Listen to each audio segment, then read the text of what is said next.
Chapter 1137. What do you mean by inferior firecrackers? What do you mean by superior firecrackers?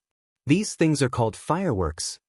In the Yunshan residence, Li Zixuan looked at Li Tai, whose face was full of resentment, and said unhappily, Fireworks? Li Tai was stunned. The day before yesterday, when they came to Li Zixuan's place to make firecrackers, Li Zixuan did not tell them that those things were fireworks. However, when he thought of the scene last night, the little fatty narrowed his eyes and sighed. Yes, fireworks is a good name. It's worthy of its name. When that thing exploded in the sky last night, it did look like a flower. This name sounds better than firecrackers. Sun Zifan also nodded and said, Yamacho, do you have any more of those fireworks from last night? We want to make a few ourselves. We can even buy them. That's right. Yamacho, do you have any more? We can even buy some with money. Li Tai agreed. Li Ku, Tang Sun Chong, and the others looked over eagerly. Obviously, they had the same idea. They were the children of officials and did not lack money. However, the eyes of the rest of the students behind them dimmed. Not everyone in Yanhuang College came from wealthy families. However, Li Zixuan's next sentence made their eyes light up. Li Zixuan shook his head and said, I don't have any more of those fireworks at the moment. The workshop is stepping up production. However, you don't have to pay for them. I plan to hold a fireworks show at the college during the new year. All students can watch it for free. Take it as a thank you to the students for your hard work in Operation Warm Winter at the end of this year. Thank you so much, Yamacho.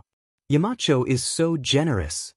As soon as Li Zixuan finished speaking, many students who lived in other places and could not go home for the new year because of the long distance suddenly cheered loudly. At this moment, they really felt that this winter break was worth it. No one in the college could deny the beauty of last night's fireworks. Moreover, these fireworks were currently unique in the entire Tang Empire and could not be bought with money. From this, one could see how precious they were. However, Li Zixuan did not hesitate to take out a large number of fireworks for the college students to celebrate the new year. How could they not be moved? How could they not cheer? Yamacho, how many fireworks will we set off? Class 1's Ku Shiqing asked loudly. His hometown was in the Basha region, and he couldn't go home for the new year either. This year was his first time celebrating the new year in another place. Although it was Chang'an, the capital of the Tang Empire, no matter how good it was outside, it couldn't compare to the warmth of home. Going home for the new year was something that the Chinese would never be able to let go of. However, Li Zixuan's actions made him feel some familiarity. Yamacho, how many fireworks will be set off during the fireworks display? The rest of the students reacted and asked in unison. Last night, Li Zixuan had set off 64 fireworks. Although it was far more than the previous 9, many people felt that it wasn't enough to satisfy their cravings. Li Zixuan smiled and announced an even more exciting news. Shiqing, I can't answer your question. I don't know how many fireworks I will set off because I plan to set off 2 hours. 2 hours? Everyone's breathing quickened and their eyes widened. Some people were frantically calculating how many fireworks they could set off in 2 hours. However, they were confused because it was impossible to calculate. Thank you, Yamacho. Thank you, Yamacho. No matter how many fireworks there would be a lot of fireworks. This time, the students could fully feast their eyes.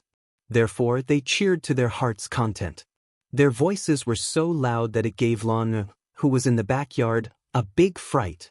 Li Tai, Sun Zifan, Zhang Sun Chong, and the other officials' children were depressed. They had to go back to Chang'an for the new year. In that case, wouldn't they only be able to watch the gorgeous sky in Chang'an? Most of the students were satisfied with the answer. However, Li Tai and the others did not leave. The little fatty came up and said with a smile, Yamacho, I wonder if there will be more fireworks? Every year during the new year in the palace, it's boring. If there aren't any fireworks to liven things up, it won't be perfect. Yes. Zhang Sun Chong, Sun Zifan, and the others nodded in agreement. Li Zixuan thought for a while and said, It's hard to say. Even if there are some left, there probably won't be many. Xianxia, if you want some, it's best to wait until next year. Next year? Li Tai opened his eyes wide and shook his head. We can't wait. Yamacho, can't you ask the workshop to send more people to make more? What a joke. After seeing the charm of fireworks, Li Tai felt that waiting for one more day was too much, let alone waiting for next year. Li Zishuan said angrily, You brat, it's easy for you to say that. Don't you know how many days are left until the new year? Do you know how long it takes for the workshop to prepare the fireworks for the academy? If you really want to see the fireworks, just come to the academy. On the night of the new year, the academy will start to set off the fireworks at 1:15 midnight. You can come after dinner in Chang'an City. Coincidentally, the curfew in Chang'an City will be lifted that night. In order to maintain the security of the capital, the Tang dynasty followed the curfew system of the Han dynasty. Of course, the walls could protect the safety of the people, but at the same time, it restricted their freedom and affected their livelihood. According to the rules, on special days such as the Lantern Festival, the workshop could stay open all night. On these days, the people would be so excited that they would usually celebrate all night. That's the only way. Li Tai muttered gloomily. Suddenly, his eyes lit up and he said, Oh right, Yamacho. Why don't you set the fireworks show in Chang'an City? At that time, the people in Chang'an City can feast their eyes. In fact, these were all excuses. He was just too lazy to run errands. After all, Chang'an City was more than 20 miles away from Yunshan City. Li Zishuan frowned and said, There are many people in Chang'an City, and the houses are close together. If we set off the fireworks on a large scale, it will easily cause a big fire. When His Majesty blames us, who can bear the responsibility? Although he said so, Li Zishuan thought in his heart, Your master is now grounded in Yunshan City. If the fireworks show is changed to Chang'an City, I won't be able to watch it. The master and disciple looked amiable on the surface, but they actually started a battle of wits and courage in secret. In the end, Li Tai gave up and said, All right then. When the time comes, we'll come to the academy to watch the fireworks show. All right, Yamacho. Last night, the people in Chang'an City also saw the fireworks at Yunshan City. My father even sent someone over to ask what happened. Before leaving, Li Tai suddenly whispered to Li Zishuan. Chapter 1138. Oh, what did His Majesty say? In front of the Yunshan residence, Li Zishuan heard from Li Tai that Li Er had sent someone to Yunshan this morning to investigate. Li Tai rolled his eyes and replied, My father didn't say anything. But many people in Chang'an City saw the colorful light last night and mistook it for the colorful heavenly light brought by the deities descending to the mortal world. 7 colored heavenly lights? Hearing this, Li Zishuan almost spat out a mouthful of blood. He had never expected that the first fireworks show in the Tang dynasty would be related to immortals. Wasn't this 2F** king ridiculous? In fact, what he did not know was that Li Tai also thought so at first, but in order to save some face for his father, he deliberately concealed this point. After Li Tai left, Li Gang, Li Anren, and Yan Xiaoning came one after another. Their purpose was more or less the same, which was to see the fireworks. In desperation, Li Zishuan told them about his plan to hold a fireworks show in the academy during the new year. These people were the homeowners of Yunshan and planned to spend the new year in Yunshan. After hearing this plan, of course, they did not have any objections and returned with satisfaction. As for the other native of Yunshan, Sun Simiao, the old Taoist priest brought him to the county at the foot of the mountain early in the morning. Moreover, even if he had time, he would not be so bored as to come and ask Li Zishuan for fireworks. Compared to this, the old Taoist priest was more concerned about the strange medical skills in Li Zishuan's mind. The imperial palace. After the court, Li Er returned to the Ganlu Hall. Just as he took off his dragon robe, he could not help but say to Zhao Song beside him, I asked that kid to shut himself in Yunshan to reflect on himself, but he did it well. Today he has a hot pot feast, tomorrow he will fiddle with some new firecrackers. His life is more comfortable than mine. Is he grounded, or is he on vacation? It was no wonder that Li Zishuan complained. As a sinner, Li Zishuan did not reflect on himself sincerely all day long. Instead, he was treated like a master at home. On the other hand, although Li Zishuan was the emperor and was in charge of the life and death of the people in the world, he still had to work overtime every day to deal with state affairs.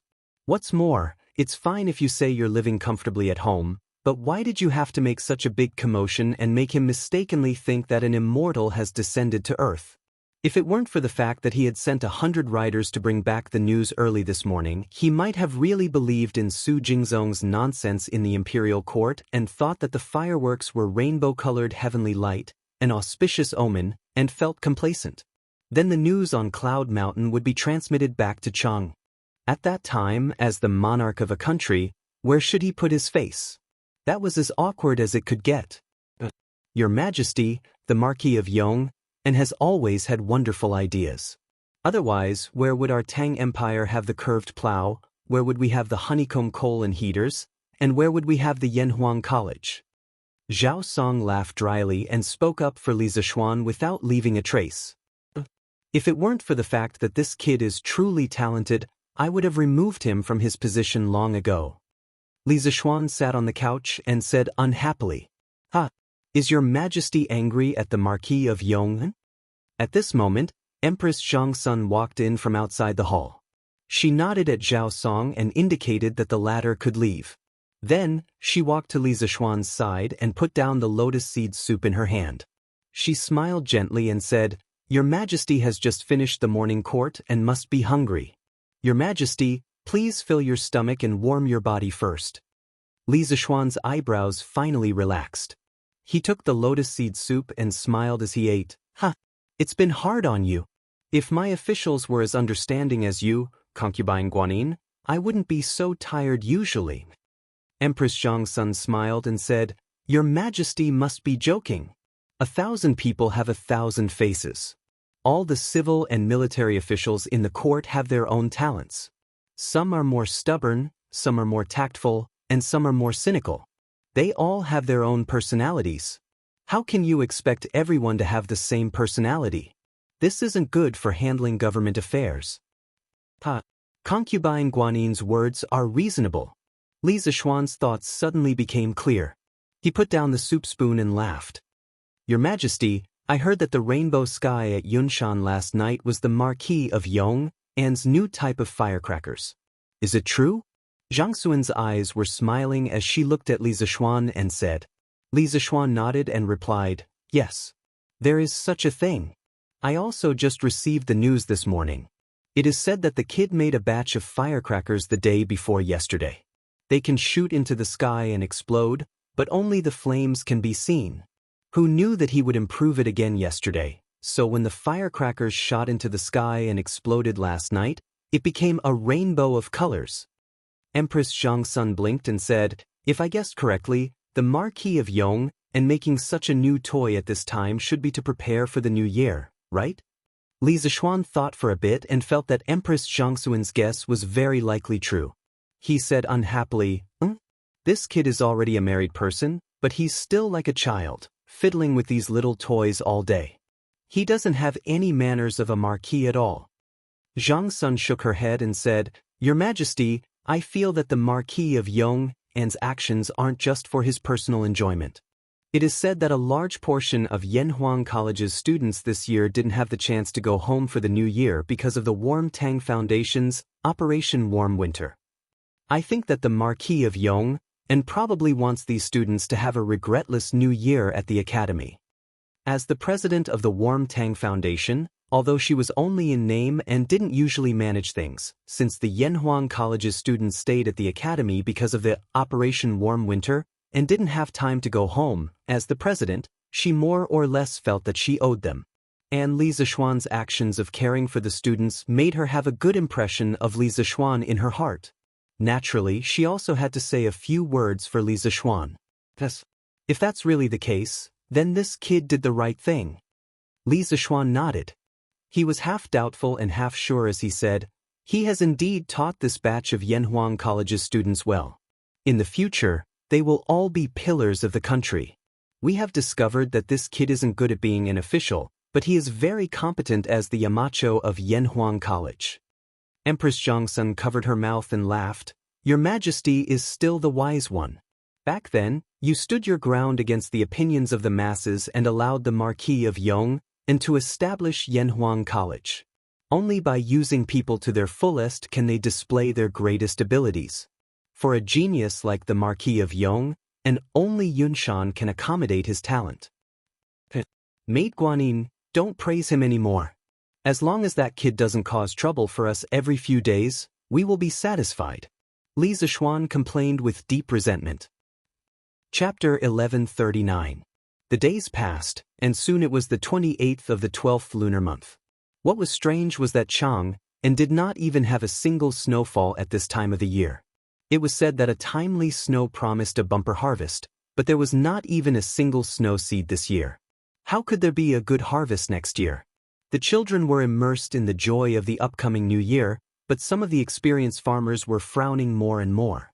Li Zishuan, who was living in seclusion in the Cloud Mountain, suddenly had a trace of worry in his heart.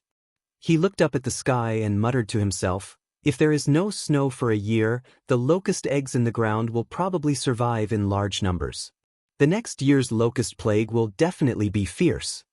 Fortunately, the Tang Empire was prepared. The first voyage of the Tang Empire's fleet brought back a large amount of food. After that, Li Xiaogong went to Lingnan to take up the position of the Left Commissioner of the Department of Shipping. He was in charge of the trade between the Nanyang countries and the Tang Empire. Gradually, he brought back a lot of food from other countries. Now, the Tang Empire's warehouses were all full, and the warehouse near Chang was still expanding. It could be said that the Tang Empire's warehouse had never been so full before. Young master, according to your instructions, we have distributed the 280 bicycles produced by the workshop to the members of the Chamber of Commerce. They should be selling them today. Faubert came over early in the morning to tell Li Zishuan this news. The workshop was now well staffed. In just a few days, they could produce more than 200 bicycles. On average, they could produce dozens of bicycles a day. Li Zishuan was quite satisfied with this speed. He nodded and said, I got it. Prepare a reward for the craftsmen and masters in the workshop. Let everyone go back for the new year. We will start work on the 7th of the first lunar month. Faubert smiled and replied, Okay, young master. Everyone was waiting for you to say that. Li Zishuan smiled and said, Don't be stingy with the reward. Give as much as you can. Everyone has worked hard this past year. Oh right, after the holidays, Faubert, you have to arrange a few people to guard the workshop. Fire prevention and theft prevention. The guards will get 5 times the salary during the new year. Ask around and see if anyone is willing. The new year was one thing, but the workshop couldn't be left unguarded. If it caught fire or attracted thieves, the loss would be too great. Faubert nodded and said, Don't worry, young master. This old man will find a few craftsmen who live nearby and ask. We won't let the workshop's business go out of business. Yes. Chang'an City was particularly lively today because the citizens had received news from the Datang Daily that 280 bicycles had arrived in Chang'an and were about to be sold. The workshop only produced 40 bicycles during the first sale. Li Zishuan took out 5 bicycles as a gift and gave the rest to Chao Wendong, Feng Jihua, Lin Wenyuan and other members of the Chamber of Commerce. In addition, the members of the Chamber of Commerce would also privately detain 1 or 2 bicycles as gifts. In total, there were less than 30 bicycles entering the market for the first time. Those who managed to get their hands on the bicycles back then could not be said to be unlucky, because in just over a month, the price of the folk bicycles had been secretly inflated to 700 to 800 strings. It couldn't be helped. Some rich people just didn't lack money. They just wanted to enjoy themselves. For those middle-class families who were not very rich, it was a little frustrating. They could still afford a bicycle that cost 400 strings of coins, but 700 to 800 strings of coins? They couldn't bear to part with it. But now, the bicycles were being sold again, and they were directly supplied with 280 bicycles. This time, there were 280 bicycles, and no one was secretly detaining them. Compared to the previous sale, it was 10 times more. Although 280 bicycles were still not enough for the huge population of Chang'an City, the chances of getting one of the bicycles were undoubtedly higher. Therefore, countless citizens and wealthy businessmen rushed to the Chao family's Jianbao Pavilion, the Lin family's Qingyazhai, the Zhang family's Yixian and other places. This was because the second batch of bicycles was also not being sold by the Strange Taste Pavilion. They were all given to the members of the Chamber of Commerce. Hey! The Strange Taste Pavilion is finally being generous today. According to the Datong Daily, there are 280 bicycles for sale today. According to my position, it will definitely be my turn today. Fortunately, this old man lives nearby. I have to thank Brother Tao for informing me in time. Otherwise, I wouldn't have been able to make it in time. There's no sincerity in an empty thank you. After buying the bicycles, Brother you won't be able to escape this meal. Of course. In a while, I will invite Brother Tao to Zuaxian restaurant for a big meal. With a bicycle, it will be much more convenient to go to places to pay New Year's greetings. This foolish brother thinks so too. In front of the Lin family's Qingyazhai, there was a long line.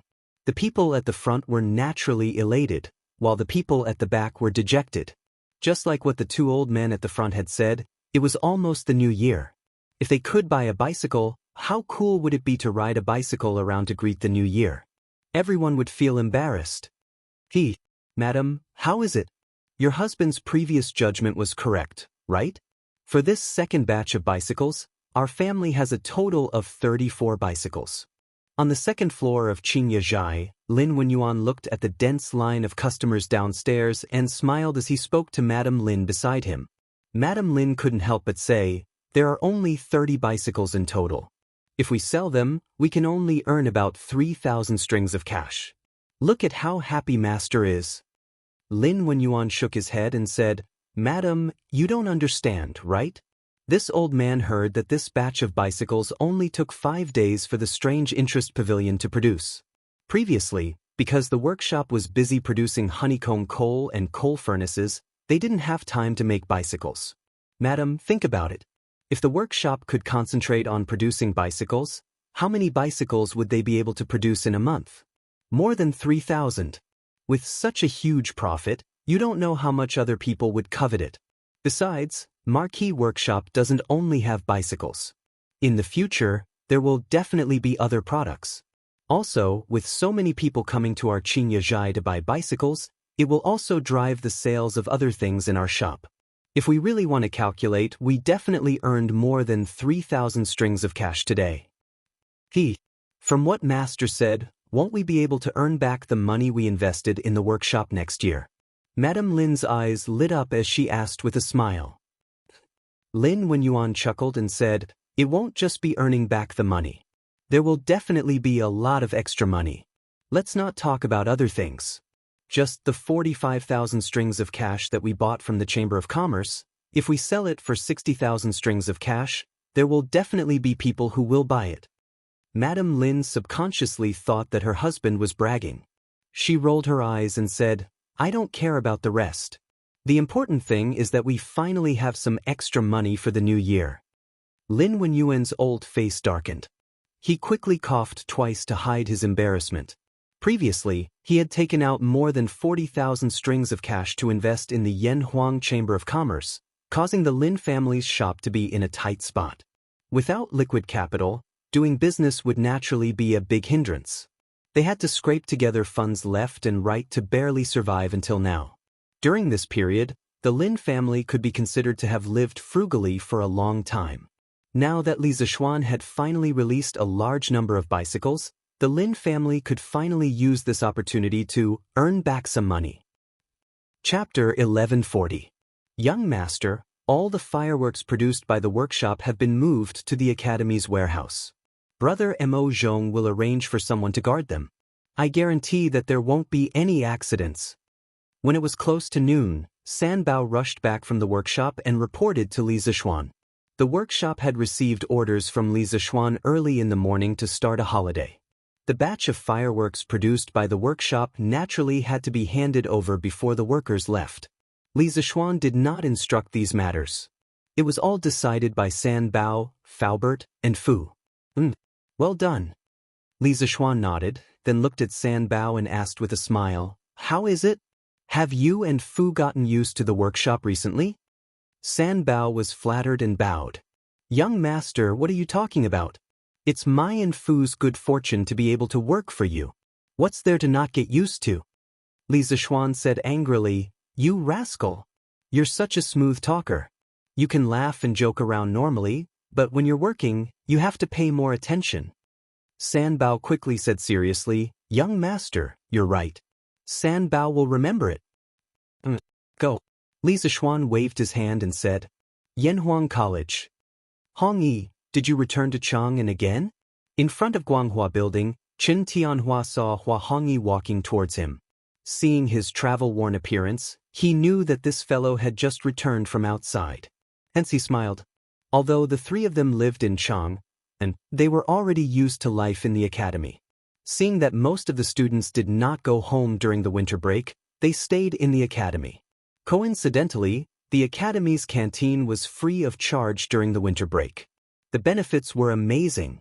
As for the Chinese New Year, they planned to go back for a reunion dinner and come back to the academy to watch the fireworks at night. Tonghua, you don't know how lively Chang'an's West City is today. It wouldn't be an exaggeration to say that tens of thousands of people came out to watch. Hua Hongyi walked over with a beaming face and laughed heartily. Speaking of which, during the winter vacation, the students who didn't go home didn't just stay at home in the academy. Most of them often went to Chang'an City when they had nothing to do, especially those students from other places. It was not easy for them to come to Chang'an City to study, but the academy was located outside of Chang'an City. Moreover, they usually had a lot of homework and had no time for other things. Now that it was the winter vacation, how could they live up to themselves if they didn't go to Chang'an City for a walk? Moreover, Yun Mountain was only about 20 miles away from Chang'an City. Along the way, they might meet some villagers from the Han Village, Plum Village, or other villages who were driving their ox carts and planning to go to the market. With a few polite words, the villagers would usually happily give them a ride. This would save them a lot of effort. This morning, Hua Hongyi rode on Old Hu's ox cart to Chang'an. Is it because of the bike? Chen Tianhua rolled his eyes and said indifferently. Obviously, he had already read today's Datong Daily. Hua Hongyi gave a thumbs up and praised, "Hee. It's the bike. Tianhua is indeed Tianhua. You don't even have to go out and you already know what's going on. Amazing. TSK, today's scene is really crowded. Even if Yamacho released 280 bicycles, they would definitely be sold out by this morning." Chen Tianhua interrupted him impatiently, "All right. Stop talking nonsense. I say, Hong Yi, didn't you say that you've already planned out your first novel? Why don't you take advantage of the winter break to start writing? You have to know that next year's homework will definitely be more intense." Hua Hongyi was stunned when he heard this. He then said, "Tianhua, you don't know. Actually, regarding this novel, I've already started writing it a long time ago. It's almost done." Chen Tianhua was suddenly energized. He said with great interest, "Oh? You finished writing it so quickly? Can you let me take a look first?" Hua Hongyi scratched his head and said embarrassedly, "I meant that the outline is almost done." Chen Tianhua almost vomited blood. If the person in front of him wasn't his best friend, he would have punched him. Tianhua, this novel of mine is a little special. I'm sure you've never seen or heard of it before, so it'll be very difficult to comprehend it. You can't force the progress." Hua Hongyi quickly explained. Chen Tianhua looked at him suspiciously and said helplessly, "All right. Since that's the case, do whatever you want. Just let me and Feichen know when you're ready to release the book." Of course." Hua Hongyi nodded. Suddenly, he saw many students crowding around the Guanghua building. He pointed in that direction and asked curiously, "Tianhua, why are they crowding around there?" Chen Tianhua looked in the direction Hua Hongyi was pointing at. Then he looked away and answered, "In the morning, the Yamacho sent people to move the fireworks for the new year here. They used a lot of ox carts, countless of them. Now, the fireworks have been placed in the warehouse on the first floor. Those people are crowding around the warehouse, probably wanting to see the fireworks in advance. What? The fireworks are here? Damn, I want to see it too. Hua Hongyi opened his eyes wide and ran over excitedly. The fireworks were his biggest anticipation for this year's new year. Master, the Strange Taste Pavilion workshop has been established. In just a few days, they can make almost 300 bicycles. The process requires iron, sulfur, and other raw materials. They are completely self-sufficient. This is terrifying. Chongren Square, Zhangsun Wuji's house. The layman just enjoys the show, while the expert appreciates the skill. While the people outside were crazy about the 280 bicycles, the experts saw the terrifying production capacity and efficiency of the Strange Taste Pavilion workshop. From the looks of it, their way of smelting iron is undoubtedly more efficient. It's hard to imagine that Li Zixuan has such achievements in smelting iron. I have really underestimated him. Zhang Sun Wuji sighed with his hands behind his back. Master, with the Strange Taste Pavilion workshop, our smelting speed will definitely not be as fast as theirs. If the Marquis of Yong wants to snatch business from us, we won't be able to do so. The middle-aged man standing below Zhang Sun Wuji, who looked like a manager, complained carefully. Zhang Sun Wuji squinted his eyes. If the manager could think of this problem, how could he not? However, don't bother about this. No matter what, during the cholera outbreak, Li Zixuan saved Chonger's life. If we were to fall out with him because of the business of the workshop, wouldn't we be a joke? Moreover, from the looks of it, the iron produced by the Strange Taste Pavilion workshop is for their own use. Li Zixuan doesn't have the intention to sell the iron to others. We don't need to complicate things. After a moment, Zhang Sun Wuji shook his head and gave the final word. Chapter 1141. The largest iron-making workshop in Chang, and was owned by Zhang Sun Wuji's family. After all, it was still the era of salt and iron officials. Even if there were iron-making workshops among the commoners, the scale wouldn't be large. Zhang Sun Wuji used his status as a relative of the emperor to not only own an iron mine, but he could also forge iron openly. Not only that, the imperial court would purchase large amounts of iron from the Zhang Sun family every year. The Zhang Sun family could be said to be filthy rich through the iron-making business. Of course, this was the special favor that Emperor Li, the second emperor, gave to the Zhang Sun family. There was probably no other family in the entire Tang dynasty who could do this. However, all of this was already a thing of the past. Now that the Curious Pavilion had become the largest private iron-making workshop in Tang dynasty, the Zhang Sun family was the first to bear the brunt. Their business would definitely be affected. If the other party wasn't Li Zixuan, Zhang Sun Wuji might have taken action to suppress them. If this happened 30 years later, no matter who the other party was, Zhang Sun Wuji would mercilessly suppress them. This was because by then he would already be in complete control of the imperial court. Why would he have such fear? However, there weren't so many ifs in this world. The reality was that the current Li Zixuan couldn't be suppressed even if he wanted to. Li Zixuan, who was far away in Yunshan, didn't know of Zhang Sun Wuji's thoughts. Actually, he was worried that his iron-making workshop would make Zhang Sun Wuji unhappy. However, after thinking about it, with his current status and connections, it wouldn't be easy for Zhang Sun Wuji to bully him. Furthermore, he had saved Zhang Sun Chang's life. Even if Zhang Sun Wuji wasn't grateful, he couldn't possibly bite the hand that fed him, right? If that was really the case, the old fox's reputation would definitely be tarnished. However, even though he wasn't worried about Zhang Sun Wuji's revenge, Li Zixuan still left some leeway. For example, the iron produced by the Curious Pavilion was never sold to the public. This was because the daily consumption of iron in the workshop was huge. On the other hand, Li Zixuan was taking care of Empress Zhangxuan's face and didn't want to make things too difficult for Zhang Sun Wuji. Ever since he transmigrated to the Tang dynasty, other than his family and elders, Empress Zhangxun was someone who took care of him. Li Zixuan naturally respected this woman from the bottom of his heart. On the other side, the 280 bicycles were all sold out in just half a day. Those who managed to snatch the car were still the lucky ones, as they could easily earn hundreds of strings of cash by casually selling it. In the end, there were too many monks and too little gruel. The number of bicyclists in Chang, and was still very large. Unlike the last batch, which only had dozens of bicycles, there were now 280 bicycles in Chang. People could often be seen riding bicycles on the streets, which was impossible a month ago. Nowadays, the children in Chang and city had one more fun, which was to wait on the streets for rich people to come by on bicycles.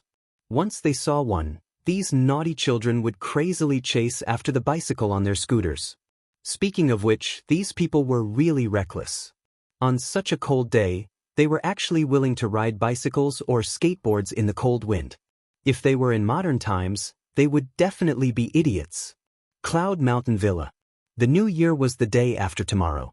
Although there were few people in Cloud Mountain, the New Year's atmosphere was very strong.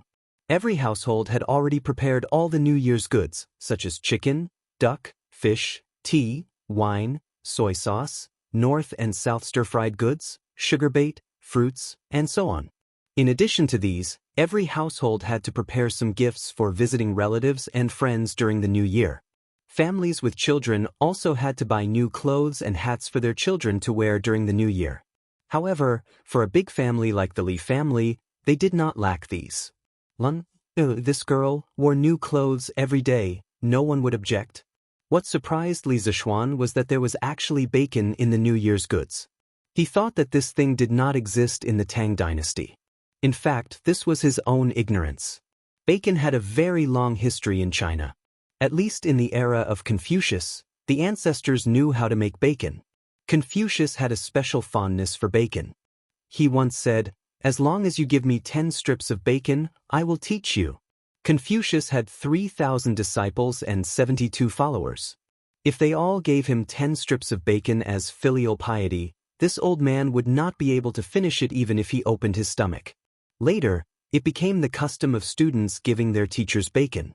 However, in the ancient language, it was called shu xiu, which meant a bundle of dried meat. Tsk. This bacon stir-fried with garlic core is a delicious dish. Wife, your husband will teach you a new dish in the afternoon. Li Zishuan looked at the bacon hanging in the house and said with joy. There were still garlic sprouts in the winter because garlic was a crop with relatively strong cold resistance. It could withstand a short period of -10 degrees Celsius. If the temperature below -10 degrees Celsius was low for a long time, or if the temperature was extremely low, garlic sprouts would easily freeze and die. However, the temperature in Chang and city was not that low this year, so it was not difficult to find some garlic core. This was the first time Han Yushi heard of this dish. She thought for a while and nodded. Okay, hubby, you can tell me later and I'll do it. That's right, my wife, I asked you to buy more pork. Did you not buy it? His original plan was to buy a batch of pork before the new year and give some to each household in his village as an auspicious sign for the new year. However, he realized that there was not enough pork in the New Year's goods at home.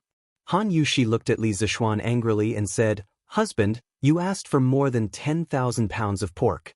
Do you expect to pile it all up at home? Don't worry, Uncle Wang has already taken care of it. He bought more than 100 pigs and temporarily raised them in the field in front of Uncle Hu's house. Uncle Wang plans to distribute the pork to each village tomorrow. Then, the village chief of each village will personally distribute the pork to the villagers." Oh, Li Zishuan touched his nose embarrassedly. Then, he suddenly thought of the pig slaughtering banquet in the village in his previous life. He said, "Wife, we will distribute the pork tomorrow, but you have to let Faubert keep 8 pigs. I plan to hold a pig slaughtering banquet in each village during the new year the day after tomorrow." Pig slaughtering banquet? Husband, what is a pig slaughtering banquet? Han Yushi asked curiously. Li Zishuan thought for a while and replied, This pig slaughtering banquet is to put different parts of a pig, both inside and outside, into a big pot, half boiling and half steaming.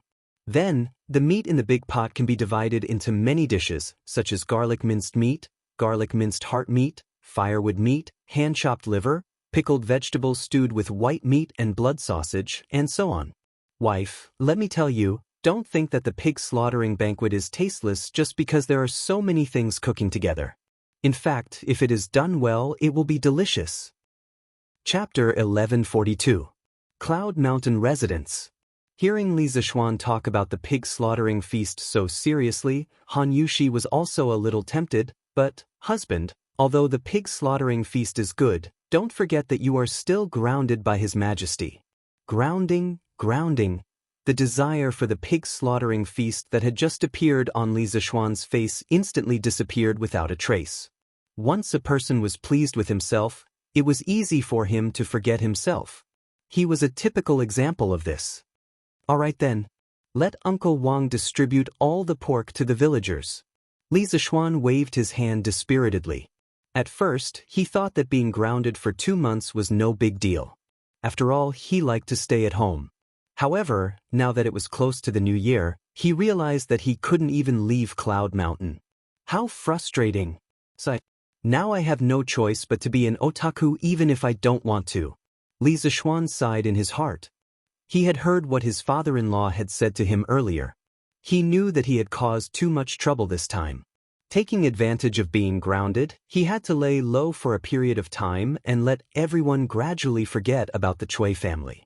That was the wisest move.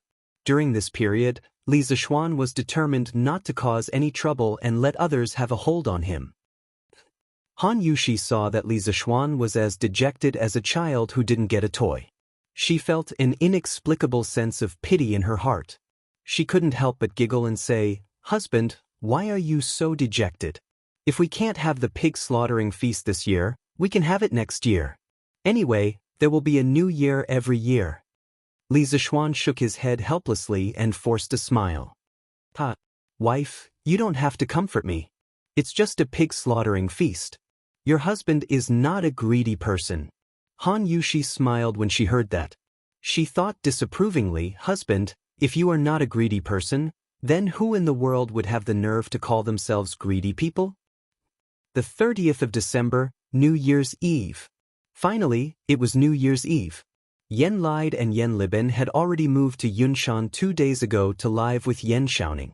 Because the imperial court would give the officials a lunar New Year's Eve holiday every year, there were a total of 7 days. It was the 3 days before Lunar New Year's Eve, the first day of the Lunar New Year, the second day of the Lunar New Year, and the third day of the Lunar New Year. Therefore, Old Yan's family happened to be here for a holiday.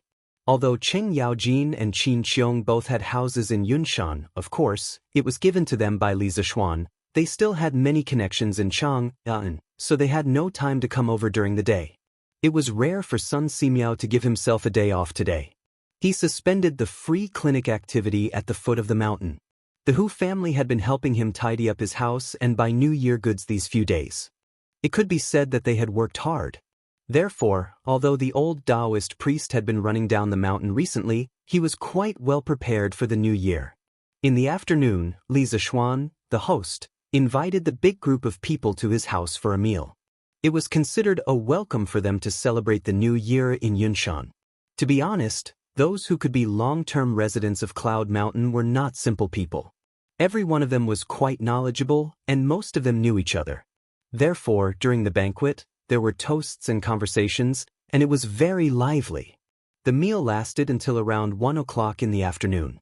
Li Zishuan lay at home for a while, then brought Sanbao out and walked towards the academy. He was indeed grounded at home now, but Yanhuang College was also his home. The current situation was that as long as he didn't leave Yunshan, no one would find trouble with him. After entering the academy, Li Zishuan went straight to the canteen. He found the canteen manager, Wang Dahu, and said, "Dahu, have you prepared the flour and ingredients that I asked you to prepare?" You're here too?" Li Zishuan saw Wang Eru, who was busy not far away. When Wang Eru heard him, he quickly ran over and said, "Yes. Young master. Today, the Drunken Immortal restaurant is on holiday, so I came here to help my brother. At the same time, the whole family will celebrate the new year at the academy." In the modern era, during the new year, the business was the best in the restaurant industry.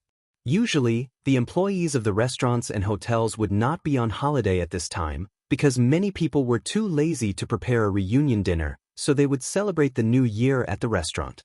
But it was different in the ancient era. In this era, the concept of home was still very strong in people's hearts. During the new year, basically no one would eat a reunion dinner outside. Therefore, Li Zixuan simply let everyone in the Drunken Immortal restaurant go on holiday. Li Zixuan smiled and nodded, then asked, "Ew, you brought your father and mother over too?" Wang Eru quickly waved his hand and said, "How can I? This is the academy. How can my father and mother come in casually? I let my father and mother wait at a farmer's house at the foot of the mountain. After my brother and I are done with our work, we will go down the mountain to find them and have a reunion dinner together." But Li Zixuan slapped the back of Wang Eru's head and said, "It's so cold now. How can you leave your parents at the foot of the mountain? Although Yanhuang College does not allow outsiders to come in casually, you and Dahu are not outsiders. Hurry up and bring your father and mother over here. Your whole family can celebrate the new year with so many students at the academy today. Speaking of which, if possible, who wouldn't want to have a family reunion? However, the academy was a sacred place for scholars. How could outsiders enter just because they wanted to? Therefore, Wang Eru did not dare to bring his parents directly to the academy. At this time, after listening to Li Zixuan, Wang Eru and Wang Dahu were touched. They bowed and said, "Thank you, young master, for thinking highly of us." After that, Wang Eru ran out of the cafeteria happily. Wang Da finally had the time to answer Li Zixuan's question. "Young master, the flour and ingredients that you asked for are all prepared here. The quantity is definitely enough." Li Zixuan laughed and said, That's great. Bring everything to the table. Today, I will let the students have a dumpling-making competition." It was the new year. How could it be called the new year if they did not make dumplings? Wang Dahu was stunned and said doubtfully, "Dumplings? Yamacho, what are dumplings? At first, I thought you were going to make wontons." "Buns? Actually, the two are similar. It's just that the names are different. In the future, it will be dumplings, no wontons. We must eat dumplings for the new year," Li Zixuan quickly explained. In fact, there was no such thing as dumplings in the Tang dynasty, but there were dumplings in the Tang dynasty. Today's wontons are shaped like a crescent moon. They are eaten everywhere. This was the first sentence that talked about dumplings in ancient Chinese literature. It was written by the Northern Qi writer and educator, Yan Qi. Although Yan Zhui said wontons, he said crescent moon-shaped wontons. Then, wouldn't crescent moon-shaped wontons be dumplings? In the middle of the Tang dynasty, there was a new name for dumplings, Jun. In the Song dynasty, in order to distinguish it from wontons, people began to shape it into a crescent moon shape. It was actually a triangular shape with two pointed corners and was called jiaozi. Zhou Mi of the Song dynasty even wrote in his old stories of Wulin that there were records of multicolored buns, multicolored dumplings. Since jiaozi and dumplings both appeared, the name dumplings appeared naturally. Therefore, dumplings was officially named in the Song dynasty. Wang Dahu nodded his head in confusion. Li Zixuan said to San Bao, "San Bao, go tell Mo Zhong and the rest to inform all the students in the school to come to the cafeteria to participate in the dumpling-making competition." Young Master. Chapter 1143. Dumplings? What are dumplings? In the Guanghua building of the Yanhuang Academy, Ku Shiqing was reviewing his homework. He used to be the top student in the School of Mathematics. Ever since the new students of the School of Mathematics joined the Yanhuang Academy, he had never been the top student again. As a person who had once been in the clouds, if he accidentally fell halfway, he would definitely want to climb back up again. Ku Shiqing was the same person. In the past 6 months, there was not a moment when he did not want to climb to the top again. Since he could not go home during the winter break, he had been revising his homework in the hope that he could deepen his understanding of engineering. When he heard the news from his classmate, he could not help but wonder. Zheng Ziren scratched his head and looked confused. He said, "I don't know what dumplings are either. Anyway, Yamacho asked us to go, so we'll go." Today was New Year's Eve. Most of the students in Class 1 had returned to Chang, and for the new year, there were less than 15 students left. The 2 of them were from out of town, so they could only stay in the school to study by themselves. "Yamacho is here? Let's go and see." Ku Shiqing's eyes lit up as he stood up. Ever since the fall of the Cui family, Li Zixuan rarely came to Yanhuang College except for the hot pot banquet. It was said that he had been staying at home and rarely went down Yunshan. This made Ku Shiqing a little worried. Although Li Zixuan did not say it, his intuition told him that the Cui family had brought a lot of trouble to Li Zixuan. If this was a year ago, Ku Shiqing wouldn't have cared if Li Zixuan was dead or alive. However, in the past year, Li Zixuan's vast knowledge and powerful charisma had won over most of the students in the school. He was one of them. Li Zixuan was now the one and only spiritual idol in his heart. Of course, he would be worried if something happened to his idol. The two of them walked together and arrived in front of the cafeteria. At this time, many students had gathered in front of the cafeteria. The crowd was noisy and everyone was talking about the dumpling competition. Jane, what are dumplings? How would I know? But since these dumplings need to be wrapped by hand, and Yamacho told us to come to the cafeteria, these dumplings must be eaten. Therefore, I'm guessing that these dumplings are probably food similar to steamed buns or hundun. F***CK. Jiayin, your analysis makes sense. So we're all in for a treat tonight? Was there even a need to ask? Since it's Yamacho's new food, it definitely won't taste bad. That makes sense. Yamacho said it was a dumpling-making competition. Does that mean there will be a competition later? Yeah. Since it's a competition, there must be a winner and a loser. I wonder what surprises Yamacho will bring us this time. Ku Shiqing and Xianxia looked at each other. They found the group of students from Class 1 and walked over. Is everyone here? In the cafeteria, Mo Zhong pushed open the door and entered. Before he could speak, Li Zixuan raised his head and asked. Mo Zhong cupped his fist and answered, Yamacho, everyone is here. Since it's New Year's Eve, there are only 300 students left in the academy. The rest have gone home for the new year. Li Zixuan nodded and said, Okay, I'll go out and talk to them about something. By the way, Mo Zhong, the guards of the academy must be vigilant tonight. This place is decorated with lanterns and decorations, and there will be fireworks at midnight. It's easy to catch fire, so you have to strengthen the patrols. It's been hard on all of you these 2 days. You can't reunite with your families during the new year, and you still have to guard your posts.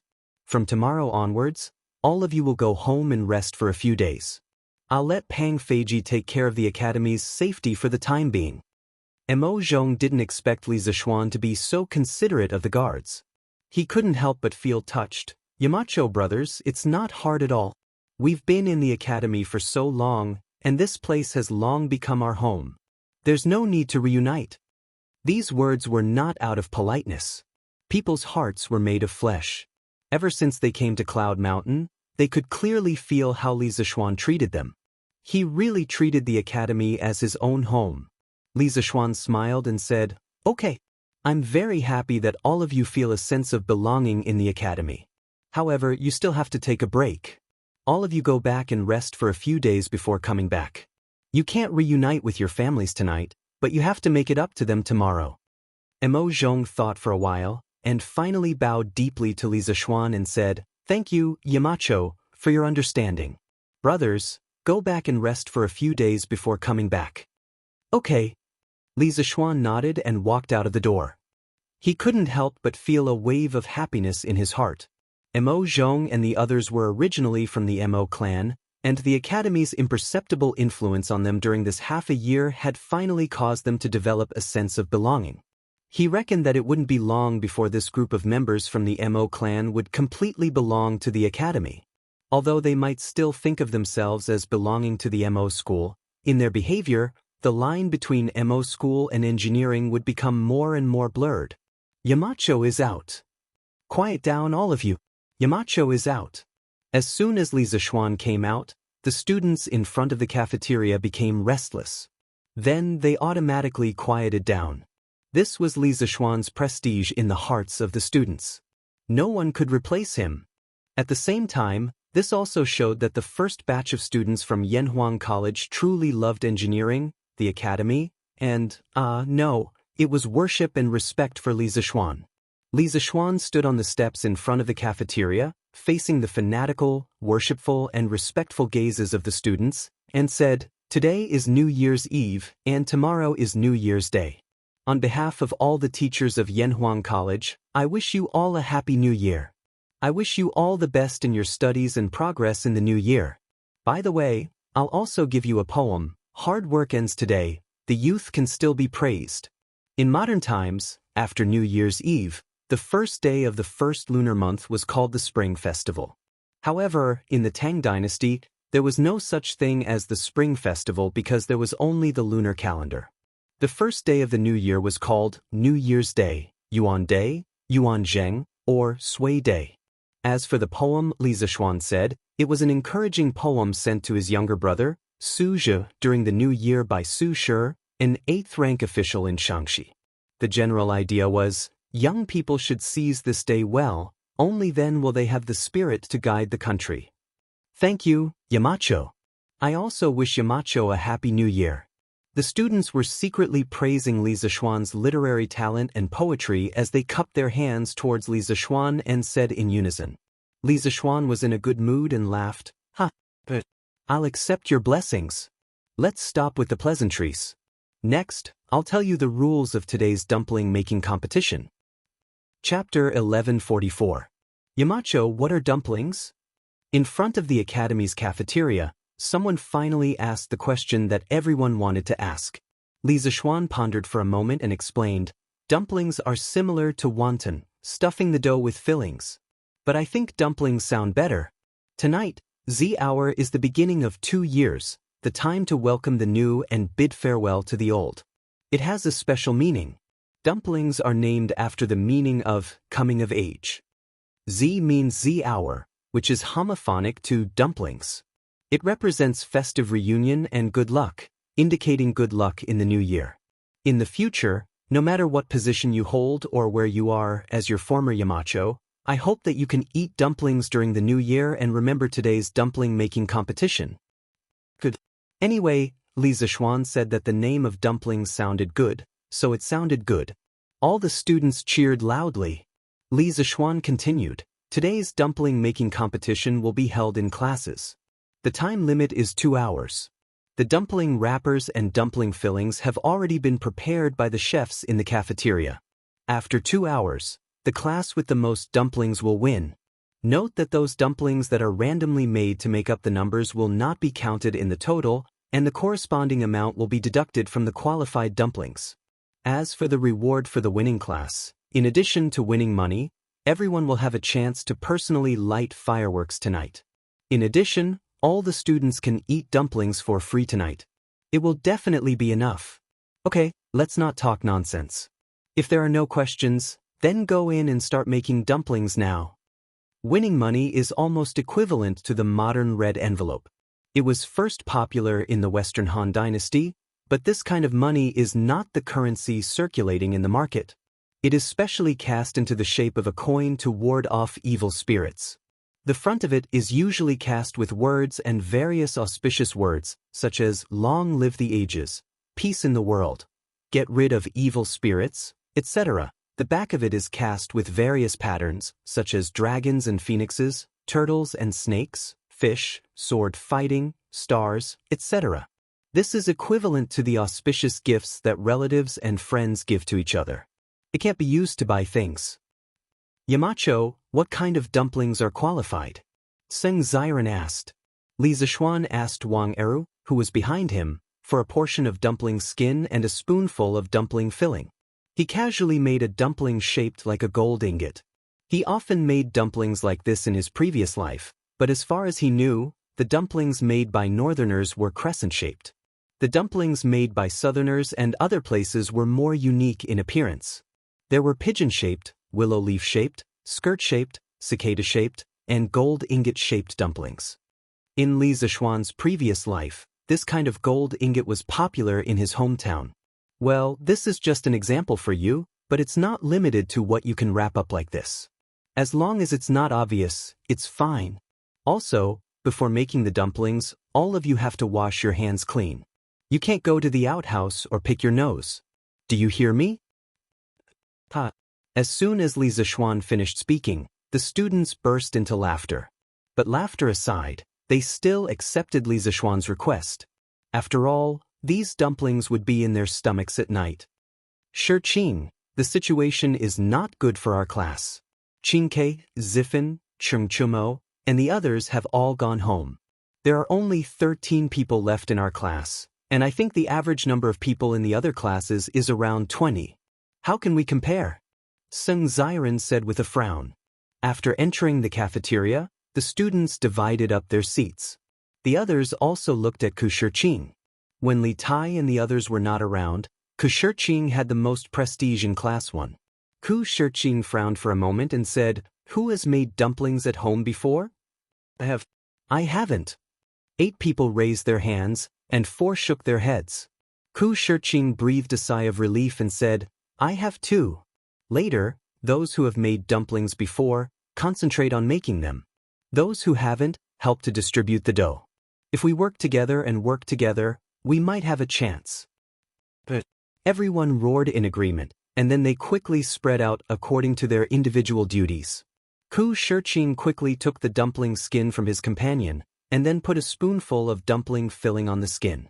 Then, everyone saw his hands kneading, and a crescent-shaped dumpling was formed in an instant. The speed was so fast that it left everyone dumbfounded. "Damn! Shiqing, your speed is amazing. You are a master," Xianxia said in surprise. "Yeah, I didn't see it. Shiqing, you have such a trick up your sleeve. Amazing!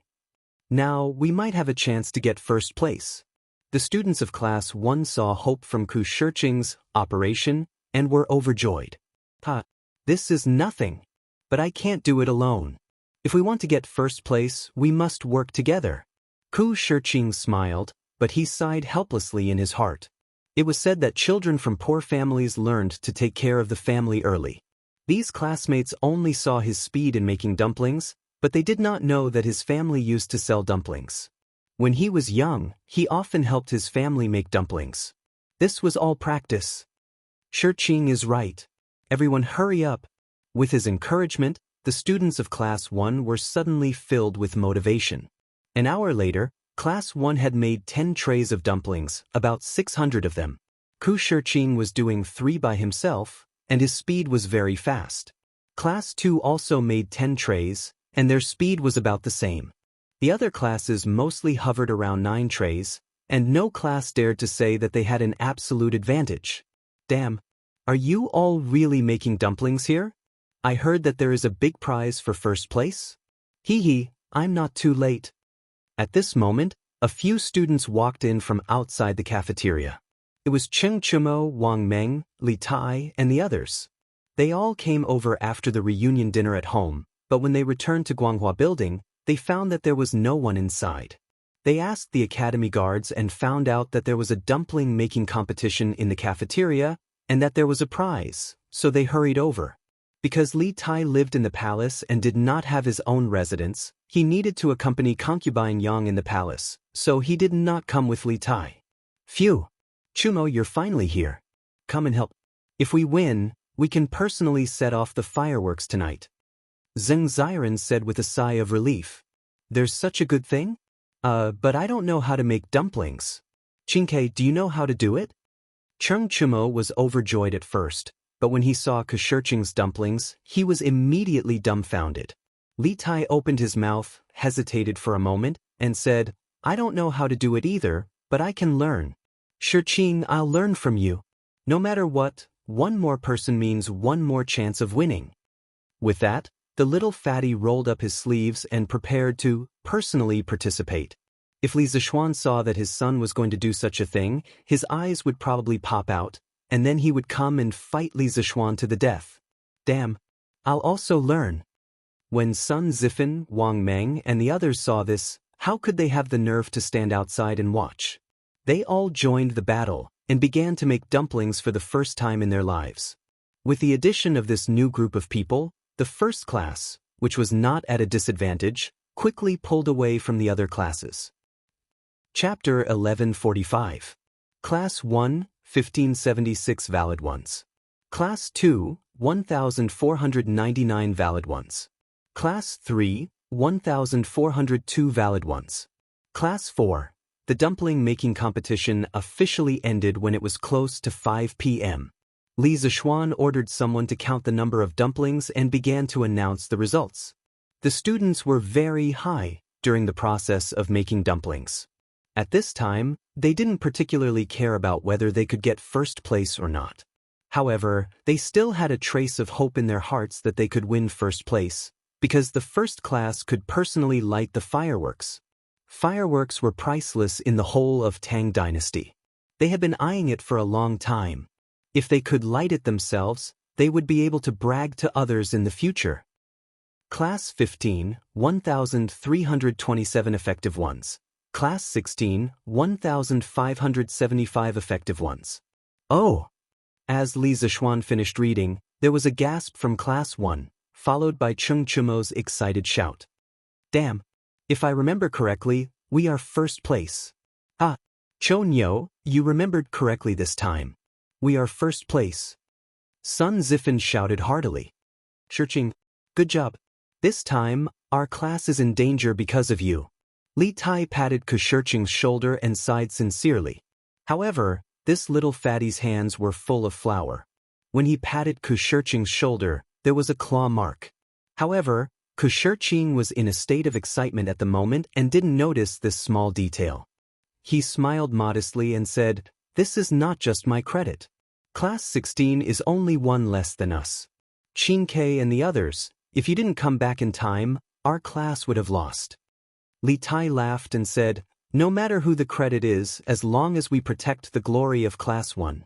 No matter what, our Class 1 is the best in every aspect." Ha! The glory of Class 1. Ku Shirching was startled, and then his heart burned with passion. Their class could be said to be Li Zishuan's direct class. Ever since they were incorporated into Yanhuang College, whether it was military training or ordinary exams, it could be said that they never fell behind. The atmosphere of the entire class was also full of enthusiasm. In the past, Ku Shirching didn't understand why his classmates were so hardworking, nor did he know why he was so hardworking. Later on, he couldn't figure it out and could only attribute it to the overall environment. However, after listening to Li Tai's words, he understood that these direct students of Li Zishuan all had a trace of pride and persistence in their hearts. They would subconsciously protect the glory of this direct student class.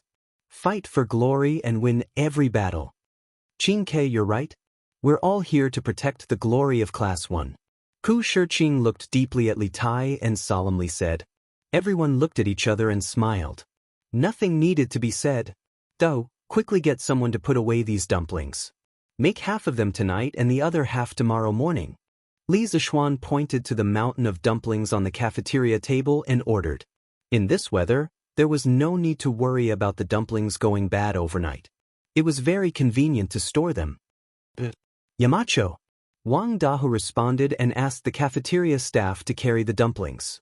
Li Zishuan looked at the students again and said with a smile, "All right, go wash your hands. The class that didn't get first place doesn't have to be dejected. There will be free dumplings tonight. And I just changed my mind at the last minute. Everyone will have money to bet later." Yamacho is mighty. Yamacho is mighty. Many students were still a little hesitant, but after hearing the second half of Li Zishuan's sentence, everyone suddenly cheered.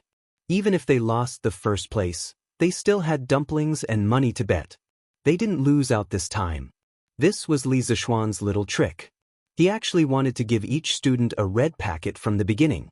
But obviously, the experience of regaining something after losing it made the students happier. The students of Class 1 weren't disappointed because of this. As the champion, they had another special privilege later, lighting fireworks. After 15 minutes, the students sat neatly in the cafeteria according to their class. Sanbao carried a sack from outside and walked to Li Zishuan and said, "Young master, the money is inside. But you carry it and follow me to give it out one by one." Li Zishuan said. Yes, young master." Sanbao wiped the sweat off her forehead and carried the sack again. She followed Li Zishuan and gave out money to each student one by one. Each set of money was placed in a small pouch sewn with red cloth. It looked very exquisite and festive. This was the red packet that Li Zixuan wanted to recreate as modern as possible. The students received the red packets and quickly thanked him. Then, they solemnly put the red packets in their pockets. After 30 minutes, Li Zixuan gave out a red packet to each of the 300 students in the cafeteria. In the end, there were still some left. He simply let San Bao give one to each of the cafeteria workers. At this time, the sky outside was gradually turning dark. Wang Dahu just happened to report that the dumplings were cooked. Li Zixuan took the opportunity to announce that dinner was ready. The students stood up and lined up to get their food. Li Zixuan walked out of the cafeteria. He planned to go home and bring his family over for the reunion dinner. The more people there were, the more lively it was. "Have you brought little Yu and Ma Zhou over?" After walking out of the cafeteria, Li Zixuan looked at San Bao and asked. Li Zixuan had planned for the whole family to celebrate the reunion dinner at the academy. Not only that, he also sent people to Chang and to bring Li Yu and Ma Zhou over. The two of them had no relatives in Chang'an City. Their house was even rented. He thought that it would be too lonely to celebrate the reunion dinner alone, so he brought them over to celebrate the reunion dinner together. "Young master, they are here. Miss Li Yu and Mr. Ma are at the side yard now." San Bao replied. "Good. Then go and invite Mr. Mo, Ink Girl, Taoist Son, Mr. Wenji, Mr. Wang, Mr. Zhang San, Yan Shaoning, and the rest to the academy. Since we are going to have a reunion dinner together, how can we leave them out? It will be more lively if they are all here." The second floor of the cafeteria was specially prepared for the teachers of the academy and Li Zixuan's family. It was not a special arrangement, but the first floor was really full. San Bao could feel the joy in Li Zixuan's words. She smiled and replied, "Yes, young master." After saying that, he ran off like a wisp of smoke to make arrangements. Li Zixuan walked towards the side yard. Inadvertently, he saw the moon hanging in the sky. He felt an inexplicable emotion in his heart. New Year's Eve. This was the first time he was celebrating New Year's Eve in this space-time. Chapter 1146. Come. Don't stand on ceremony. Let's eat. Yanhuang College, second floor of the cafeteria. A few tables were temporarily put together to form a large table. Li Zixuan, Yan Shaoning, Li Gang, Mo Huai, Li Yu, Ma Zhou, Wang Ji, and the others were all sitting together. The atmosphere was very lively. Oh, there was also Han Lijing and Iron Egg. Li Zixuan had invited them too. Han Yushi had told him a long time ago that she would invite her father over to celebrate the New Year together. Now that the Li family had chosen to celebrate the New Year in Yunshan, Han Lijing did not have to travel that long distance. After the dishes were served, Li Zixuan stood up and greeted them. Good. Everyone, let's eat. Don't reject the Yamacho's good intentions." Among this group of people, Sun Simiao was the oldest, 87 years old, followed by Li Gang, 81 years old. However, Sun Simiao did not like this kind of social interaction, so Li Gang became the opening person. The old man's son, daughter-in-law, and grandson were sitting next to him. Today, it could be said that several families were gathered together at this table. Everyone gave Li Gang face and picked up their chopsticks one after another. Even the bearded guest was no exception. "Mr. Li, Mr. Wang, Mr. Mo, Mr. Zhang San, Brother Ma, all of you have worked hard for the students of the college for more than half a year. As the Yamacho of the college, Ziwan has not fulfilled his responsibilities as the Yamacho. The college was able to run smoothly for a semester because of all of your help. Today, Ziwan proposes a toast to all of you." Ziwan was the name Li Zixuan given to him by Li Er. This was the first time he used it in public. At this time, Li Zixuan stood up and solemnly raised his cup to Li Gang and the other teachers of the academy. They quickly stood up. Li Gang stroked his beard and smiled. "Yamacho, you're too modest. Not to mention other things, almost all the teaching materials of the college were written by you. Just this point alone, I'm afraid that none of you can beat you." Ma Zhou also smiled. "Yamacho, you built the soul of Yanhuang College. Without you, the college is just an empty shell." The bearded man snorted and said coolly, "No matter what, my contribution will be the least. You don't have to fight anymore." Everyone laughed. Li Zixuan said, Mr. Zhang San's martial arts are outstanding. It's precisely because you're overseeing the academy that those rascals don't dare to be impudent in Mount Yun. How can you say that my contribution is the least? He wasn't deliberately flattering him. There were too many secrets in the college that outsiders wanted to know. For example, the telescope. Li Zixuan didn't believe that the other forces didn't know about it. However, they didn't dare to rashly come to Yanhuang College to steal it. This was because 3 of the world's top masters lived in Yunshan. Moreover, Li Er's elite troops might be lying in ambush in the dark. That was what Li Zixuan thought. However, the bearded man couldn't help but blush. What outstanding martial arts? To him, it was simply too ear-piercing. At that time, he also thought that his martial arts were outstanding. He wanted to go up Yunshan to teach this junior, Li Zixuan, the principles of being a man, who knew that in the end, he was beaten to the point that his own mother couldn't recognize him. If Hong Funu and Li Jing hadn't arrived, he might not have been able to leave Yunshan. Don't talk, don't talk. Good wine is the way, only drink. This old man will drink first as a toast.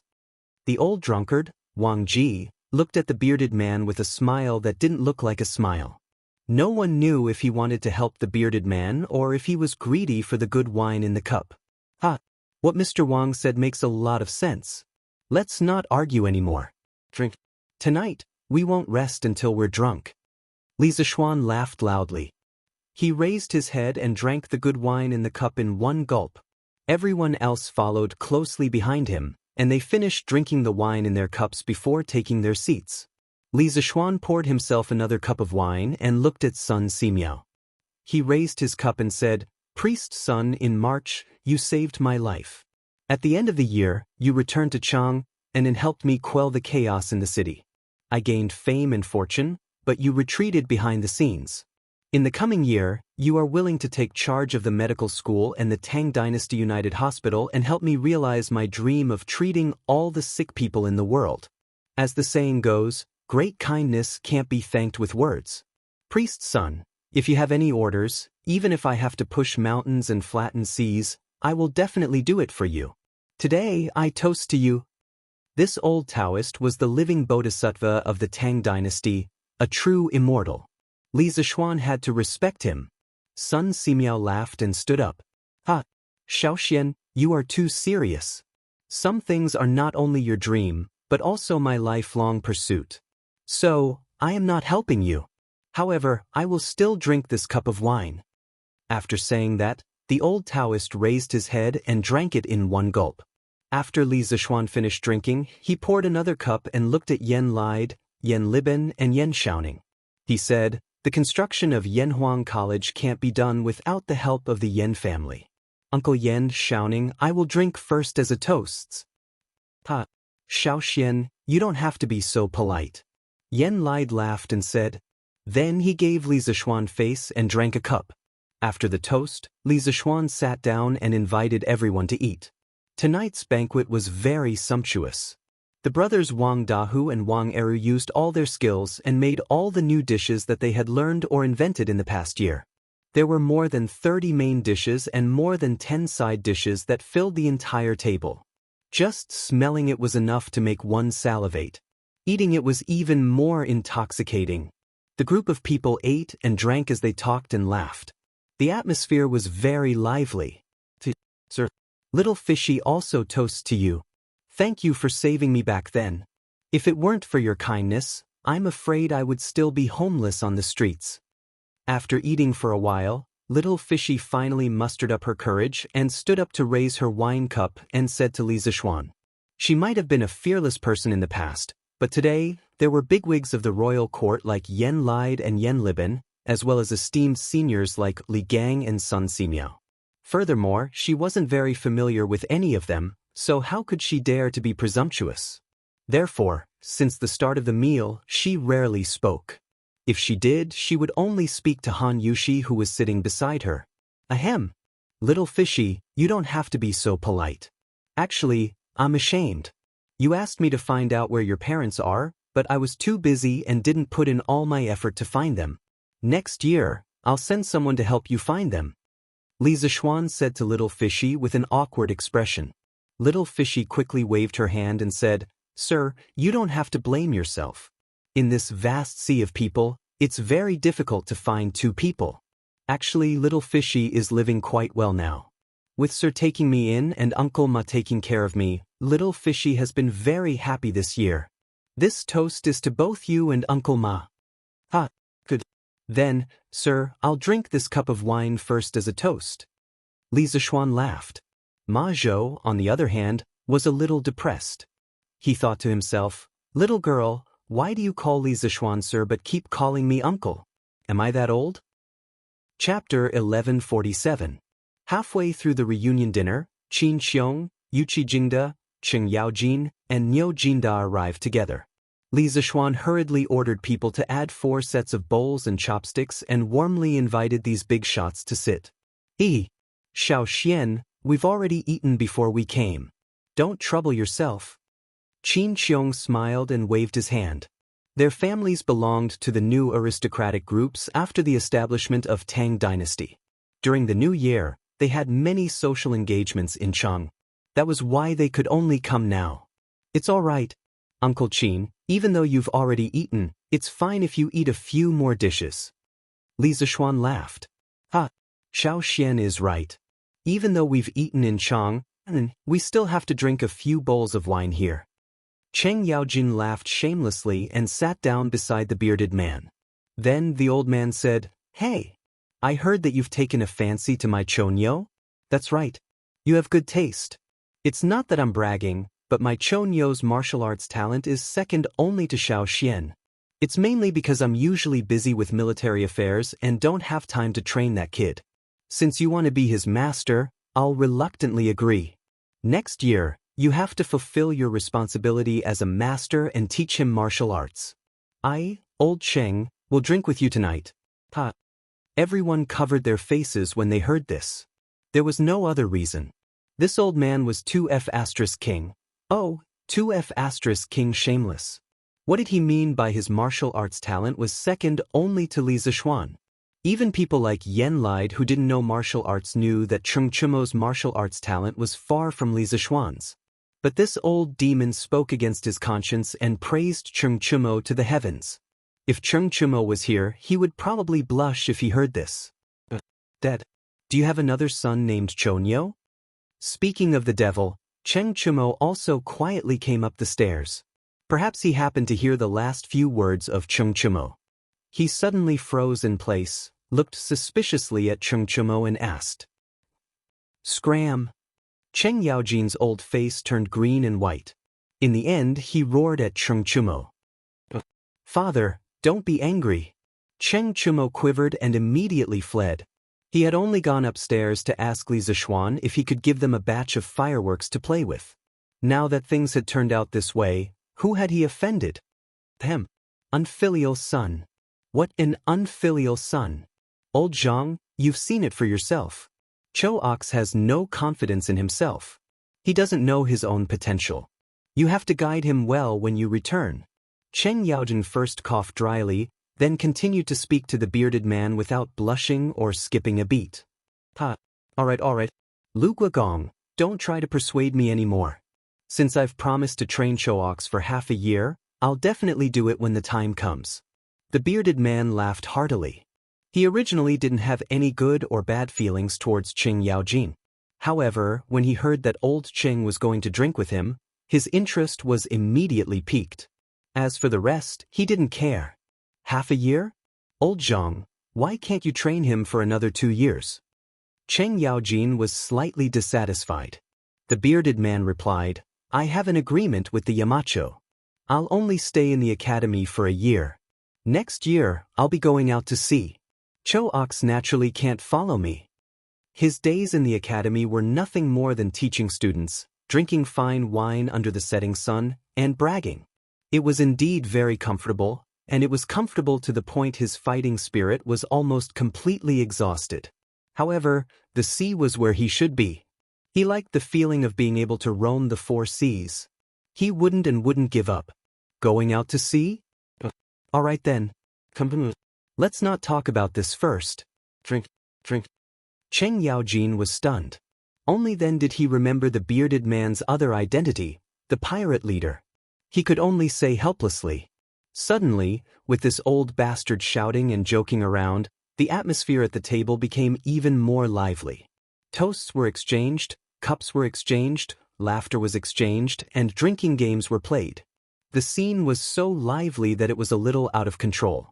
In the end, Li Zixuan had no choice but to let his mother leave with Han Yushi, Lan, and the other women from the other families.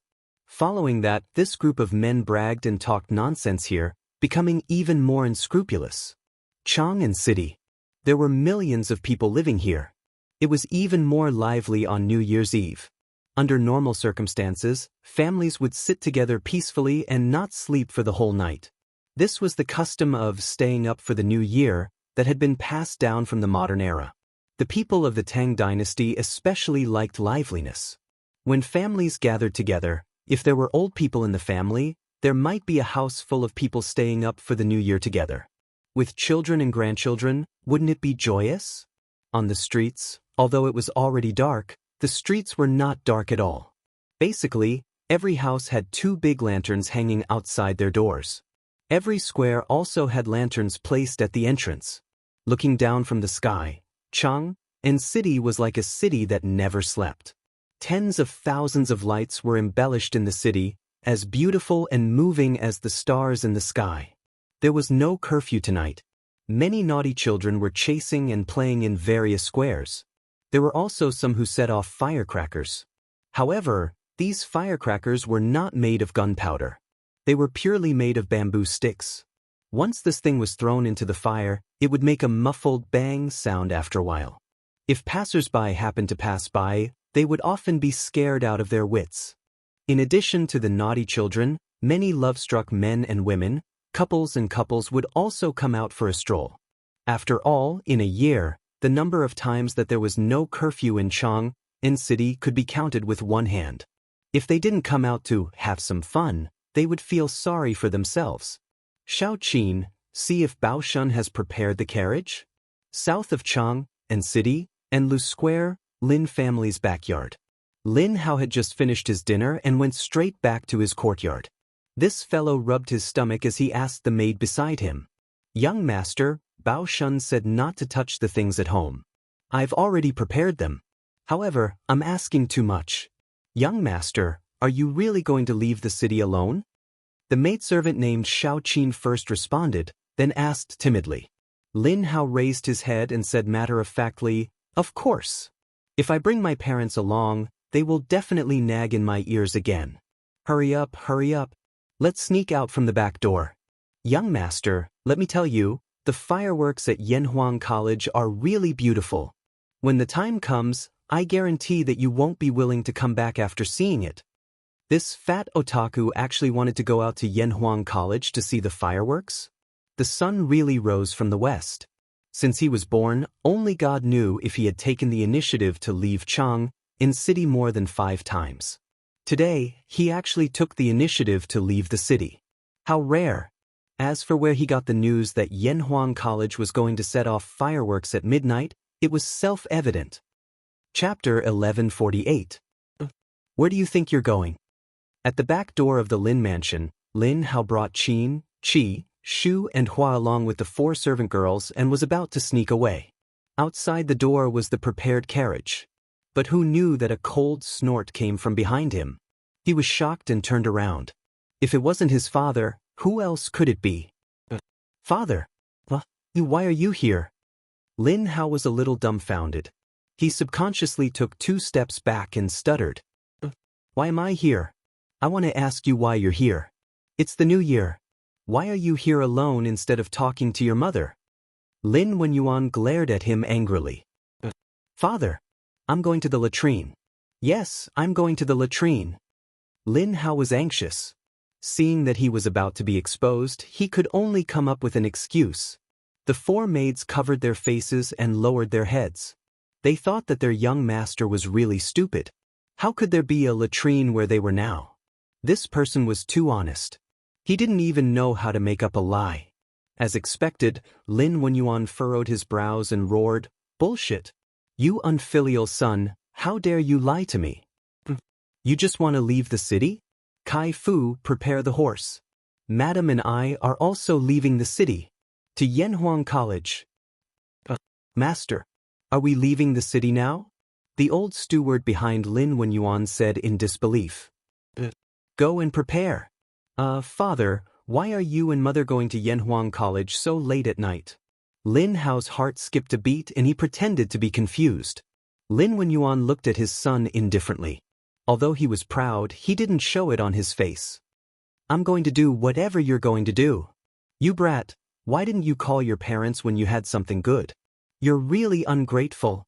At this point, Lin Hao finally understood that his father already knew that he was going to Yunshan to watch the fireworks. Father, how did you know? Lin Hao opened his mouth and said in surprise. You don't need to know that.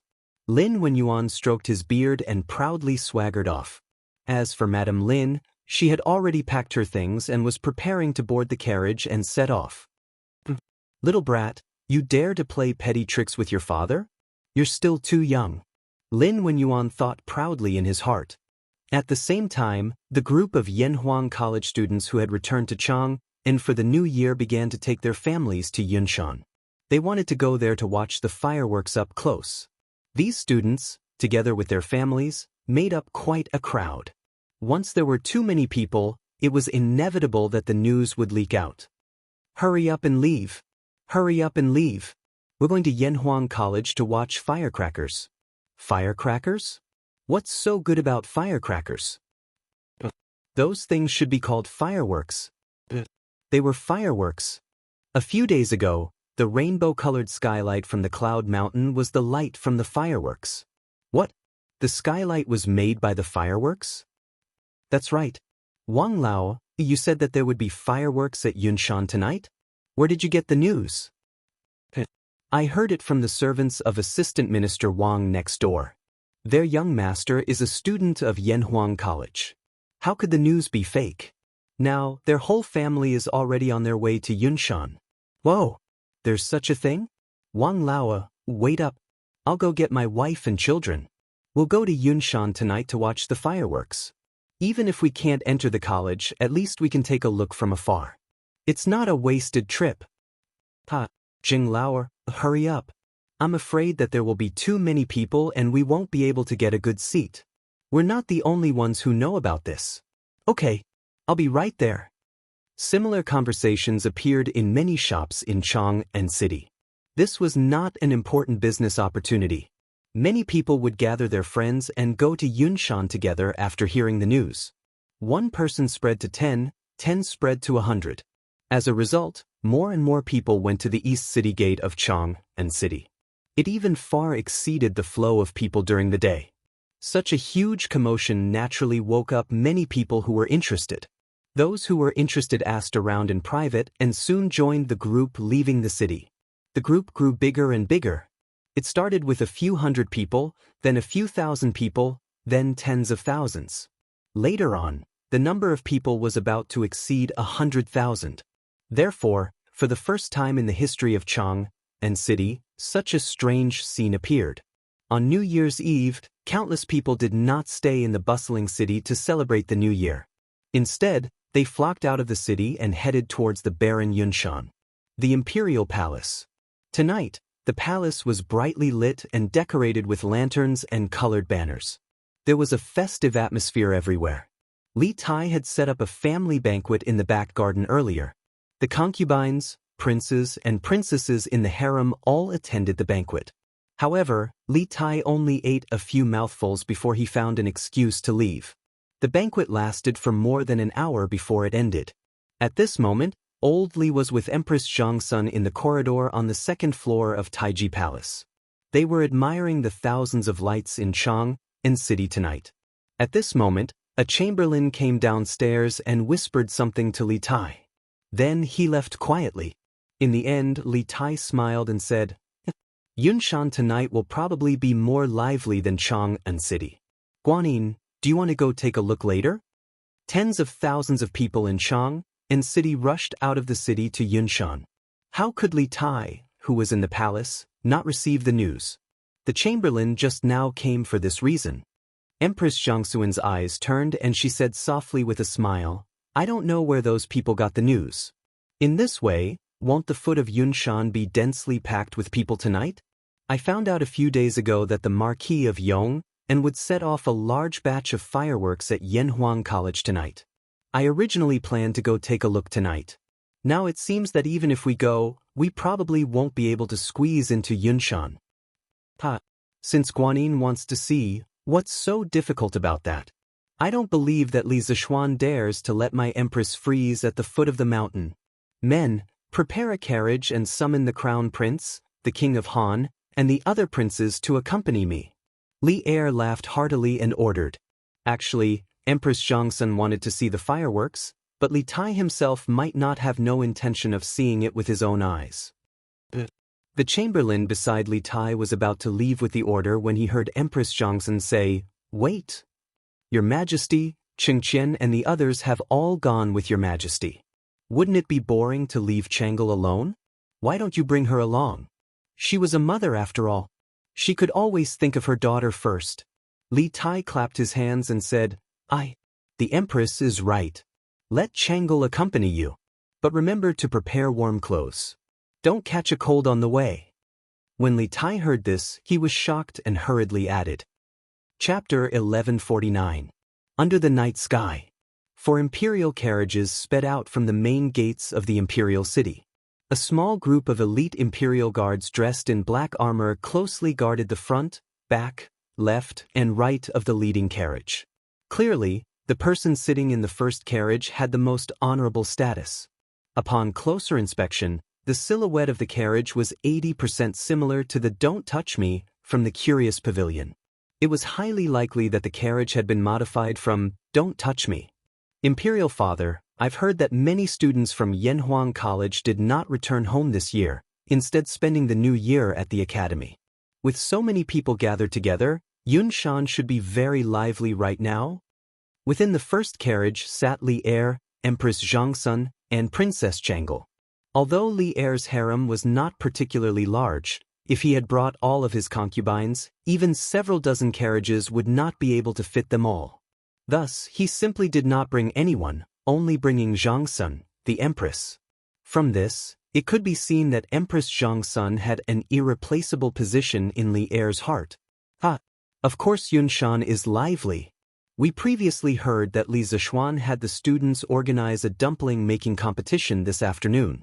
Ever since Qingke was born, she had never done anything like cooking. Unexpectedly, she was bewitched by that brat Li Zishuan to personally make dumplings. How preposterous! Li Er reclined on the sofa in the carriage, squinting his eyes as he spoke in a satisfied yet unhappy tone. Next to him was a stove, causing the interior of the carriage to be as warm as spring. Dumplings? Imperial Father, what are dumplings? Changel's eyes brightened as she softly asked. Li Er thought for a moment before replying, These dumplings are wontons. However, it is a new name that Li Zishuan gave them. It is said that tonight is the Z hour, the time for the new and the old. It has a special meaning. These dumplings just so happen to have the meaning of making friends at a younger age. I didn't expect that brat to have such meticulous thoughts. Yanhuang College clearly had old Li's eyes and ears. Otherwise, how could Li Er have such detailed information? Dumplings? Making friends at a younger age? This name is quite appropriate. Changel muttered to herself. Then she couldn't help but chuckle. Father, with Brother Qingxue's skills, Changel really wants to see what kind of dumplings he makes. Speaking of this, Empress Zhangsun couldn't help but cover her mouth and chuckle. This Empress also really wants to see Qingke's dumplings. Hey, I reckon you guys are looking down on them. Because those dumplings might have already entered the students' stomachs. F***CK. Why are there so many people in front? And there doesn't seem to be any movement. It seems like we can't go up Cloud Mountain? So, I should have come earlier. At the foot of Cloud Mountain, there was already a sea of people. At a rough glance, there were at least tens of thousands of people. Previously, when Li Zishuan received the news, he hurriedly ordered to block the mountain path of Cloud Mountain. If so many people swarmed up, it was likely to cause trouble. Moreover, There were rows of flowing flames on the cement road outside Plum Village. It was obvious that more people were coming this way. Under such circumstances, he dared not open the mountain path. It was not that he was stingy, but once there were too many people, it was easy to cause trouble. Last time, when he used public opinion to mobilize the people to destroy the Chui family, some hooligans took advantage of the situation to steal and molest the Chui family's maids. This was a very good example. Li Zixuan had always taken this as a warning in his heart. Moreover, when the fireworks were set off later, the people would be able to see very clearly even if they stood at the foot of the mountain. There was no need for hundreds of thousands of people to swarm up Cloud Mountain. Hey, Commander, it's me. It's me. Can I go up too? At the entrance of the mountain path to Cloud Mountain, Mo Zhong and the Academy's guards were maintaining order. Cloud Mountain was close to 200 meters above sea level. It was not considered high, but it was definitely not low either. At present, if one wanted to go up Cloud Mountain to Yanhuang College, this was the only way. They had set up a checkpoint here. It could be said that one man could hold the pass against 10,000 people. At this moment, a young man suddenly squeezed out of the crowd. Behind the young man stood a middle-aged couple. Although they were dressed ordinarily, their aura could not be concealed. Chu Yanfu? Mo Zhong had stayed in Yanhuang College for so long that he was familiar with most of the students. He fixed his eyes on the young man. Who else could it be but Chu Yanfu? This child went home 2 days ago to prepare for the new year. He did not expect to return to Cloud Mountain today. As for the couple behind him, their identities were even more obvious. Mo Zhong pays his respects to Assistant Minister Chu. Mo Zhong clasped his fist and bowed to Chu Suiliang. This old man is just here to watch the fun. Commander Mo, you don't have to be so courteous. Chu Suiliang did not put on any airs. He stroked his beard and said with a smile.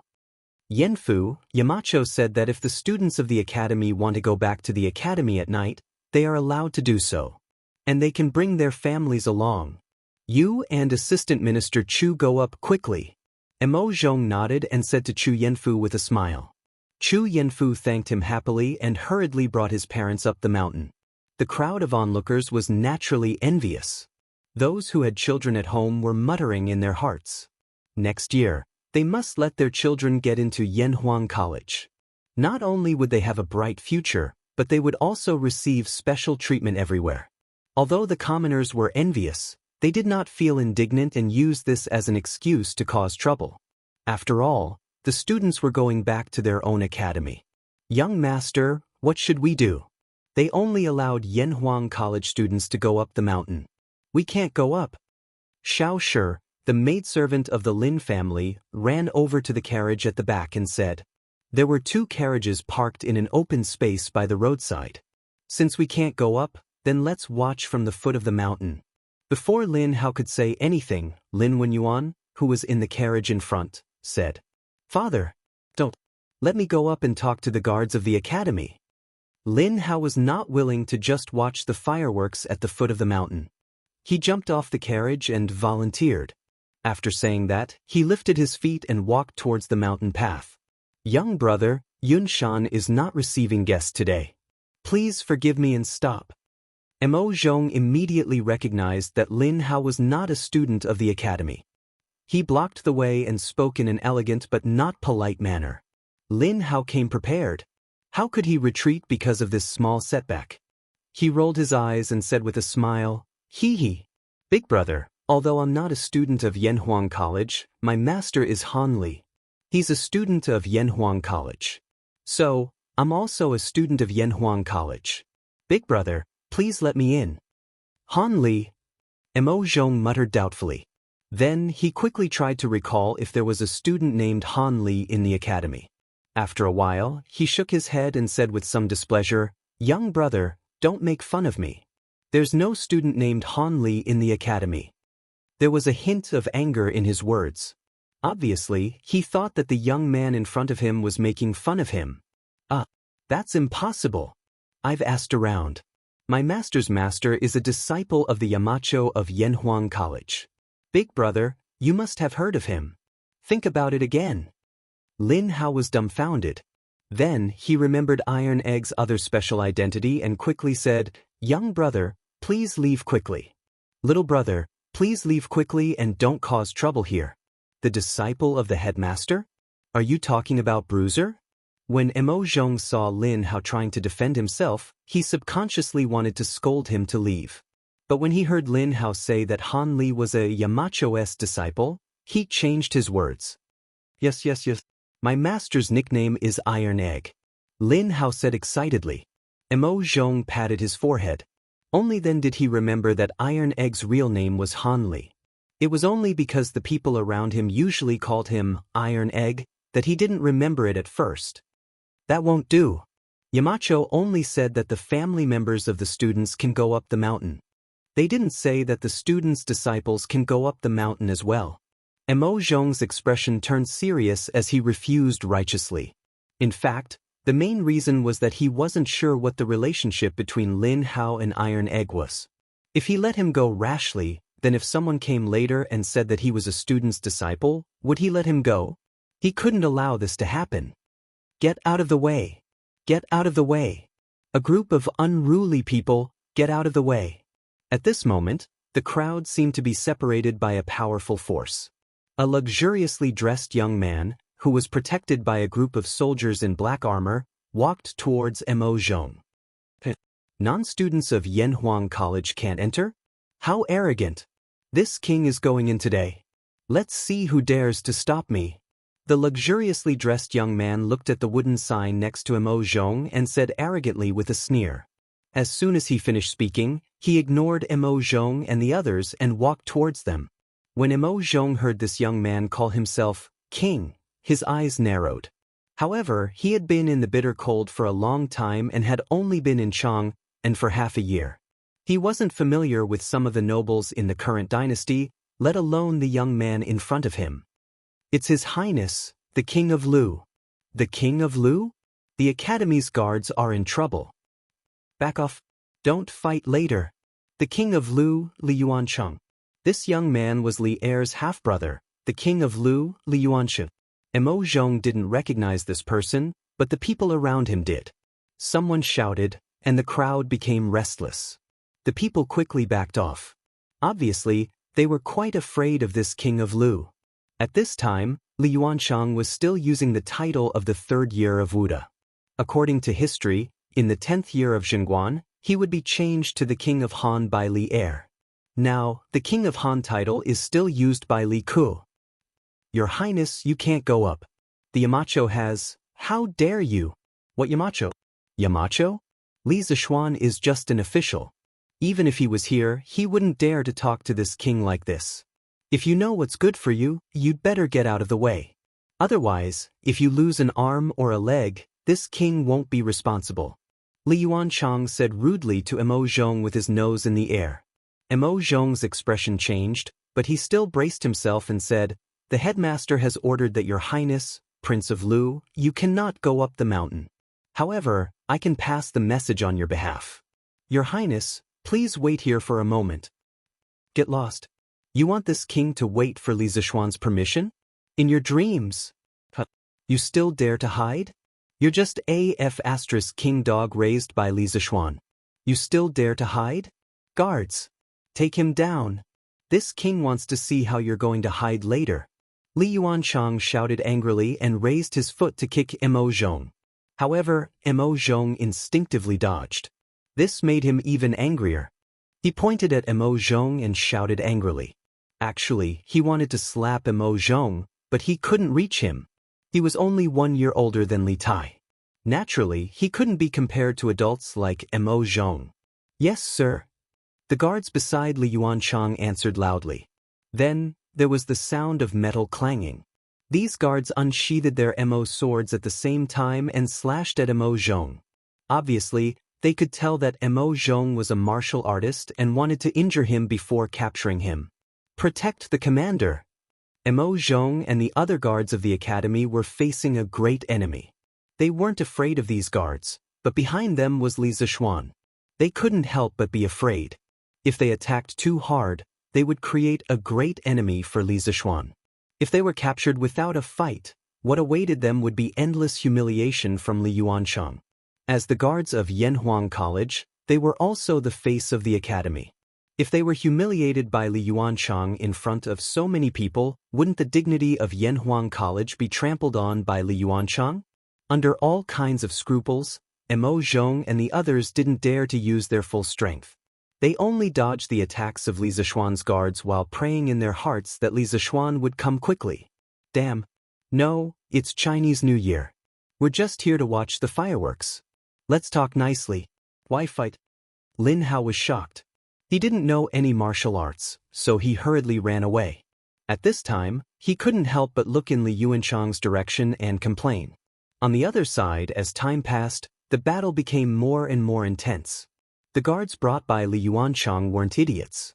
Mo Zhong and the others who were afraid and didn't dare to use their full strength had a hard time dodging. There were already several light cuts on their bodies. Who dares to be so presumptuous in Yunshan? All of you stop. Under the ardent expectations of Mo Zhong and the others, Li Zishuan finally arrived. The people at the foot of the mountain only heard a muffled snort. Then, a series of blurry figures appeared on the mountain path. In the next moment, Li Zishuan stood between Mo Zhong and Li Yuanchang. The guards brought by Li Yuanchang had been sent flying in all directions. Bang, bang, bang. All of this happened in the blink of an eye. Before Li Yuanchang could react, all of his guards had already landed heavily on the ground. He was instantly horrified.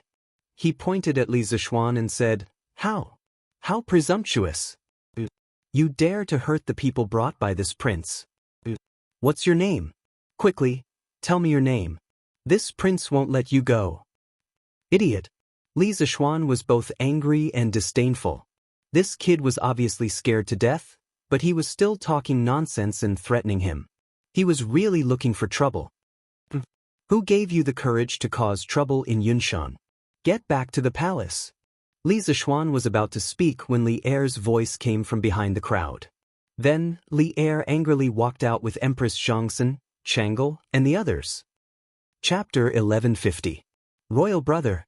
Greetings to Royal Brother. At the foot of Cloud Mountain, Li Yuanchang, who was still in shock, immediately regained his senses and ran to Li Er's side, bowing. In his opinion, even if Li Zishuan's martial arts were superb, he wouldn't dare to do anything to him in front of Li Er, right? After all, he and Li Zishuan were monarchs, and Li Zishuan was only a subject of the royal family. Li Er didn't give his younger brother any face and coldly said, "Yanhuang College is an important place for learning. You brought people here to fight and kill. Do you have any respect for me? Do you have any respect for the law?" Li Yuanchang quivered and hurriedly explained, "Royal Brother, this has nothing to do with me. I heard that there are fireworks on Cloud Mountain tonight. I just wanted to go up and take a look. But this group of dog slaves, this group of guards didn't let me go up. This is outrageous. It's said that this world is imperial land, since Cloud Mountain is within the Tang Empire's borders. What right does the Duke of Yong and have to not let me?" "Shut up." Without waiting for him to finish, Li Er sternly interrupted, "You're asking why? Then let me tell you why. Just because Cloud Mountain was given to the Duke of Yong and to build the college, if he doesn't let you in, you can't enter." Li Yuanchang shrunk his head in fear and wanted to leave, but he was unwilling, so he raised his head and said, "Royal Brother, it was Royal Father who told me that he couldn't come because he was in the palace, and wanted me to come and see what the fireworks looked like. I had no choice but to come." "Royal Father?" Li Er's eyes narrowed, and a dangerous gaze shot out from the slits of his eyes. The air around him suddenly became colder. Li Yuanchang was shocked, and only then did he remember that although this person in front of him was his brother in name, last year, this person in front of him killed his own brother, imprisoned his father, and usurped the throne. And he was only Li Er's half-brother. If he angered Li Er, then no one could guarantee that Li Er wouldn't kill him. Gulp. Thinking of this, Li Yuanchang's Adam's apple couldn't help but move, and then he trembled. "Royal? Royal Brother, I didn't mean anything else. Go back. You are not allowed to come to Cloud Mountain in the future." Li Er's cold and emotionless voice was squeezed out from between his teeth. Although his voice was not loud, it was like a heavy hammer that ruthlessly hammered Li Yuanchang's chest. I will take my leave now. A layer of cold sweat appeared on Li Yuanchang's back. He cupped his hands towards Li Er, then led his group of defeated soldiers and hurriedly fled. Li Zishuan. I, Li Yuanchang, will remember what happened today. Just you wait. Crestfallen, he squeezed out of the crowd. Li Yuanchang's face was burning. Ever since he was born, he had never suffered such grievances. Today, he was humiliated in front of so many people, so he couldn't help but hate Li Zishuan. Sigh. What a pity. Such a pity. If I had come a step later, this trash King Lu would have fought with Li Zishuan. Even if Li Zishuan's reputation was not destroyed, it would have caused a lot of trouble for Li Zishuan. Feng Jidai, who was standing not far behind Li Er, saw this scene and felt that it was a pity. Yes, it was the new year, so the other officials were on holiday. However, as Li Er's secretary, if Li Er had an important event at the last minute, he still had to accompany him. On the other hand, although he had asked his father to give up on the plan of establishing himself as king, he still hoped that there would be some internal chaos in Tang, and that would give Lingnan an opportunity to take advantage of it. Especially Li Zishuan, this rising aristocrat of Tang, Feng Jidai had always been rather wary of him. His intuition told him that Li Zishuan was definitely the biggest variable between Tang and Lingnan. Your subject left Cloud Mountain without permission during the period of confinement. Your Majesty, please punish me. After Li Yuanchang left, Li Er's expression changed. No one knew what he was thinking, but one thing was certain. It definitely had a lot to do with Li Yuanchang's last sentence. Imperial Father sent him. At this moment, Li Zishuan stepped forward and cupped his hands, speaking. Li Er came to his senses and turned his gaze to Li Zishuan. Somewhat absent-minded, he waved his hand and said, "No matter. Today is New Year's Eve. We will not bicker with you about this. Let's all go up the mountain." Finished speaking, he took the lead and walked up the mountain path of Cloud Mountain. Empress Zhang's son, Princess Chang'e, Li Chengqian, Li Ku, and the other princes promptly followed. Brother Xiaoxian, don't worry. If Imperial Uncle complains about you to Imperial Grandfather, Chang'e will speak up for you. As Chang'e passed by Li Zishuan, she spoke in a voice that only the two of them could hear. Being attentive and considerate, she instantly thought of the methods that Li Yuanchang would use to take revenge and the trouble that he would bring to Li Zishuan. Li Zishuan glanced at the young lady gratefully. The matters of the imperial family were the most complicated, especially when it involved Li Yuan. Although he currently held a high position and authority, if he was careless in this matter, it was very possible that he would lose everything. With Chang'e, a member of the palace, helping mediate, it would indeed save him a lot of trouble. Mo Zhong, you've worked hard just now. Quickly bring the injured brothers to have their wounds bandaged. Li Zishuan did not immediately chase after Li Er. Instead, he instructed Mo Zhong. It's fine. Yamacho. They're all minor injuries. Mo Zhong said with a smile. Minor injuries still need to be bandaged. Quickly go. Let the uninjured brothers hold the fort here for now. Li Zishuan insisted. All right then. Mo Yun, take the uninjured brothers and hold the fort here. I'll follow them up the mountain to have their wounds bandaged. No problem. Li Zishuan nodded his head in satisfaction. Then he turned around and followed the group of injured academy guards as he prepared to ascend Cloud Mountain. At this moment, Grandmaster, can you take me with you? A youth in the shape of a ball suddenly rolled out from the crowd. Then the youth was heard shouting. Li Zishuan was stunned. Grandmaster? Was he calling him? Since when did he become a grandmaster? Just as Li Zishuan was wondering if the person behind him was calling him, a rather quiet little fatty dressed in luxurious clothes scurried in front of him. Which family's child are you? Are you calling me grandmaster? Li Zishuan felt inexplicably amused. He was only 15 years old, and he was already a grandmaster? Yes. You're my grandmaster. Grandmaster, my name is Lin Hao. My master is Iron Egg. You're my master's master, so naturally, you're my grandmaster. Who else could this little fatty be if not Lin Hao? Seeing Li Zishuan's question, he quickly introduced himself. Lin Hao? Your boss Lin's son? Li Zixuan suddenly remembered that Han Yushi had mentioned to him that Iron Egg was working part-time as a teacher in the Lin family. Hence, he asked with a smile. Yes. Grandmaster, you should know my father. He's a member of the Flaming Yellow Chamber of Commerce. Lin Hao had never felt like this before. He felt that his father's membership in the Chamber of Commerce was so useful. Chapter 1151. Ahem. My son speaks without restraint. Please don't lower yourself to his level. At the foot of the Cloud Mountain, the conflict had dissipated. However, what followed was a scene of him acknowledging his grandmaster. The surrounding onlookers could not help but secretly sigh that they did not come in vain today. When Lin Wenyuan saw his son talking to Li Zixuan from afar, he hurriedly ran over and bowed to Li Zixuan to apologize. Lin Hao's words just now seemed to be stealthily changing the concept. This was because he only invited Iron Egg to be Lin Hao's teacher. There was a huge difference between a teacher and a master. The former was only responsible for imparting knowledge and dispelling doubts, or for passing down the orthodoxy. It's fine. I've heard of your son from Iron Egg before. He's a very interesting person. Since all of you are here tonight, then follow this marquee up there. Li Zixuan said nonchalantly. Thank you, Grandmaster. Lin Hao said happily. Lin Wenyuan was also ecstatic. He hurriedly cupped his hands and said, Thank you, Marquis. One had to know that tonight, not only were there fireworks on the Cloud Mountain, but the Emperor was also there. To be so close to the Emperor of the Tang Empire was an opportunity that many people could only dream of. Mo Yun, if there are members of the Flaming Yellow Chamber of Commerce who come later, let them up the mountain too.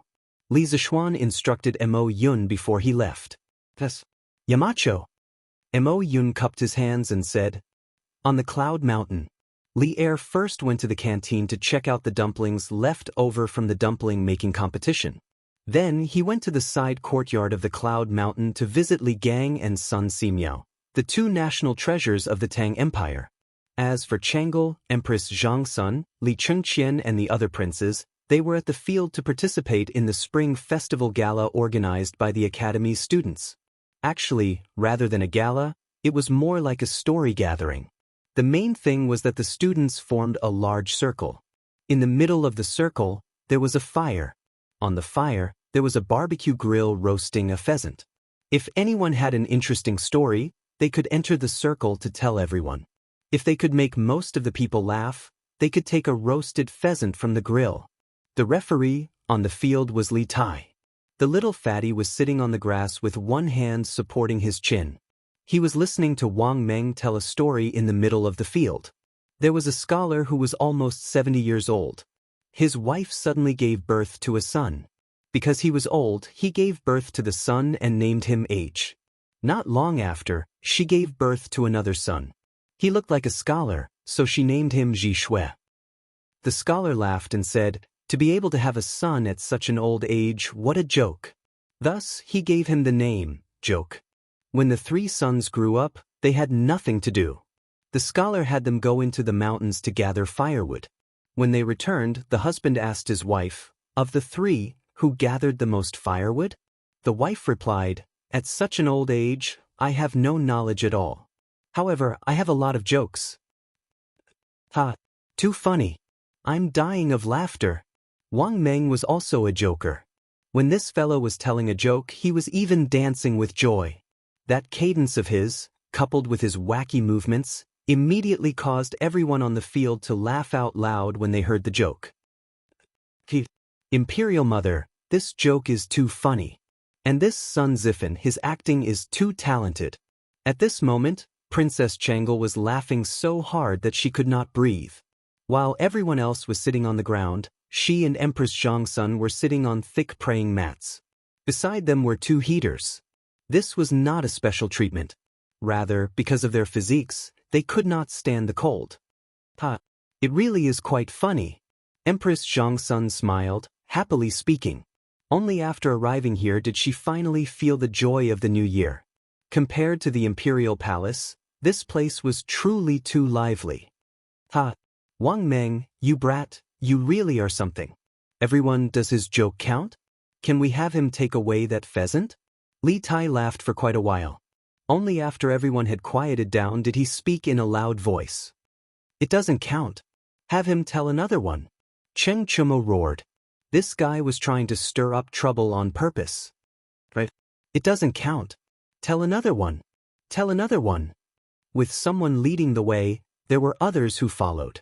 One after another, the students shouted loudly. The scene was quite lively. Standing by the bonfire, Wang Meng did not expect that his joke would be so popular. Scratching his head, he thought for a while before saying, "That's fine. I'll tell another one." Speaking of which, there was once a monk. It turns out that Yanhuang College is really so beautiful. It turns out that the students here are really as interesting as Mr. Han said. Because of Li Zishuan's special permission, Lin Hao also entered Yanhuang College. However, he was too embarrassed to directly join the crowd of students, so he stood outside the circle. Seeing this lively scene, he could not help but feel envious. At this moment, he actually had the urge to immediately join in, and that urge was so strong. Clang, clang, clang. The joy lasted for a long time. As time passed, the clock finally rang. Then, everyone, regardless of what they were doing at the moment, stood up at the same time and looked up at the night sky.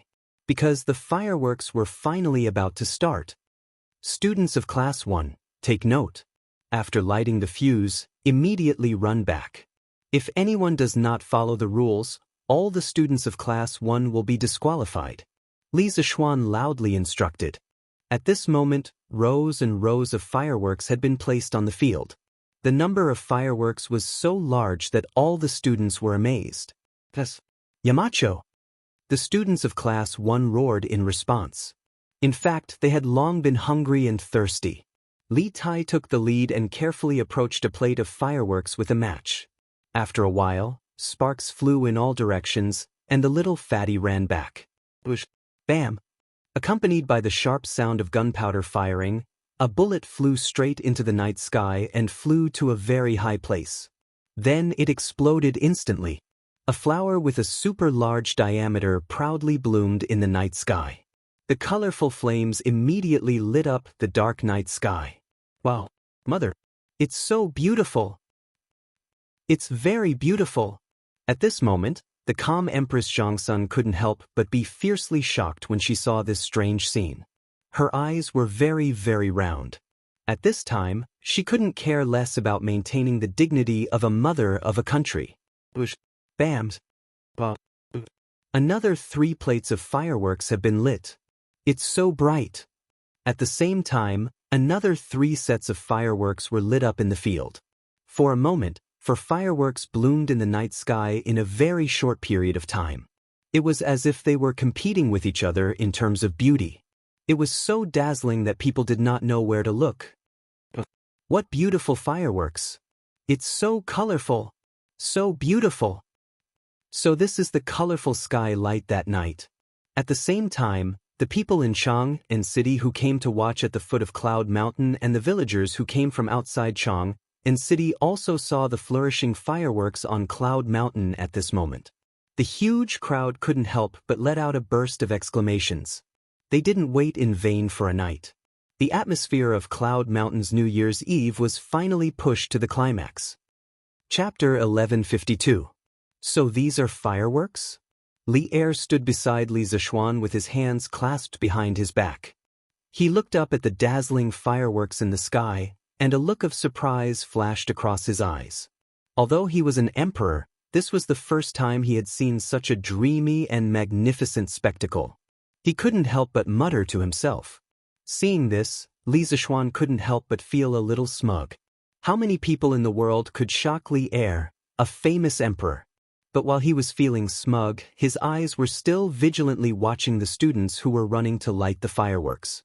After all, if this thing exploded, the consequences would be very serious, so he had to be prepared to save people at all times. How can this firework fly so quickly into the sky? Suddenly, Li Er asked such a naive question.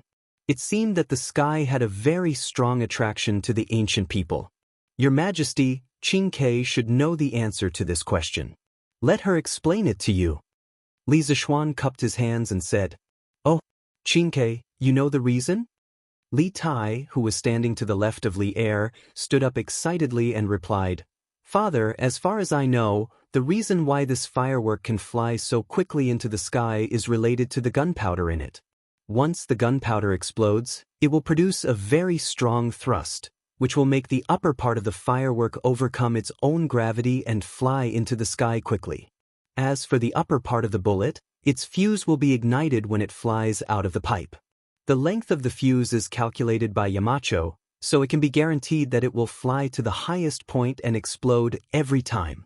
This is the scene we are seeing now." The previously arrogant Li Tai had now transformed into a big shot in the physics world.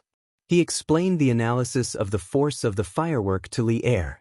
Hearing this, Li Er, Empress Xianxia, Li Qingqian, Chang'e, and the others were all stunned. Thrust, gravity? Faced with these new terms, Li Er was caught off guard. Although he had glanced at the Academy's physics textbooks, he had only glanced at them and didn't study them in detail. Of course, what caught him even more off guard was that his son had only stayed in Yanhuang College for half a year. How could he know so many things that didn't exist in the Tang Empire before?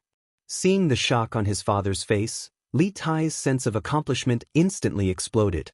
This was like a child who knew something amazing and would show off in front of their parents, asking for praise.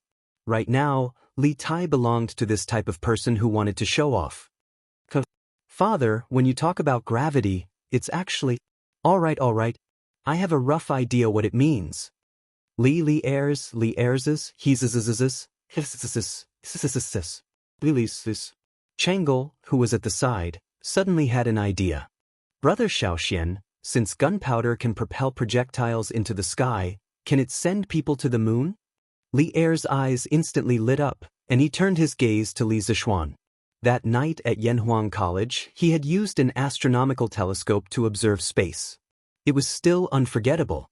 Chang'e's suggestion made him feel a little excited. Although Li Zishuan had said that night that it would take at least 100 years of technological accumulation to send humans to space, what if there was a shortcut? Li Zishuan almost vomited blood when he heard this. Chang'e's suggestion was a little similar to a rocket. He didn't expect her to have such a bold idea even though she didn't have much knowledge of engineering. Chang'e, although gunpowder is extremely powerful and can propel objects into the sky, it will explode instantly once it's ignited. It can only provide an instantaneous explosive force. We can't control its combustion speed, so it can't provide a continuous thrust to send heavy objects or human bodies out of the ground beneath our feet. Furthermore, with Tang Empire's current conditions, even if we send people out of Earth, we can't guarantee their survival in space. After all, there's air on Earth, but nowhere else. Li Zishuan tried his best to explain in a language that Chang'e could understand. "Oh." Chang'e thought for a moment, then nodded, not fully understanding.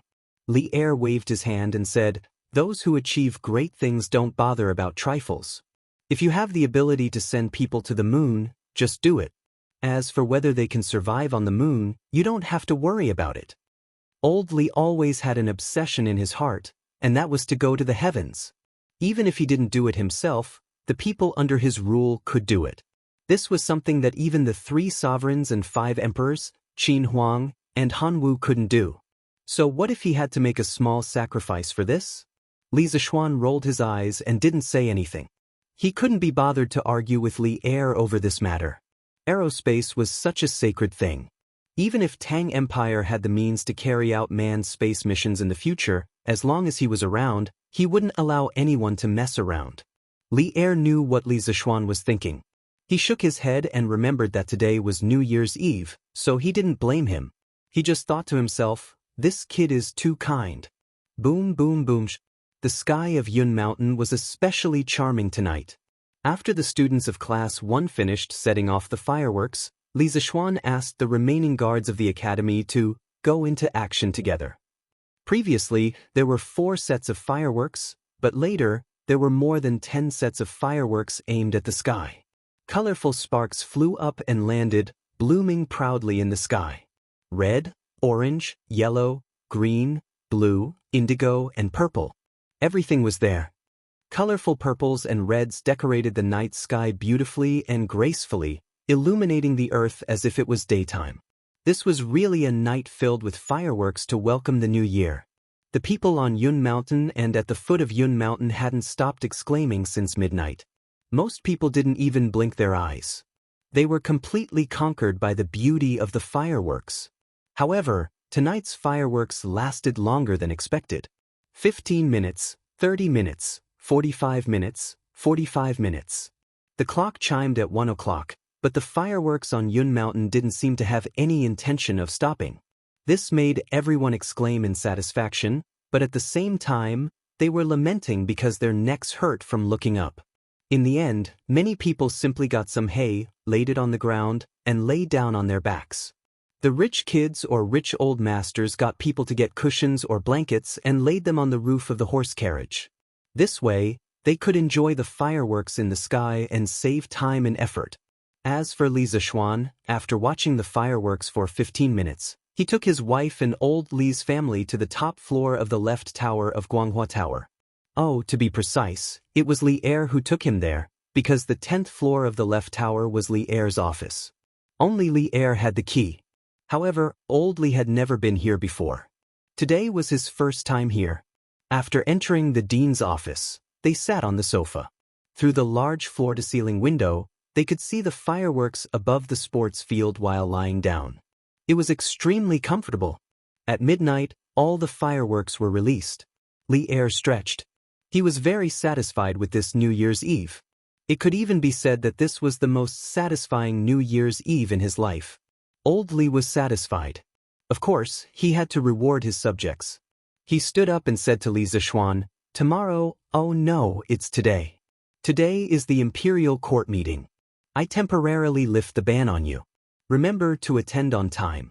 If you're late or absent, humph." After that, he left with Chang'e, Zhangsen, Li Chengqian, and the others, leaving behind a dumbfounded Li Zishuan. Damn God. What did I do wrong? Why are you punishing me like this? After a long time, Li Zishuan pointed at the sky and cursed. He wanted to stay up for the new year tonight. Tomorrow morning he still wanted to sleep in? And attend the imperial court meeting? Participate my ass. Yes, old Li thought it was a reward, but little Li thought it was a punishment. Chapter 1153. After Li Er left, Li Zishuan instructed Emo Zhong to wrap things up properly before bringing his wife and sister back home. As for his father, mother, maternal grandfather, and maternal grandmother, they had already gone back to stay up for the new year. Tonight, Yunshan had set off fireworks for 2 hours. The night air was too cold, and they couldn't stand it for so long. After all, although the fireworks were beautiful, their health was more important. When they returned home, the whole family was gathered in the main hall, eating snacks and chatting. Since it was the New Year's Eve, the whole family had to gather together.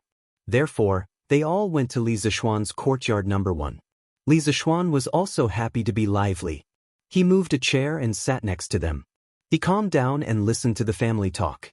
I didn't expect this. The New Year's Eve on Yunshan is even more lively than Nanyang. I've lived for so long, and this is the most lively New Year's Eve I've ever had. Old Lady Yi said with a smile. The fireworks tonight added to the fun, and the scene of thousands of people celebrating New Year's Eve made Old Lady Yi feel that it was the New Year's Eve.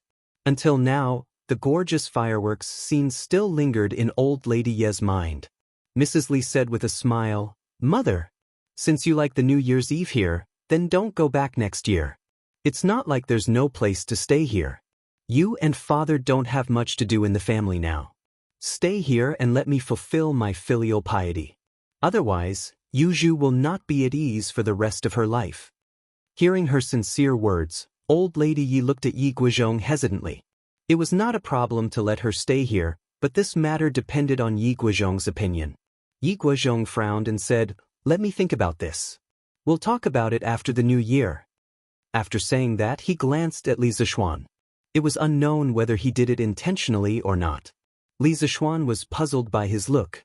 He thought to himself, if you want to stay, then stay. How can I say no? What do you mean by looking at me? In fact, After getting along with Yi Guozhong for such a long time, he didn't have any ill feelings towards Yi Guozhong. Not only that, but he also sometimes admired Yi Guozhong's vision of the big picture. At this moment, San Bao, Ah Fu, Xiao He, Xiao Shi and the other servants walked over together. It seemed like they had discussed this beforehand. The four of them walked closer and knelt down in front of Li Zixuan. Then they said, San Bao, Ah Fu, and Xiao He, Xiao Shi, wish young master and young mistress good health. We wish young master and young mistress good health and a young master soon. Although the Tang dynasty did not practice kneeling, it also depended on the time. According to custom, on New Year's Eve, when the time came, the younger generation would have to salute and give their blessings to their elders. The servants would have to kowtow to their masters and say auspicious words to each other. It was probably similar to how modern people wished for good health and safety. Li Zixuan was stunned for a moment before he came back to his senses. Wasn't this the modern New Year's greeting? However, he didn't expect these people to be so courteous. Good. Young master, I'll give you red packets later. No, I'll give you bets to win money. Once this fellow got excited, he wouldn't be serious. He even pulled out red packets. Thank you, young master. The few of them thanked him joyfully. Then, they began to wish Li Jingma, Madam Li, Yi Guozhong, and Old Lady Yi a Happy New Year. Later, under Han Yushi's reminder, Li Zixuan brought his wife along and solemnly bowed to the four elders in his family. Although he was not used to this kind of greeting as a modern person, when he thought of how Old Man Li and Madam Li usually doted on him, the knot in his heart faded a lot. Husband, you still have to attend the court assembly tomorrow. You don't have to stay up for the new year. You should rest early. After everything was done, Han Yushi reminded Li Zixuan. Xiao Xian is attending the court assembly tomorrow? Yi Guozhong heard and asked curiously. Han Yushi nodded and repeated the words that Li Er had said before he left. In the end, she looked at Li Zixuan and the corners of her mouth curled up into a smile. Yi Guozhong nodded and said, Yes. Since you're going to attend the court assembly, Xiao Xian, you should rest early. You don't have to stay up for the new year. Li Zixuan didn't care and said, It's okay. Grandfather. I can still hold on. Besides, it's just a court assembly.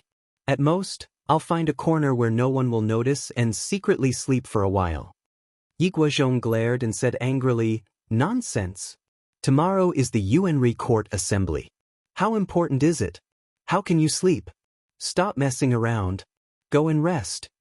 He wouldn't compromise with Li Zixuan on such a major issue, so his tone couldn't help but reveal a slightly stern and indisputable tone.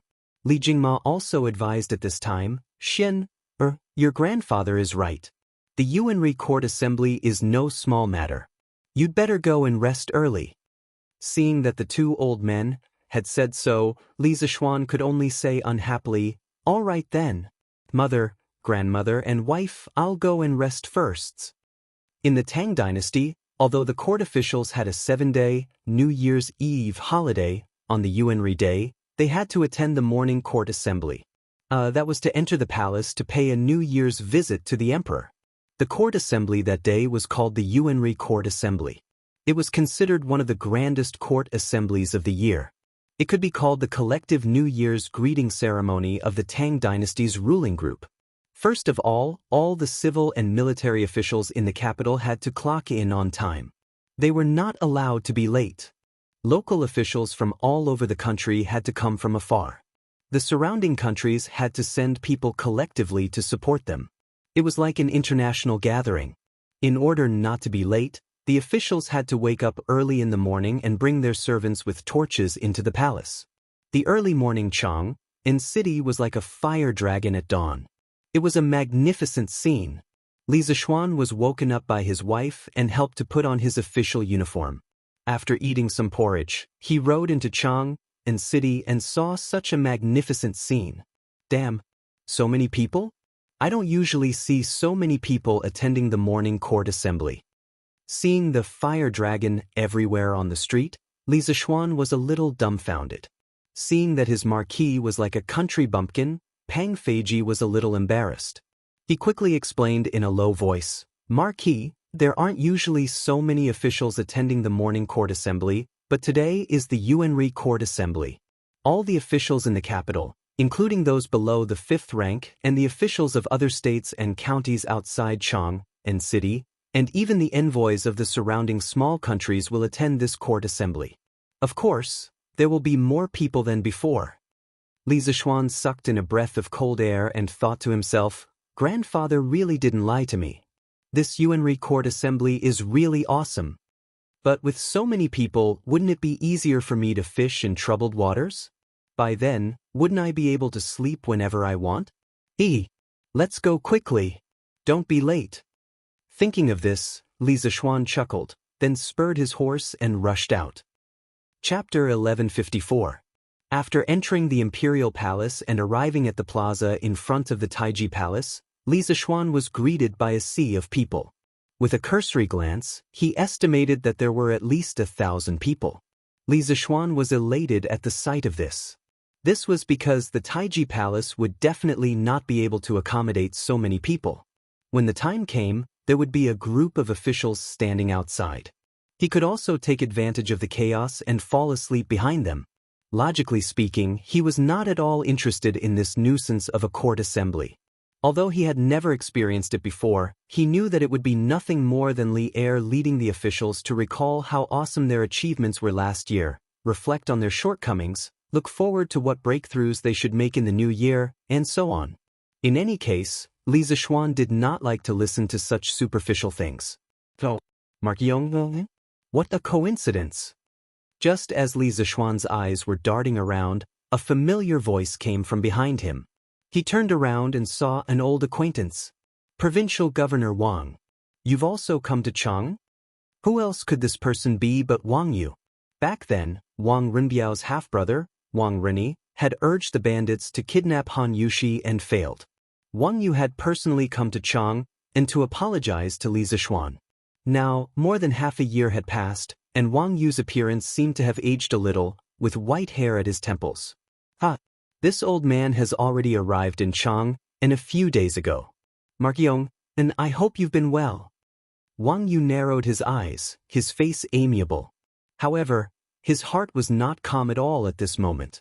After more than half a year, Li Zixuan had gone from being a lowly county boy to a marquis of the Great Tang. No one dared to underestimate him in court. But that was not the main point. The main point was that the Chui clan had collapsed under Li Zixuan's secret maneuvering. That was a 1,000-year-old clan that even Wang Yu had to be careful when dealing with. But it had collapsed just like that? Wang Yu couldn't help but secretly rejoice at his decision back then. If he had completely fallen out with Li Zixuan because of Wang Rini, then before the Chui clan fell, wouldn't their Wang clan have fallen first? After hearing the news from Chang'an, Wang Yu could not help but break out in a cold sweat every time he thought of this. Logically speaking, during the annual Yuanri Imperial Court meeting, there was no rigid rule that required the provincial governors of each province to personally come to the capital. They only needed to send their adjutants. However, Wang Yu had chosen to come personally for two reasons. On one hand, he wanted to use his wife, Princess Tong, and to further strengthen his relationship with the imperial family. On the other hand, he wanted to use Wang Rinbiao to deepen the friendship between the two families with Li Zixuan. Wang Yu had no reason to make an enemy out of a young man with such strength at such an age. Since you can't be enemies with some people, then you can be friends with them. Unlike the other arrogant aristocratic families, Wang Yu understood the Wang clan's current situation very well. As such, he was always able to make the right choice. I wonder if Governor Wang is still doing well in Sui province? As the saying goes, don't slap a smiling face. Moreover, Li Zixuan's enmity with the Wang family had long been resolved, so there was no need for him to deliberately keep a straight face. Everything is good. Everything was good. I heard that tens of thousands of flowers bloomed in the sky above Cloud Mountain last night. This old man was busy with mundane matters and had no chance to see it. It's truly a pity. Next year, oh no, it's this year's New Year. If there is such a wondrous scene on Cloud Mountain, this old man will definitely make time to personally take a look. Wang Yu stroked his beard and said with a smile. Li Zixuan smiled. The doors of Cloud Mountain are always open for Governor Wang. As Li Zixuan lived outside the city, he was relatively late. The two of them didn't chat much before the imperial court meeting was about to begin. At this moment, on the steps of Taiji Palace, an attendant holding a horsetail whisk stood there and shouted in a sharp voice, "The Yuanri Imperial Court meeting begins." Civil and military officials, envoys from various countries, enter the court for an audience. The previously noisy Taiji Palace immediately quieted down. The officials of all levels immediately lined up according to their ranks. Under the leadership of the civil official, Sun Wuji, they carried the imperial edict and walked up the steps toward Taiji Palace. Halfway through, Li Zixuan wanted to take advantage of the situation and sneak to the back of the line, but he was stopped by Wang Yu. Marqiong, and all the officials in this Yuanri Imperial Court meeting must be positioned according to their ranks and merits. They cannot stand randomly. Crown Prince Xianxia was a third-rank official, while the founding marquis was a third-rank official. As a result, Li Zixuan directly jumped to the sixth row of civil officials. Those standing in front of him were all the old officials who founded the country. This made Li Zixuan rather depressed. He originally wanted to catch up on sleep, but with his current position, how could he sleep? He didn't even have a place to lean on. After greeting each other, the officials began to pay their New Year greetings to Li Er. This New Year greeting wasn't just a simple kowtow or a sentence. It had to be read out by the Prime Minister. The entire greeting was long and awkward, so it had to be read out properly. Then, the various vassal towns and affiliated countries all had their own greeting, and the Prime Minister had to read them out one by one. Especially the greeting from the affiliated countries, it wasn't something that was difficult to understand. Many countries didn't even know how to express themselves in Chinese, so how could their greeting be smooth? It was even more difficult to read. But no matter how hard it was, it had to be read out. This was the face of the Heavenly Empire. Li Zixuan listened in the line and felt a toothache. He couldn't help but sympathize with Sun Wuji.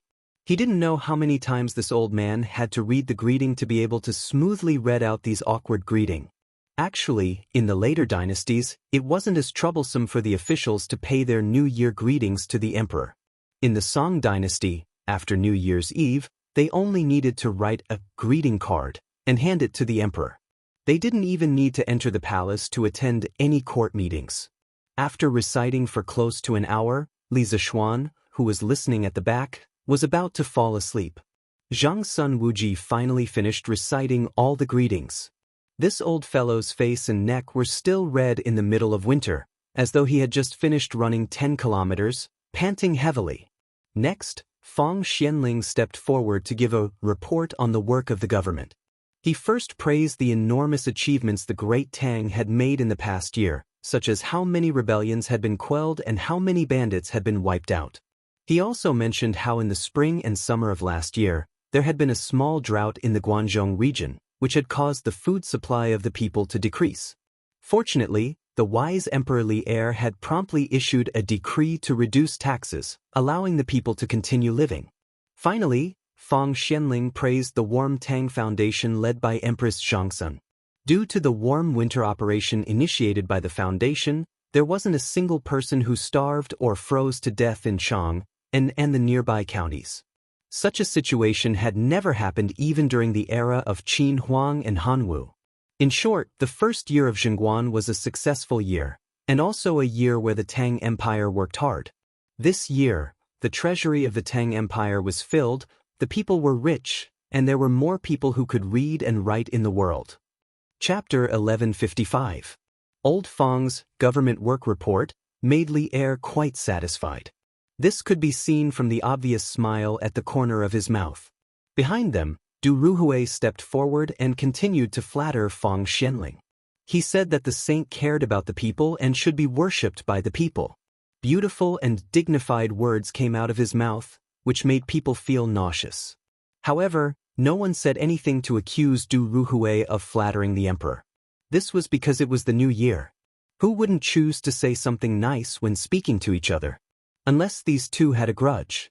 However, there was one exception, and that was Wei Zheng. As Du Ruhui's words became more and more exaggerated, and the flattery became more and more excessive, his old face had long turned black. At this moment, he couldn't hold it in anymore. He raised his foot and was about to go up and accuse Du Ruhui, but he was stopped by Xiao Yu. Left Minister Wei, His Majesty has been cautious and conscientious for an entire year. Just let him do as he pleases for once. It's not a problem for the overall situation. Xiao Yu said softly. Wei Zheng hesitated for a moment, but in the end, he didn't go up. After Du Ruhui finished his report, it was the turn of the chief officials of the 6 departments to go up and report. Li Zishuan let out a long yawn. The reports of the chief officials of the 6 departments were like notes of a lullaby that made him sleepy. His heart was already numb. Inadvertently, he glanced at a friend standing beside him. The latter had his head lowered and was shaking his head along with Zhang Sun Wuji's report. During this time, he didn't forget to nod his head and praise. It was as if Zhang Sun Wuji's boring report was a peerless piece of literature that left him with endless aftertaste. Li Zishuan was just about to admire this friend's erudition, but who knew that the latter would let out a soft snoring sound. When he heard it, he almost vomited blood. He thought to himself, I almost fell for your nonsense. Sleeping while standing with his head down, this friend's sleeping skills were really high. Hey, then I'll also take a nap. With this old man as an example, Li Zishuan also lowered his head and dozed off. After a while, he fell asleep standing up. When the court session had just begun, the sky had not yet brightened. However, as time passed, the sun outside Taiji Palace shattered the dark blue canopy of the sky. Like a burning wheel of wind and fire, it suddenly rushed out of the horizon and revealed its face in the thin mist of Eastern Mountain, shooting out beams of intense golden light. Behind them, the morning sun rose higher and higher from the entrance of the main hall.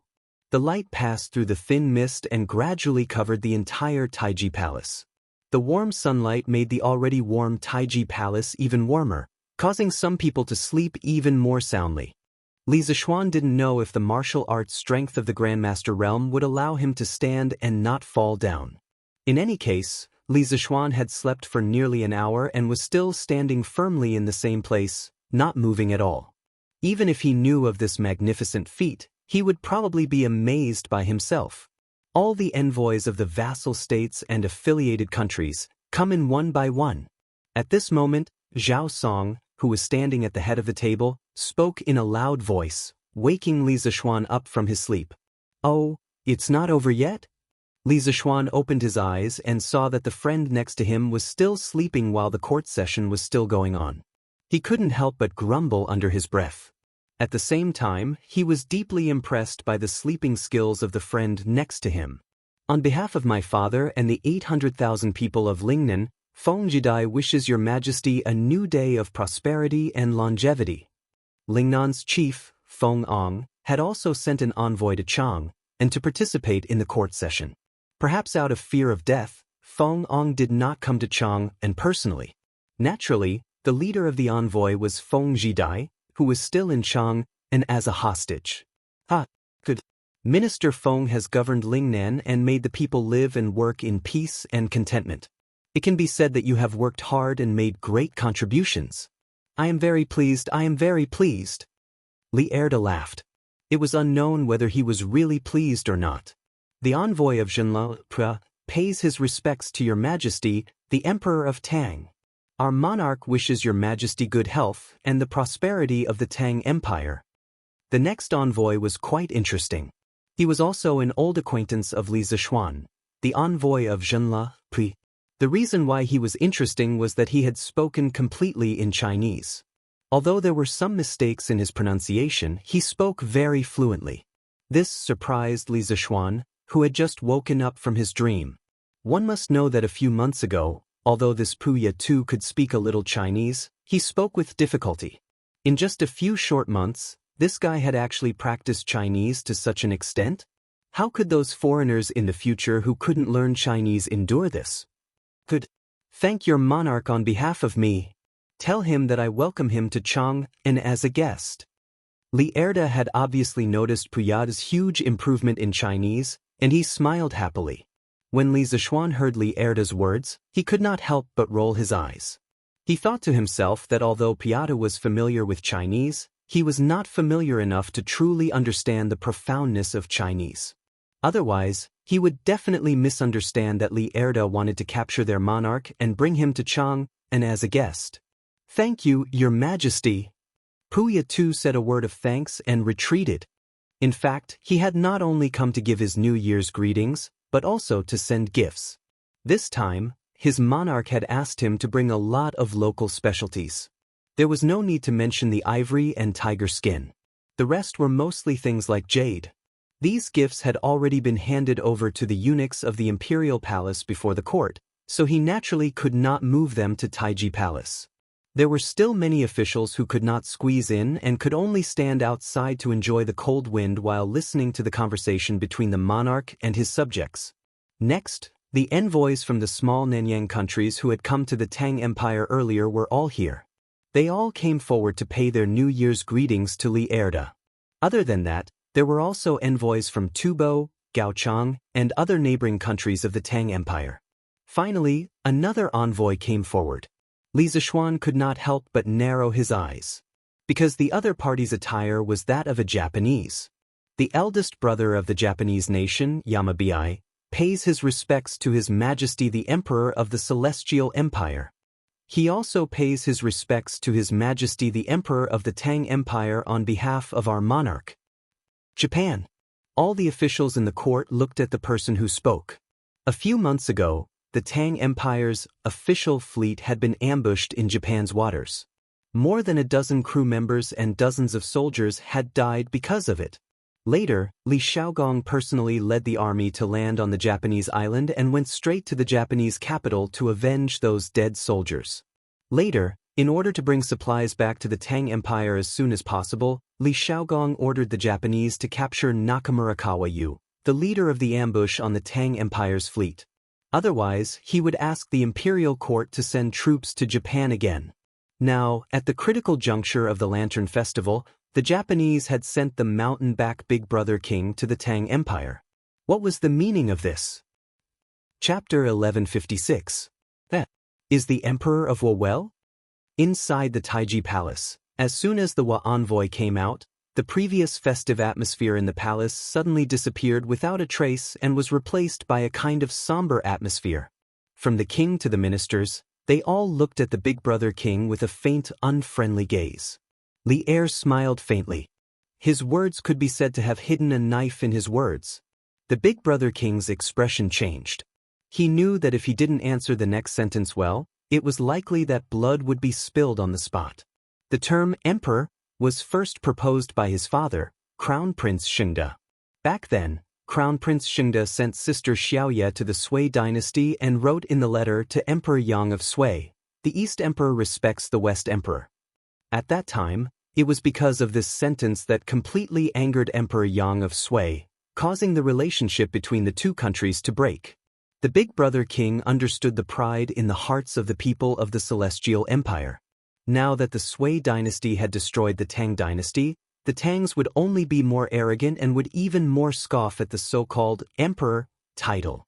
Even if his father created the title emperor, what could he do? The Tangs would not recognize it at all. In fact, China called the Emperor of Japan the Emperor of Japan the Emperor of Japan around the end of the Qing dynasty. Thinking of this, the Big Brother King felt a trace of powerlessness in his heart, but he had to face reality, so he took a step forward and bowed to Li Er. His Majesty the Emperor of the Tang dynasty is awe-inspiring. Under your prestige, who dares to call himself the Emperor? Your Majesty's words make the Big Brother King and the Wa people extremely fearful. Your Majesty, please take back what you said just now. Low-key, low-key, low-key. Before setting off from Wa, the mountain-back elder brother had already thought of the difficulties he would encounter in the Tang Empire. After all, there had been some disagreements between the two countries. But he believed that as long as he kept a low profile and endured in the Tang Empire, the proud Tangs would never lower themselves to their level. Last year, the Tang dynasty's fleet went south and was ambushed in Wa. Did you catch the pirate leader? Li Er smiled contemptuously and then said in an unfriendly tone. The air in the hall stagnated a little. But this time, the Big Brother King was prepared. He bowed and said, Your Majesty, Ever since the Tang Empire's army withdrew from Neon, the queen immediately ordered the entire country to capture Nakakawa-yu. Fortunately, God does not disappoint those who persevere.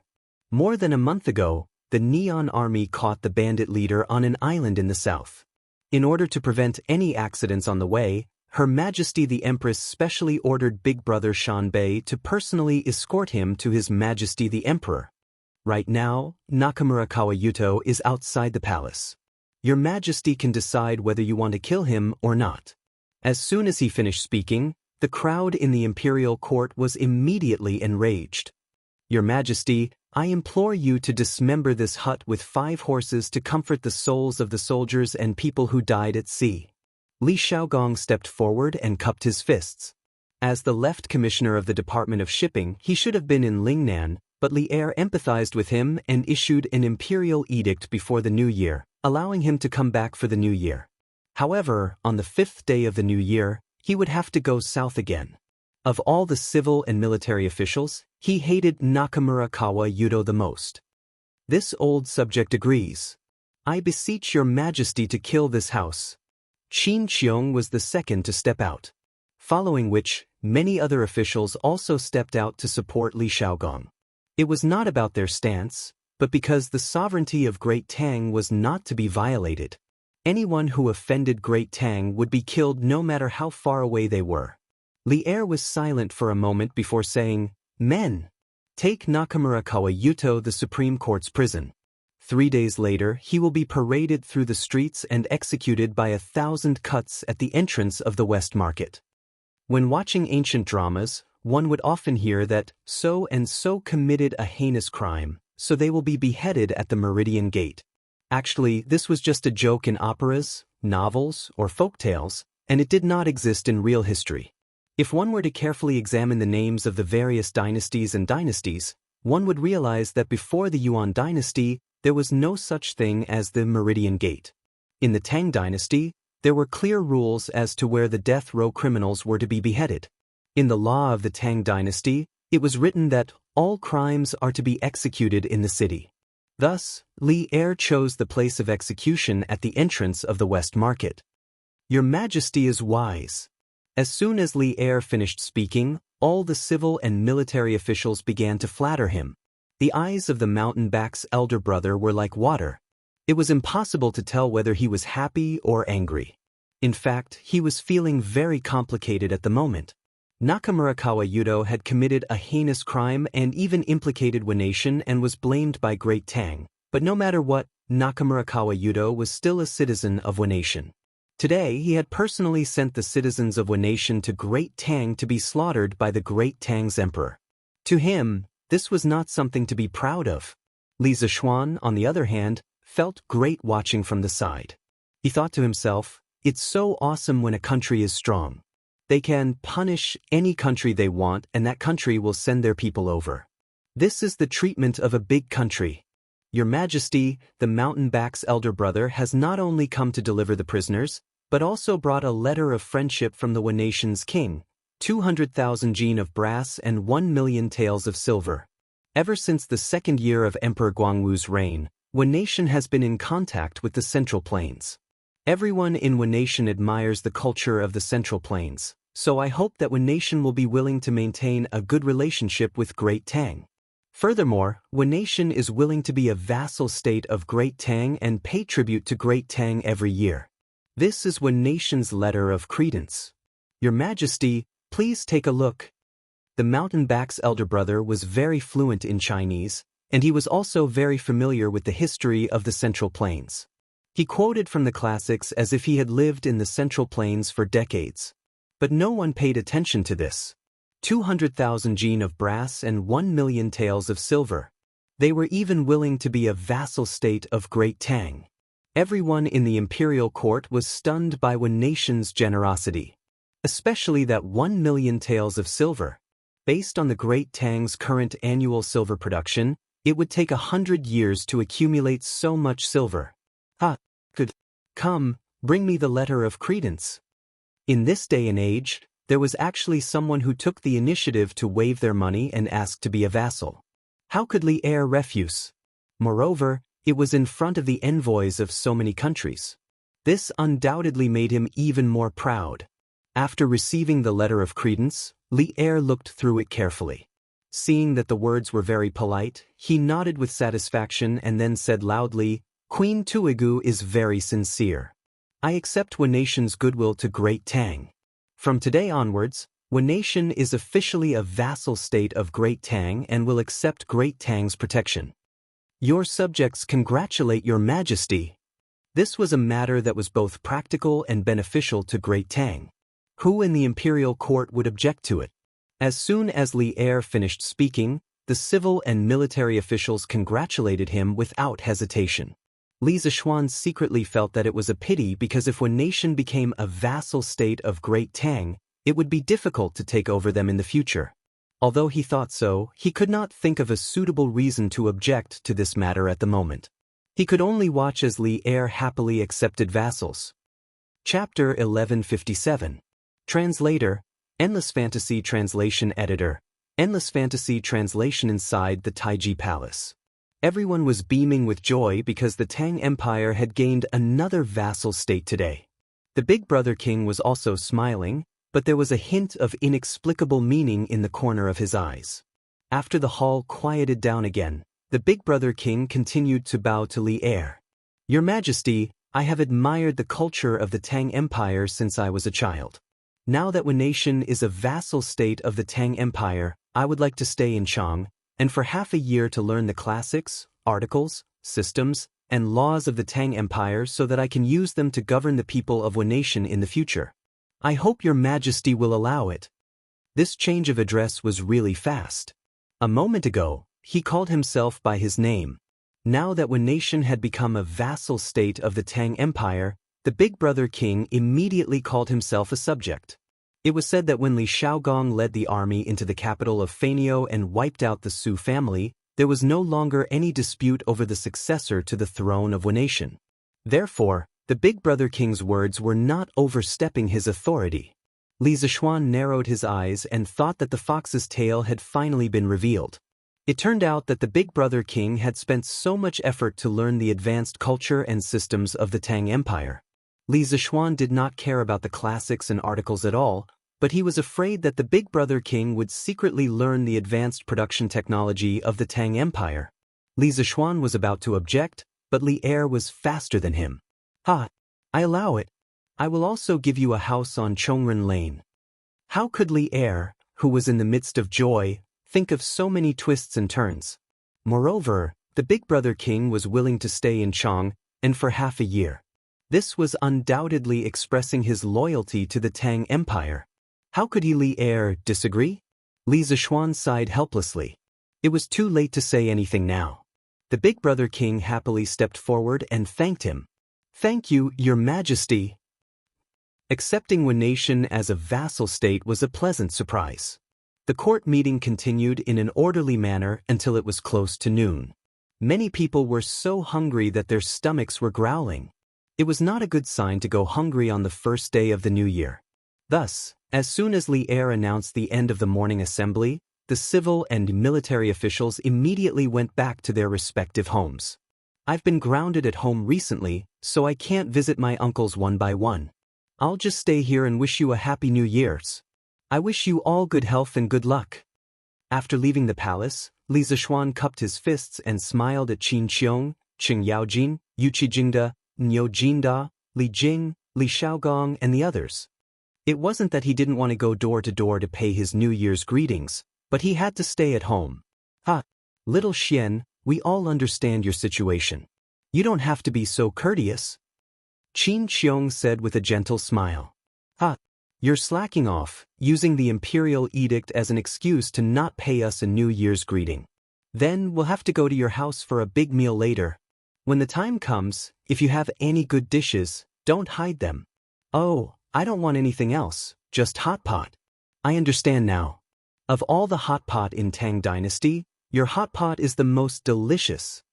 Cheng Yaojin patted Li Zishuan's shoulder and said with a look of dissatisfaction.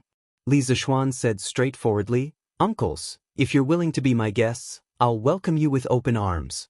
When the time comes, there will definitely be plenty of hot pot and wine." Li Xiaogong was dumbfounded when he heard that. He muttered, "Hot pot? What's that?" He had just returned to Chang'an a few days ago. How would he know about these new things? Speaking of which, he had only noticed the new coal stove and honeycomb briquette in Chang'an City on New Year's Eve. Yuqi Jingda licked his lips and said greedily, "Ha! Xiaogong, this hot pot is a kind of peerless delicacy. When you try it, you'll never forget it for the rest of your life." Niu Jingda, Li Jing, and the others nodded in agreement. Li Xiaogong's interest was piqued. "I'm leaving for Lingnan on the 5th day of the new year. Time is tight, so let's do it tomorrow. I'll go to your house tomorrow to try that hot pot. Little Xian, you won't refuse, right?" "Let's go, let's go." The group of old foodies, led by Cheng Yaojin, immediately started to coax him shamelessly. Li Zishuan had no reason to refuse. "Of course, I don't have any objections. Uncles, you just have to come to Yunshan tomorrow. Little Xian, I heard that you had a conflict with the king of Lu?" After everyone agreed on the date of the gathering, they went back to their own homes. Cheng Yaojin purposely followed Li Zishuan behind and whispered to him when he saw that there was no one around. Li Zishuan's heart skipped a beat. He nodded and admitted, "I did have a conflict with him last night. I beat up all his servants." Then, Li Zishuan told Cheng Yaojin about the situation at that time in detail. "Bah, this bastard is really a good-for-nothing. How dare he cause trouble in Yunshan? If it weren't for the retired emperor's protection, this kid would have died many times in the palace." When Cheng Yaojin heard this, he spat a mouthful of saliva at the side of the road and cursed. After a while, his face turned solemn again. "Xiao Xian, King Lu is a very petty and vicious person. I heard that many eunuchs and palace maids in the palace died directly or indirectly in his hands. Last night, you beat up his servants in front of so many people. With his personality, he won't let it go easily. So, you must be careful in the future." Li Zishuan's heart sank. He then said gratefully, "Thank you for telling me this, Uncle Cheng. I will definitely be careful." Cheng Yaojin nodded. After a while, he patted Li Zishuan's shoulder and said, "But little Xian, you don't have to be too afraid of him. Even if that kid uses the retired emperor to suppress you, so what? The retired emperor was nothing more than a decoration in the imperial palace. Who will listen to him? The emperor? What a joke. I believe that even if the retired emperor wants to kill you, the emperor won't sit by and do nothing. I don't believe that the retired emperor doesn't remember the incident at the Black Tortoise Gate at all. If he dares to make a move on you, we'll see if the emperor, old Cheng, and your other uncles will agree or not." Li Zishuan's expression changed. Old Cheng's words were really too bold. If others heard it and it reached Li Er's ears, old Cheng would definitely not have a good time. However, this also proved that old Cheng really treated Li Zishuan as a family member. Otherwise, he wouldn't have said such heartfelt words. Hearing this, Li Zishuan's heart warmed. He nodded and said, "Thank you, Uncle Cheng. However, there are some things that you shouldn't say. It won't be good for you if it gets out." I've lived for so many years.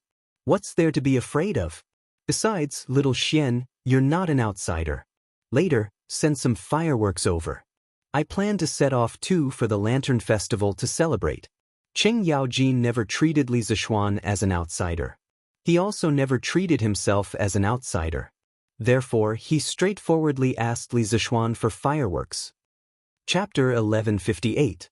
After bidding farewell to Cheng Yaojin, Li Zishuan rode out of the city and headed towards Yunshan. Along the way, the passers-by talked about the fireworks show on Yunshan last night. That visual feast undoubtedly left a very shocking impression on everyone. Many people were so excited after watching the fireworks last night that they couldn't sleep the whole night. There were also some rich businessmen and children of big families who sent their subordinates to inquire about where to sell that kind of fireworks. However, these people were destined to be disappointed because Li Zishuan had no plans to sell those fireworks. When he returned home, it was already noon. Everyone was waiting for him to eat. Li Zishuan rubbed his stomach and realized that he had been tricked by old Li. That was because today's court assembly had nothing to do with him. So he woke up early in the morning and ran so far just to give old Li a New Year's greeting? Wasn't this too much of a trap? Xianxia, eat quickly. What are you thinking about?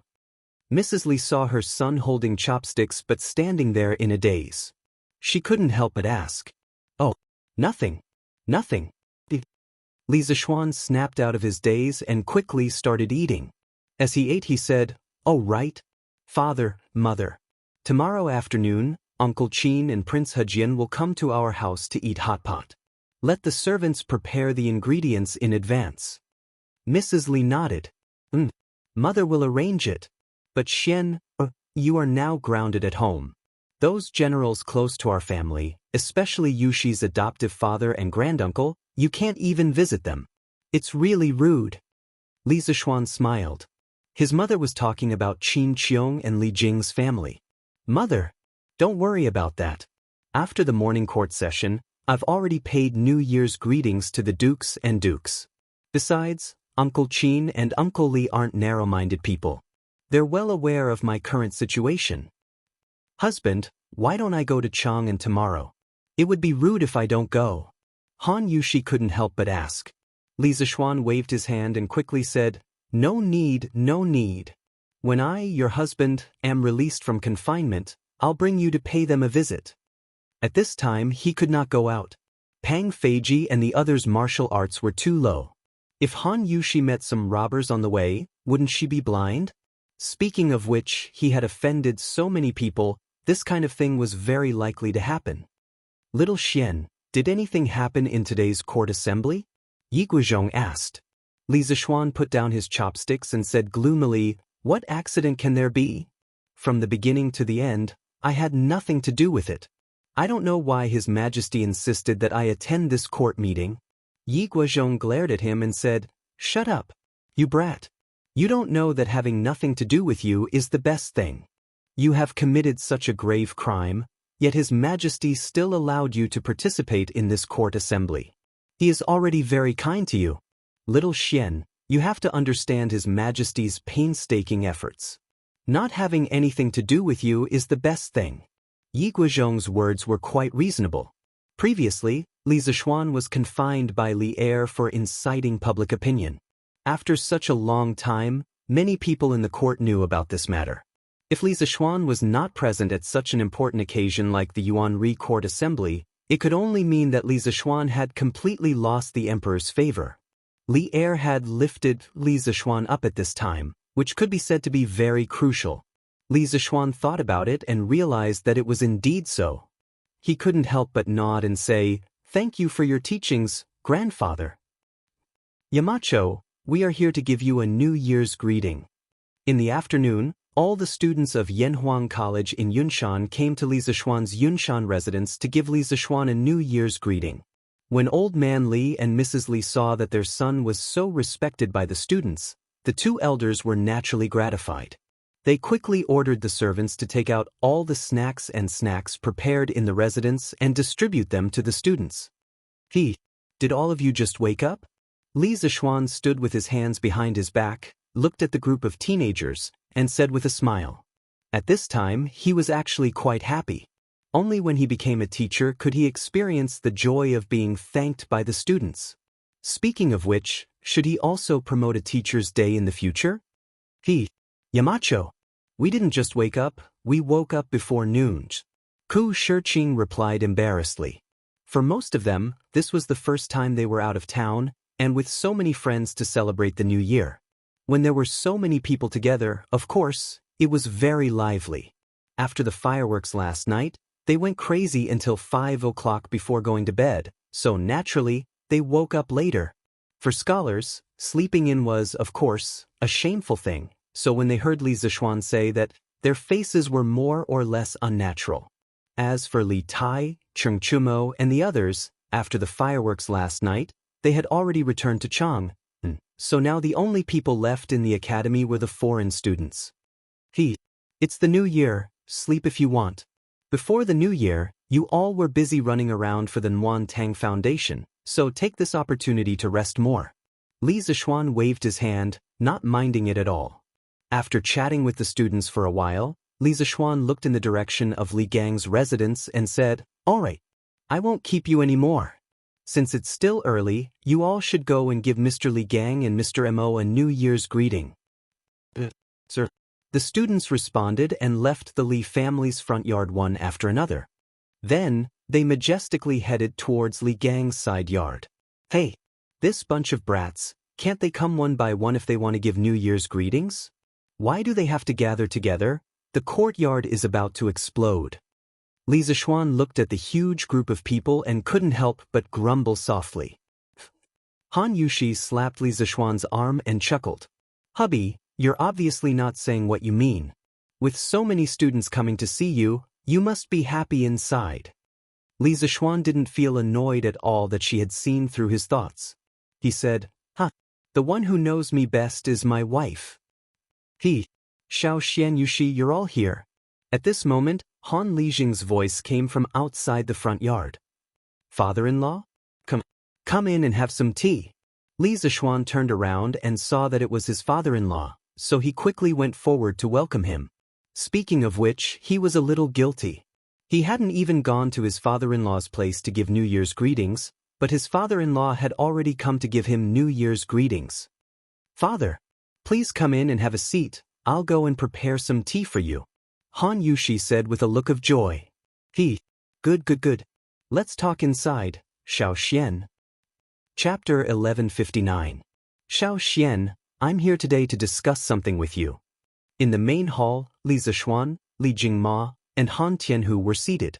Han Lijing took a sip of tea and said seriously, "Oh, father-in-law, please tell me what you want to say." When Li Zixuan heard this, he immediately perked up. Ever since Han Lijing had returned from Yunzhou last year, Li Zixuan felt that his father-in-law had become a different person. Li Zixuan had no idea what had happened to Han Lijing in Yunzhou. He had asked, but Han Lijing refused to talk about it. There was nothing he could do.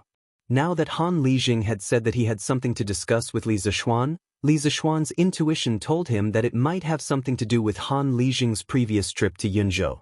At this moment, Han Lijing was silent for a moment, then he said, "Little Xian, last year you opened up 5 mines in Hedong Road. This old man went to take a look at them one by one. Generally speaking, each mine brought great benefits to the surrounding citizens, because the citizens could work in the mines to support their families. But as far as I know, the mines also brought a lot of trouble to the people around it." "Trouble? What trouble? Did someone get into an accident in the mines?" Li Zixuan frowned. He had a bad feeling about it, so he quickly asked. Father Li, who was beside him, also looked nervous. Obviously, he didn't want anyone to die in his son's mines. Han Lijing saw that the father and son had misunderstood, so he quickly waved his hand and said, "No. The trouble I'm talking about is the dirty water from the mines. It often flows into the nearby rivers or lakes along the ditches. As a result, the people's daily drinking water is very troublesome. Last year, when there was a cholera in Chang'an City, I heard from you that it was mainly because the water source was polluted. Now, I'm worried that the people around the mines will get sick if they use the polluted water source for a long time. Little Xian, I'm sure you don't want to see that kind of result either. That's why I'm telling you, so that you can make plans early." Li Zixuan's heart skipped a beat. It turned out that there was a problem with the sewage discharge from the mine. At the same time, he couldn't help but secretly praise his father-in-law for being so meticulous. He could actually foresee the negative effects of the mine on the environment. No one else had such foresight. "Xian, your father-in-law is right. This problem had to be solved as soon as possible. Otherwise, if something happened, it would be too late. It will also ruin your reputation." Li Xiqing's father chimed in. Li Zixuan nodded. After pondering for a moment, he said, "This is indeed a problem. Father-in-law, I have an idea here. Although it's a little troublesome, it can solve the water problem of the people around the mine." Han Lijing's eyes lit up and he said excitedly, "Little Xian, you have a way? That's great. Tell me about it." Li Zixuan frowned and ordered, "Xiao He, bring me a pen and paper." "All right, young master." Xiao He's assent came from outside.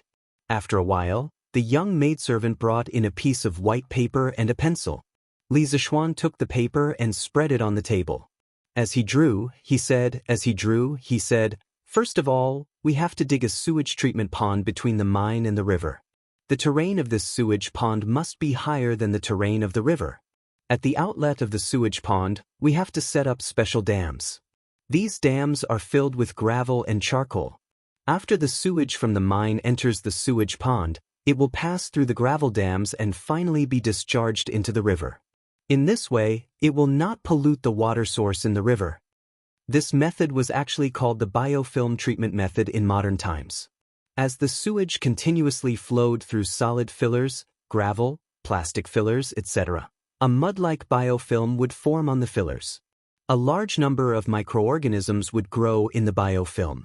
During the growth process, the microorganisms would release proteins that could convert the soluble heavy metal ions in the sewage into precipitates and remove them, thus purifying the sewage. This was the most effortless and feasible method of sewage treatment that Li Zixuan could think of at present. Xianxia, will this work? What if we end up polluting the local water source? Old man Li was a little skeptical when he heard that.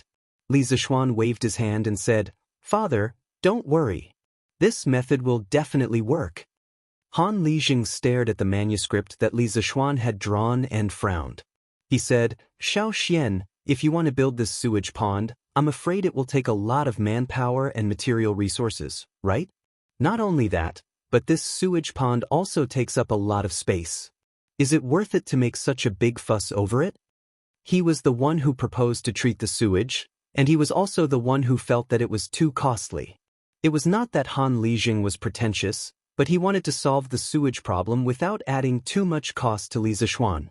But how could there be such a perfect thing in the world? Father-in-law, this matter is not a matter of whether it is worth it or not, but whether to do it or not. If we don't do anything and wait for the water source to be polluted by the sewage from the mines, then in 100 years, or even 1,000 years, our descendants won't even be able to drink a drop of clean water. So, for the sake of our children and grandchildren, we have to take the lead in this matter. There was no concept of environmental protection in this era, but Li Zixuan hoped that as the owner of the largest private mine in Tang Dynasty, he could set an example for the other mine owners. When the other mine owners became mine owners, they would more or less pay attention to environmental issues. Good. With your words, this old man is relieved. In a few days, this old man will leave for Hedong Road and urge the other mine owners to hurry up and prepare the sewage treatment pond. Hearing Li Zixuan's serious tone, Han Lijing nodded solemnly and said, "Right.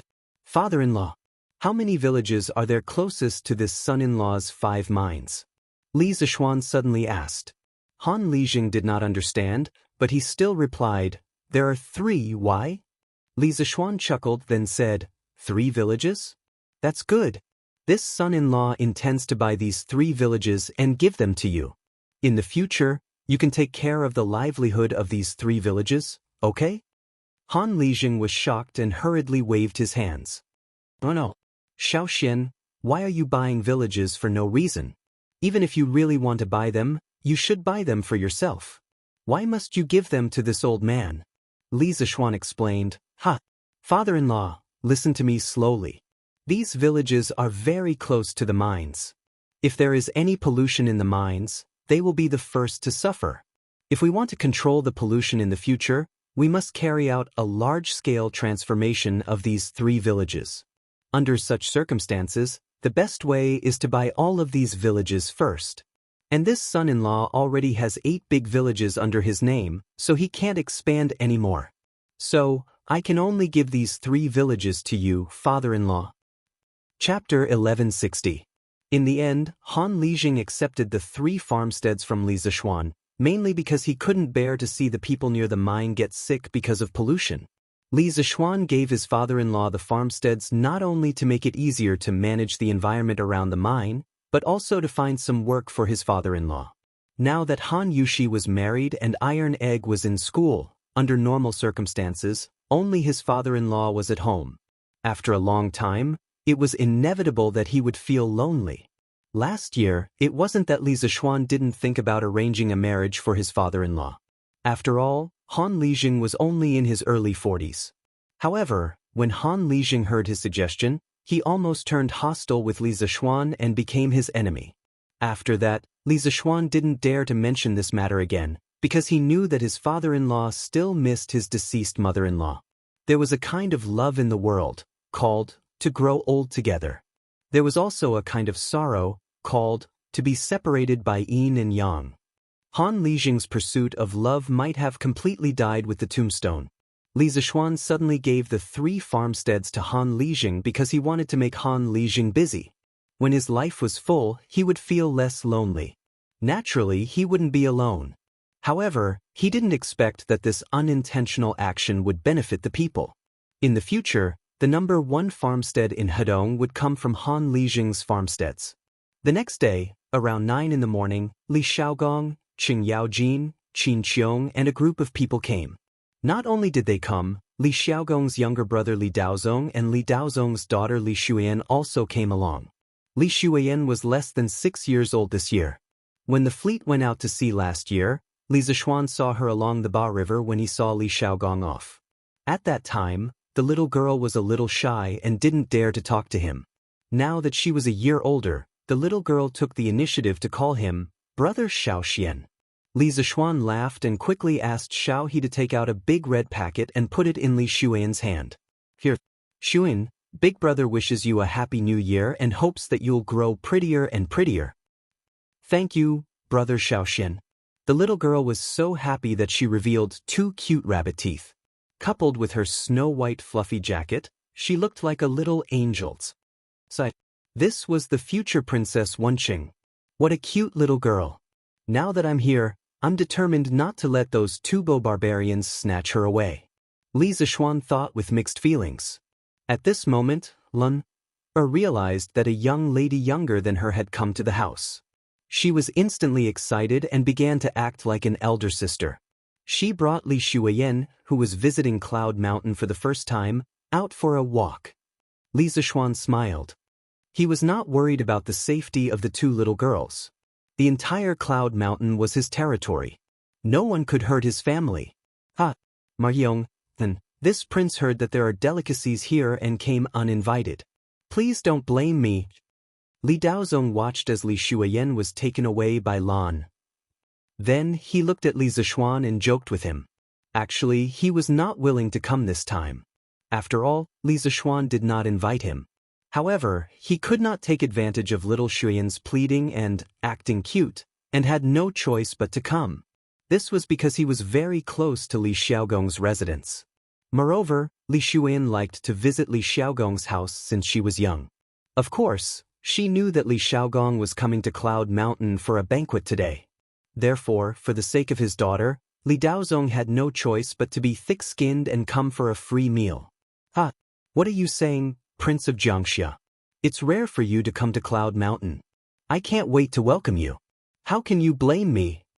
Li Zixuan cupped his fists and smiled. Then he called out, Uncles, don't stand outside. Come in and take a seat. Everyone nodded. Under Li Zixuan's lead, they entered the courtyard and came to the main hall. Qin Qiong and Qing Yaojin had been here before. They were still fine. However, Li Xiaogong, Li Daozong, Yuqi Jingda, and the rest were all deeply shocked by the luxurious, clean, and unique decorations in the room. They did not expect this Cloud Mountain courtyard to not only look unique from the outside, but also be so luxurious and grand inside.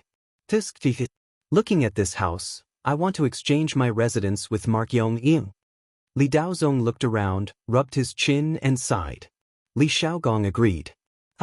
Daozong is right. This house is bright and grand. I don't know how it was built. It looks more comfortable than my residence. You must be joking. It's just a small courtyard. How can it be as good as you make it out to be? Uncles, please take a seat here. The ingredients are all prepared and will be ready soon. Li Zixuan smiled and said, No rush, no rush. Xiaoxian, you do your things first. We old fellows can take this chance to take a good look at this courtyard. Niu Jinda waved his hand and said in a rough voice. Li Zixuan saw this and went to the kitchen to help cut the mutton. He was the only one in the family who could do this kind of chores. About half an hour later, all the ingredients were on the table. This table was specially built by the Li family to be used for hot pot. There was a round hole in the middle. Under the hole, there was a bracket for a small stove. The hot pot could be placed on top of the stove. A group of people could sit around the table and eat hot pot. It was very convenient. Li Zishuan asked someone to call Lan and Li Shuyan back. Only then did the banquet officially begin. Woo! Fragrant! It really has a different flavor. No wonder Qing Jijia shouted that he wanted to eat hot pot. This way of eating is really too delicious. Li Xiaogong tasted a mouthful of the mutton and his eyes widened as he praised. This hot pot really lives up to its name of being delicious. Li Daozong also tasted a mouthful. At this moment, he was somewhat thankful to his daughter. Otherwise, how would he be able to taste such delicious food today? And it's delicious. Father, let's bring some back for Mother to eat when we leave. Mother is so pitiful to be alone in the residence. This was the first time Li Shuyan had eaten such delicious food. She was a little speechless and didn't know how to describe it. But as long as it was delicious, then it was over. Furthermore, this young lady still couldn't forget about her mother at this time. Her filial piety was commendable. Xian, don't worry. When your father returns, I will let the chefs in the residence make it for your mother. Hurry and eat. Li Daozong patted his daughter's back with a gratified expression and said with a smile. When the young lady heard this, she immediately felt relieved and began to eat the hot pot. A few old fellows were eating hot pot while laughing and drinking loudly. Han Yushi and Lan were taking care of Li Shuyan and helping her to eat. Halfway through the meal, Li Shuyan suddenly raised her head and said, "Brother Xiaoxian, the academy on this mountain is so beautiful. When Shuyan grows up, can I also come here to study?" Chapter 1161. Ahem. Shuyan, your brother Xiaoshuan's college only recruits male students. Why would a girl like you want to join in? Be good. Hurry up and eat. This hot pot won't taste good if it gets cold. In the main hall of the residence, Li Daozong choked when he heard that his daughter wanted to go to Yanhuang College. He quickly scolded her with a stern face. Although Yanhuang College wasn't an orthodox Confucian school, it was still a higher education institution that Li Er personally selected. How could it be a place where a girl could go? If Li Shuyan were to enter Yanhuang College, wouldn't it be a slap to Li Er's face? After all, no matter if it was an official school or a private school in Great Tang, there had never been a precedent of female students. Oh! Perhaps because Li Daozong's tone was a little harsh, Li Shuyan's face darkened and she replied unhappily. Li Zishuan thought for a moment and looked at Li Daozong. He asked, "Your Highness, in your opinion, can Yanhuang College accept female students in the future? In my opinion, under the same conditions, some girls' learning ability isn't worse than boys." Actually, Li Zishuan already had the idea of letting female students enter the college. It was just that when he first established Yanhuang College, he was always entangled with worldly affairs and didn't want to be too troublesome. Thus, he delayed it until now. Now that the most respected old officials of Great Tang were sitting here, he could ask for their advice. Li Xiaogong's expression changed and he said, "Xiaoxian, don't do anything foolish. Although this prince isn't a scholar, this prince still knows the 3 principles and 5 principles of Confucianism. Your Yanhuang College is built on engineering and has already been criticized by the world. If you let female students enter the college, the world scholars will definitely attack you and accuse you of breaking the principles of ethics. When the time comes, no one will be able to save you." "Uncle, why are others against Brother Xiaoxian letting female students enter the college?" When Li Shuyan heard Li Zishuan's intention, she couldn't help but look at Li Zishuan with gratitude and admiration. Although she didn't understand the whole of Li Zishuan's words, she still understood the gist of it. Thus, she couldn't help but raise her head and ask. When she asked, her bright and beautiful face was full of grievances. It was very lovable. "Shun, you're still young. You'll understand when you grow up." Li Xiaogong shook his head and didn't explain. At this time, Li Jing also spoke with a solemn expression. "Little Xian, this old man knows that you have lofty ambitions and your ideas are often unexpected. However, this old man advises you to be careful in this matter. The Cui family's matter has just passed, and your Yanhuang College's foundation isn't stable yet. If you want to have more say, you have to manage your Yanhuang College well before you talk about other things. When you have a certain level of strength or when Yanhuang College is recognized by more people, you can propose to let female students enter the college. Perhaps the success rate will be higher. The legendary war god of the Tang Empire not only had a way of fighting, but also had a way of conducting himself. After hearing Li Jing's words, Li Zishuan couldn't help but feel deep admiration. He thought for a moment and nodded. Thank you, Your Highness and Uncle Li, for your advice. Let's put this matter aside for the future. Uncles, please eat first. Li Jing was right. Regardless of the era or the environment, strength spoke louder than words. The Yanhuang Academy had just started. Whether it was the talents they had cultivated or the results of their research, they were still too little. If they wanted to have more say, they had to wait until the Yanhuang Academy had more weight in the hearts of the people and Li Er. Now wasn't the best time to propose to let female students enter the college. After eating and drinking to their fill, everyone rested in the courtyard for a while and then said goodbye. However, before leaving, Li Huairen inadvertently said something that made Li Huairen miserable. Xiaogong, I remember that the college organized a hot pot banquet for the students before. Why does it sound like it's the first time you've seen hot pot? Didn't your Huairen mention it to you before? What? The college organized a hot pot banquet before? Li Xiaogong's eyes widened and spat fire. He said angrily, that brat. After eating such delicious food, he didn't even say a word. See if I don't beat him up when I get back. If Li Huairen had told him about hot pot earlier, he would have had hot pot for every meal from the time he returned to Chang and before the new year to the time he left. After all, there was nothing in Lingnan. It was hard to eat hot pot. If he didn't eat to his heart's content in Chang, and wouldn't he regret it? After saying that, he waved goodbye to everyone and left in a huff. Your Highness, do a check. Huairen has to come back to class in half a month. Don't cripple his leg. As for the other places, Your Highness, you can do as you please. Plop. Li Xiaogong, who had just walked a short distance, almost fell to the ground. After sending off the guests, the house returned to silence. Li Zishuan sighed. He looked left and right, sizing up the room. He still felt that this New Year's celebration was lacking something. Yes, even if there were fireworks, dumplings, and couplets, he still felt that it was missing something. The night of New Year's Eve was indeed lively. Hundreds of thousands of people celebrated the New Year together on Yunshan Mountain and at the foot of Yunshan Mountain. It was hard not to be lively. However, after New Year's Eve, it was back to normal. It was very cold and quiet. That's right. How could I forget about this? Li Zishuan suddenly had an idea. He thought of a very useful artifact for the new year. Li Zishuan immediately got up and walked towards the backyard. At the same time, he instructed Pang Feiji to prepare some things for him. As for himself, he found the wind-chasing sword and went to the backyard. Just as Li Zishuan was about to start working, Yi Fashion came over. He saw Li Zishuan holding a sword and cutting wood in the backyard. He was curious and asked, "Cousin, what are you doing?" He, his grandfather, grandmother, and Li Zishuan's parents had lunch in another house. Fashion, you're here? Just find a place to sit. Li Zishuan greeted him and replied, "Cousin, I'm making a type of card now. A card that can be played.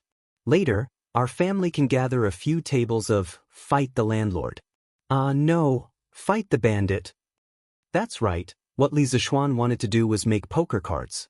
It was just that he didn't have the cardboard shell to make poker cards, so he wanted to use his godly knife skills to cut out a deck of poker cards with the help of wood. It was the new year. Wouldn't it be nice for the family to gather and play a few rounds of Fight the Landlord? Oh, it couldn't be called Fight the Landlord, because their family was originally landlords. Therefore, Li Zishuan had an idea. He changed Fight the Landlord to Fight the Bandit. It just so happened that the king and little king in poker cards were equivalent to the mountain king in the bandit village. There were two kings. Chapter 1162. Bandit fight? Cousin, how do we fight this? Back at the Yunshan villa, Yi Fashion was looking at Li Zishuan's wooden planks that were thicker than paper. He frowned and asked, everything has its own rules. Of course, bandit fight has its own rules. Wait a moment, Fashion. I'll tell you the rules after I've finished cutting 54 wooden planks. Li Zishuan replied as he showed off his sword skills. The piece of yellowish-white wood plank was like a piece of tofu in his hands. He could easily cut it and shape it as he wished. There were already 4 or 5 wooden planks on the ground that were exactly the same size and thickness.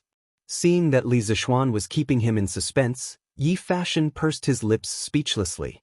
About half an hour later, the number of yellowish-white wooden planks on the ground increased. Yi Fashion suddenly thought of something and asked, "Cousin, are you trying to copy the leaf trick onto the wooden planks?" Li Zishuan could not help but be stunned. Leaf trick? What was that? He had never heard of it in his previous life. There was no such thing in this body's memory either. Well, he could not be blamed. His previous life had gone to Dragon Tiger Mountain to learn martial arts when he was very young. He might be familiar with Taoist classics, but he knew very little about Confucian classics. Fashion, what is leaf trick? Li Zishuan could not figure it out after thinking for a while, so he asked. Cousin, you don't know about leaf trick? This time, it was Yi Fashion's turn to be stunned. In his impression, his cousin was the kind of person who knew everything from astronomy to geography. How could he not know about leaf trick? Being stared at by his little cousin, like this, Li Zishuan's old face reddened, and he became somewhat angry out of humiliation. As the saying goes, a wise man's 1,000 considerations are bound to make a mistake. It's normal that your cousin doesn't know some things. Fashion, hurry up and tell me. Yi Fashion thought to himself, a wise man is bound to make a mistake. That's not the right way to say it. Although he thought this way, his original intention was not to embarrass Li Zishuan, so he explained, legend has it that during the war between Chu and Han at the end of the Qin dynasty, great General Han Xen invented a card game to alleviate the soldiers' homesickness. The planks were only the size of leaves, so it was called leaf trick. The leaf trick is very simple. The players draw the cards from the back, flip them, and use the big ones to control the small ones. When a card has not been played, it will be kept as a hidden card, and no one will be able to see it. When a leaf is played, it will be placed on its back, and the fighters will be able to deduce the cards that have not been played from the revealed cards. When Li Zishuan heard this, he was very surprised. This was because the way the leaf trick was played was very similar to modern poker. He had thought he had underestimated the wisdom of the ancients. He was sure that the Western poker had borrowed the leaf trick from China's ancient poker. In fact, it was indeed so. The Western poker had the shadow of the leaf trick in its playstyle and form. According to the speculations of many scholars, poker was evolved from the leaf trick. Speaking of the leaf trick, there was one person who had to be mentioned, the Empress of the Great Zhou dynasty. She was a real master of the leaf trick. She had written volumes such as The Little Leaf Trick, The Little Leaf Trick, and The Little Leaf Trick. Unfortunately, all of them had been lost. The leaf trick was really popular during the Song dynasty. From the literati to the nobles to the commoners, everyone loved the game. During the early Tang dynasty, the leaf trick was not popular. Hey, I didn't know you were so knowledgeable at such a young age. Li Zishuan joked with a smile. In fact, he was thinking that Yi Fashion was a good seedling. He was proficient in literature, science, arithmetic, and astronomy. If he came to Yanhuang College to further his studies, he would definitely become a representative of the next generation of engineers. It was a pity that this little cousin was determined to travel the world and save the world. Compared to cousin, I'm still far behind. Yi Fashion said modestly. Li Zishuan smiled but did not say anything. He continued to cut the wooden cards at the dock. After another quarter of an hour, the 54 wooden tablets were all peeled. Li Zishuan rubbed the edges of the wooden tablets on the sand until they were smooth and did not cut people.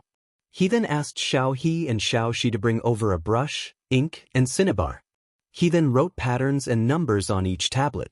After everything was done, he let out a long sigh of relief. Coincidentally, Han Yushi came back from outside. He quickly called out, "Wife? Come. We're short of one person." Let's fight the bandits. Fight the bandits? Husband, where are the bandits in our house? Han Yushi looked around and asked curiously. These bandits are not the bandits. Wife, come here. Today, I'll teach you how to fight the bandits. I guarantee that you'll want to play again after one round. Li Zixuan burst into laughter. Han Yushi walked over doubtfully. Li Zixuan called Yi Fashion over and pointed at the numbers on the wooden sign. Wife, Fashion, look. There are numbers on every card. 3 is the smallest. The order is... In just half an hour, Han Yushi and Yi Fashion understood the rules of Fight the Landlord. No, Fight the Bandits. Li Zixuan adjusted the wooden cards in his hand and said with a smile, Okay. You know the basic rules. As the saying goes, standing on the shore can't learn how to swim. Let's play first. You'll fully understand after you experience it. Han Yushi nodded. She was eager to try. She felt that Fight the Bandits seemed to be more interesting than Ye's play. Yi Fashion pursed his lips. He did not show any excitement, nor did he refuse. The 3 of them took the cards in order. They were Yi Fashion's landlord, bandits. Yi Fashion looked at the cards in his hand and frowned. No! An ace was the biggest. Why should he call? Li Zixuan was Yi Fashion's landlord. At this time, he was beaming with joy. Call the bandits. After that, he reached for the cards in his hand. It was a 7 and a pair of kings. Super double. Li Zixuan laughed proudly. Cousin, what do you mean by super double? Yi Fashion was puzzled. When they were talking about the rules, they did not mention this. Li Zixuan explained, for example, if a game is 1 copper coin, if I super double, it will be 4 copper coins. If I win, each of you will give me 4 copper coins. If I lose, I will give each of you 4 copper coins. If there is a bomb in the middle, it will be a bomb. On top of that, it will be doubled. Do you understand? The 2 of them nodded. Li Zixuan asked, Are you 2 going to double? Facing such an aggressive Li Zixuan, the 2 of them shook their heads. 3, 4, 5, 6, 7, 8, 9. Li Zixuan threw out a straight. He secretly thought that the 7 in his hand was very important. Han Yushi. Yi Fashion. 5, 6, 7, 8, 9. Not bad. 4 kings. No. 3 with a pair. 3 with 2 with a pair of 4. Pass. King bomb. 1 with 3. A total of 16 times. Come. 16 copper coins each. Chapter 1163. Bandit. Super double. No double. 3 lead a pair. 3 lead a pair. Straight. Bomb. King bomb. After playing bandit fight once, Han Yushi felt the charm of it and suddenly became uncontrollable. In the main hall, the 3 of them were in full swing on the card game. Planes and bombs flew together, and straight and even pairs danced together. The scene was very lively. Gradually, Yi Fashion was also a little addicted. This was because he realized that bandit fight was not just a game. In addition to relying on luck, it also depended on skills. In his opinion, if he wanted to win, he needed to use tricks to play the card game. In order to make the opponent play the cards in the way that was most beneficial to him, he would do anything from the playing skills to the mental level to deal multiple blows to the opponent. Besides, cooperation was the essence of bandit fight. Through tacit cooperation to play a card game, one could understand the true joy of bandit fight. Based on this understanding, Yi Fashion's bandit fight skills became better and better. From the initial huge loss of more than 50 copper coins, he actually began to make money later. This child had gradually evolved from a bandit fight rookie to a bandit fight expert. Starting from 0, the 3 of them actually played until 5 o'clock in the evening. Lan went crazy somewhere in the afternoon and only came back in the evening. Seeing the 3 of them in the room playing a kind of wooden card with patterns on it, the little girl suddenly seemed to have discovered a new world. She cried and shouted that she wanted to play too. Cousin-in-law, it's getting late. I have to go back. Yi Fashion looked at the sky and his face turned red. He quickly got up and said, In his heart, he was secretly guilty. He wanted to save the world and spread Taoism. How could he indulge in playing for an entire afternoon? Fashion, come play again tomorrow. Your card skills are getting better and better. Li Zishuan's eyes flashed and he laughed. Yi Fashion opened his mouth and wanted to refuse, but the words of refusal couldn't come out of his mouth. He could only rush out of the door. Husband, I'm going to cook. Go play with Lanzi. Han Yushi's tender face was slightly red. She didn't expect that once she sat down, she would sit until Yusher hour. She even forgot to prepare dinner. This wasn't what a good wife and mother should be like. After Han Yushi left, Li Zishuan glanced at Xiao He and Xiao Shi before he said, Come. You two can play with Lan.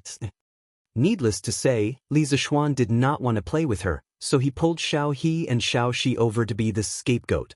Anyway, these two maidservants had been watching from the side for the whole afternoon, so they were already very familiar with the bandits' game. Yes, young master. Xiao He and Xiao Shi didn't know what Li Zishuan was thinking. When Yi Fashion and Han Yushi were playing by the side, the two of them had been watching from the side for the entire afternoon. Now that they could finally fight in person, how could they not be excited? Li Zishuan smiled and walked towards the kitchen in the backyard. It's time to eat. It's time to eat. Xiao He, put away the cards. Lun, wash your hands and come over to eat. Half an hour later, Li Zishuan came from the backyard and shouted. The two maidservants quickly got up and went to the kitchen to help serve the dishes. Lun, reluctantly put away the wooden cards and walked to Li Zishuan's side and said excitedly, Brother, this bandits game is so fun. Lun, just 1-2 coins, isn't it awesome? Awesome. Go and wash your hands. Li Zishuan rubbed his sister's head and said unhappily. Then brother, after dinner, can you and sister Yushi accompany Lan, to play bandits again? This girl was obviously addicted. Sleep after dinner. You little gambler. Li Zishuan stared and pretended to be strict. Brother is so petty. Lan stuck out her tongue, made a face, and ran away like a wisp of smoke. 2 days later, the students who lived in or near Chang began to return to school. Although it was not time for school to start, the students who were used to staying in the academy were naturally not used to returning home. They were not used to going to the toilet because there was no toilet paper. Even if there was toilet paper, they would not be used to going to the toilet because the latrines at home were not as clean as those at the academy. They were not used to eating because the dishes at home had a familiar taste, but the dishes at the academy were undoubtedly better overall. They were not used to sleeping because there was no banter with their dormitory mates at night. Therefore, on the 4th day after New Year's Eve, many students had returned to the academy from home. Li Tai, Li Ku, Sun Zifan, Chung Chumo, Iron Egg and the others had all returned to the academy today. After returning to Yunshan, these people naturally had to come to the Yunshan residence to visit Li Gang and Li Zishuan. When they arrived at Li Zishuan's house, they inevitably bumped into Li Zishuan, Yi Fashion and Han Yushi playing bandit fighting. Yi Fashion had been completely obsessed with bandit fighting for the past 2 days. His consciousness told him not to indulge in it, but he could not help but come over every day. Therefore, Li Zishuan's house gradually expanded from 1 table of cards to 2 tables, then 3 tables. Li Zishuan had cut 2 more sets of wooden cards in the past 2 days. Otherwise, these 3 tables of cards would not be able to be set up. It's called bandit. Damn. It's a trump card. Super double. Li Tai was a lucky bastard. His trump card was actually a pair of kings. This guy immediately activated his super multiplier mode. Damn. If I had known earlier, I would have become a bandit. Cheng Chumo almost vomited blood when he saw this. The title of landlord, bandit, was originally his, but he did not dare to ask for it because he did not even have a king in his hand. If you want to blame someone, blame yourself for being such a coward. 3 for 5 pairs. Li Tai smiled proudly and threw out 3 pairs of kings at the beginning of the game. Actually, for him, he did not care about money. It was just a few coins per game. With his current wealth, even if he sat here and lost for a month, he would not feel the pinch. What he enjoyed was the joy in the process of winning money. Every time he picked up a card, it was a surprise and anticipation. Every time he threw out a bomb, it was incomparably satisfying. Every time he threw out a card in his hand, he could not help but cheer. Once you fell in love with this kind of simple happiness, it would be difficult to extricate yourself. Just in time, 7, 8, 9. Li Ke laughed in surprise and threw out the corresponding land card in his hand. He was now addicted to bandit fighting. Cheng Chumo laughed mischievously. Naturally, he would not block his teammates' cards. Li Tai's eyes widened as he said gloomily, F***CK. Little Ku, you are ruthless. I don't want it anymore. You play. Chapter 1164. The fifth day of the first lunar month, commonly known as the broken fifth day. According to Investiture of the Gods, Xianxia became a god, and his wife who betrayed him was given the title of God of Poverty. In the legends, Xianxia's wife was a very annoying woman who betrayed her husband. After being given the title of God of Poverty, she became even more annoying. No one has ever heard of anyone who likes a God of Poverty, right? Therefore, on the fifth day of the first lunar month, people broke her and told her to go back immediately.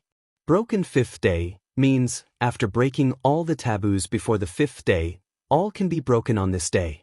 Generally speaking, from New Year's Eve to the fifth day of the new year, there were many rules and taboos, such as no cooking, no leaving the house, no speaking inauspicious words, no sweeping and watering, and no opening of the shop. But on the fifth day of the first lunar month, all taboos are broken. During the Spring Festival, all the shops in Chang and city close on the first day of the first lunar month, but choose to open on the fifth day of the first lunar month, because the fifth day of the first lunar month is also known as the God of Wealth's holy day. It is believed that choosing to open on this day will bring in wealth and treasures. Just after 9 in the morning, the doors of the east and west markets that have been closed for many days finally opened. The people of Chang and city who have been silent for a long time can finally go to the big shops and buy happily. And now that the new year has just passed, the families who usually have family members who are away on business are still in a state of family reunion. Once the east and west markets open, the whole family can go shopping together to make up for what they owe each other. On this day, Chang and city is once again glowing with vitality. Cloud Mountain. Today, Li Zishuan did not bandit battle with his family. That was just something he did for fun. For someone like him who had played with all kinds of electronic devices, the attraction of poker cards was not that strong. On the other hand, Li Tai, Yi Fashion, and the others had been quite obsessed with this recently. Yesterday, Li Zishuan had simply given them the 2 decks of cards at home. It is said that last night, the student dormitory of Yanhuang College was very lively. Li Zishuan was too lazy to care. As the saying goes, it is better to let loose than to block. Anyway, it is the holiday period, and he also ordered Li Tai not to use cards to gamble in the academy. If these students want to play, then let them play. Only children who knew how to play would have good grades. This was a philosophy that Li Zishuan adhered to. In his previous life, the top students around him were all better at playing basketball, football, and video games than he was. After dismissing the group of little gamblers, the courtyard suddenly quieted down. Li Zishuan was currently in his study, revising the blueprint. Zhengguan's second year was up, and many of the big projects that he had not started before had to be started. Dams, machine tools, and power stations were all major projects. There were many problems involved, and it was not something that could be considered in a short period of time. Young Master. The eldest young master of the Wang family sent someone to deliver a letter. While he was deep in thought, Xiaoxi knocked on the door of the study room and said softly, "Oh, hurry up and bring it in." In the study, Li Zishuan snapped out of his thoughts and hurriedly said, "Jiya." Xiaoxi came in with a letter. She passed the letter to Li Zishuan and said, "Here, young master."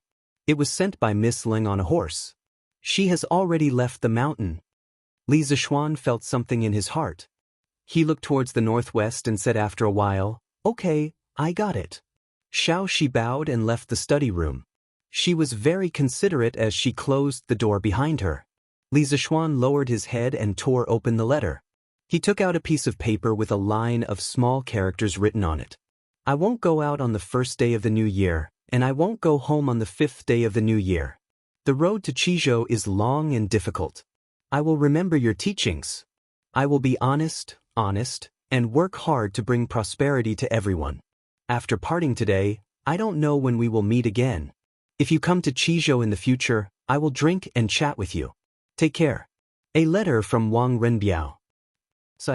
I didn't expect Renbiao to go to Chizhou so soon. I wish him a safe journey. Li Zishuan put away the letter, looked towards the northwest, and sighed softly. Before the new year, Wang Renbiao had told him that he would go to Chizhou after the new year. However, Li Zishuan didn't expect him to leave on the 5th day of the new year. Chizhou was located more than 50 kilometers northwest of Chang'an City. It was considered a relatively wealthy county. Wang Renbiao's trip to Chizhou was most likely to be arranged by the Wang family for gilding, so basically nothing would happen. The imperial edict has arrived. Coincidentally, Li Zishuan had just put down the letter when a sharp voice came from outside the house. Then Xiao He's hurried voice was heard. Young master, someone from the palace is here. Yes, they are here. Li Zishuan frowned, got up, and went out. Marquis Yong, and receive the imperial edict. An old eunuch stood at the door. His eyes were gloomy, and his cold aura made the air around him a little colder.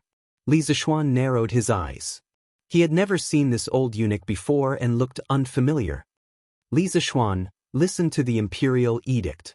Suppressing the doubts in his heart, Li Zishuan bowed and said, His Majesty summons you to the palace immediately for an audience. Quickly pack up and follow me into the palace. The old eunuch held a horsetail whisk and said expressionlessly. Li Zishuan said with a puzzled expression, I am following His Majesty's edict and am grounded at home to reflect. I wonder why His Majesty summons me into the palace? The old eunuch said with a fake smile, You are wrong. It is the retired emperor who wants you to attend the banquet in the palace, not His Majesty. The retired emperor? Li Yuan. Li Zishuan's pupils shrank. He thought to himself that those who came didn't come with good intentions and those with good intentions didn't come. He had just beaten up Li Yuanchang's subordinate on New Year's Eve, and the other party's father came looking for trouble. Attending the banquet in the palace? Was this a Hongmen banquet? The retired emperor has already abdicated. Why can the imperial edict leave the palace? Eunuch, could it be that you are giving a fake imperial edict? Li Zishuan raised his head and looked straight at the old eunuch as he said in a deep voice. A mountain can't have two tigers, a country can't have two rulers. Li Yuan was the retired emperor, but now that Li Er was in power, Li Yuan naturally couldn't meddle in the affairs of the country. At most, he could only do whatever he wanted in the palace. His edicts, under normal circumstances, couldn't be sent out of the palace. The old eunuch's expression changed. He said coldly, How dare you? Even if the retired emperor has already abdicated, he is still the emperor. How can you look down on him like this? When did I look down on him? I am only doubting the authenticity of this imperial edict. Li Zishuan gave him a sidelong glance and said without showing any weakness. The old eunuch's expression suddenly changed. His chest rose and fell rapidly for a moment. In the end, he suppressed the anger in his heart and said, This is indeed not an imperial edict, but it is the retired emperor's intention. The retired emperor wants to invite you, Mark Yong, and to attend the banquet in the palace. Could it be that you don't dare to go?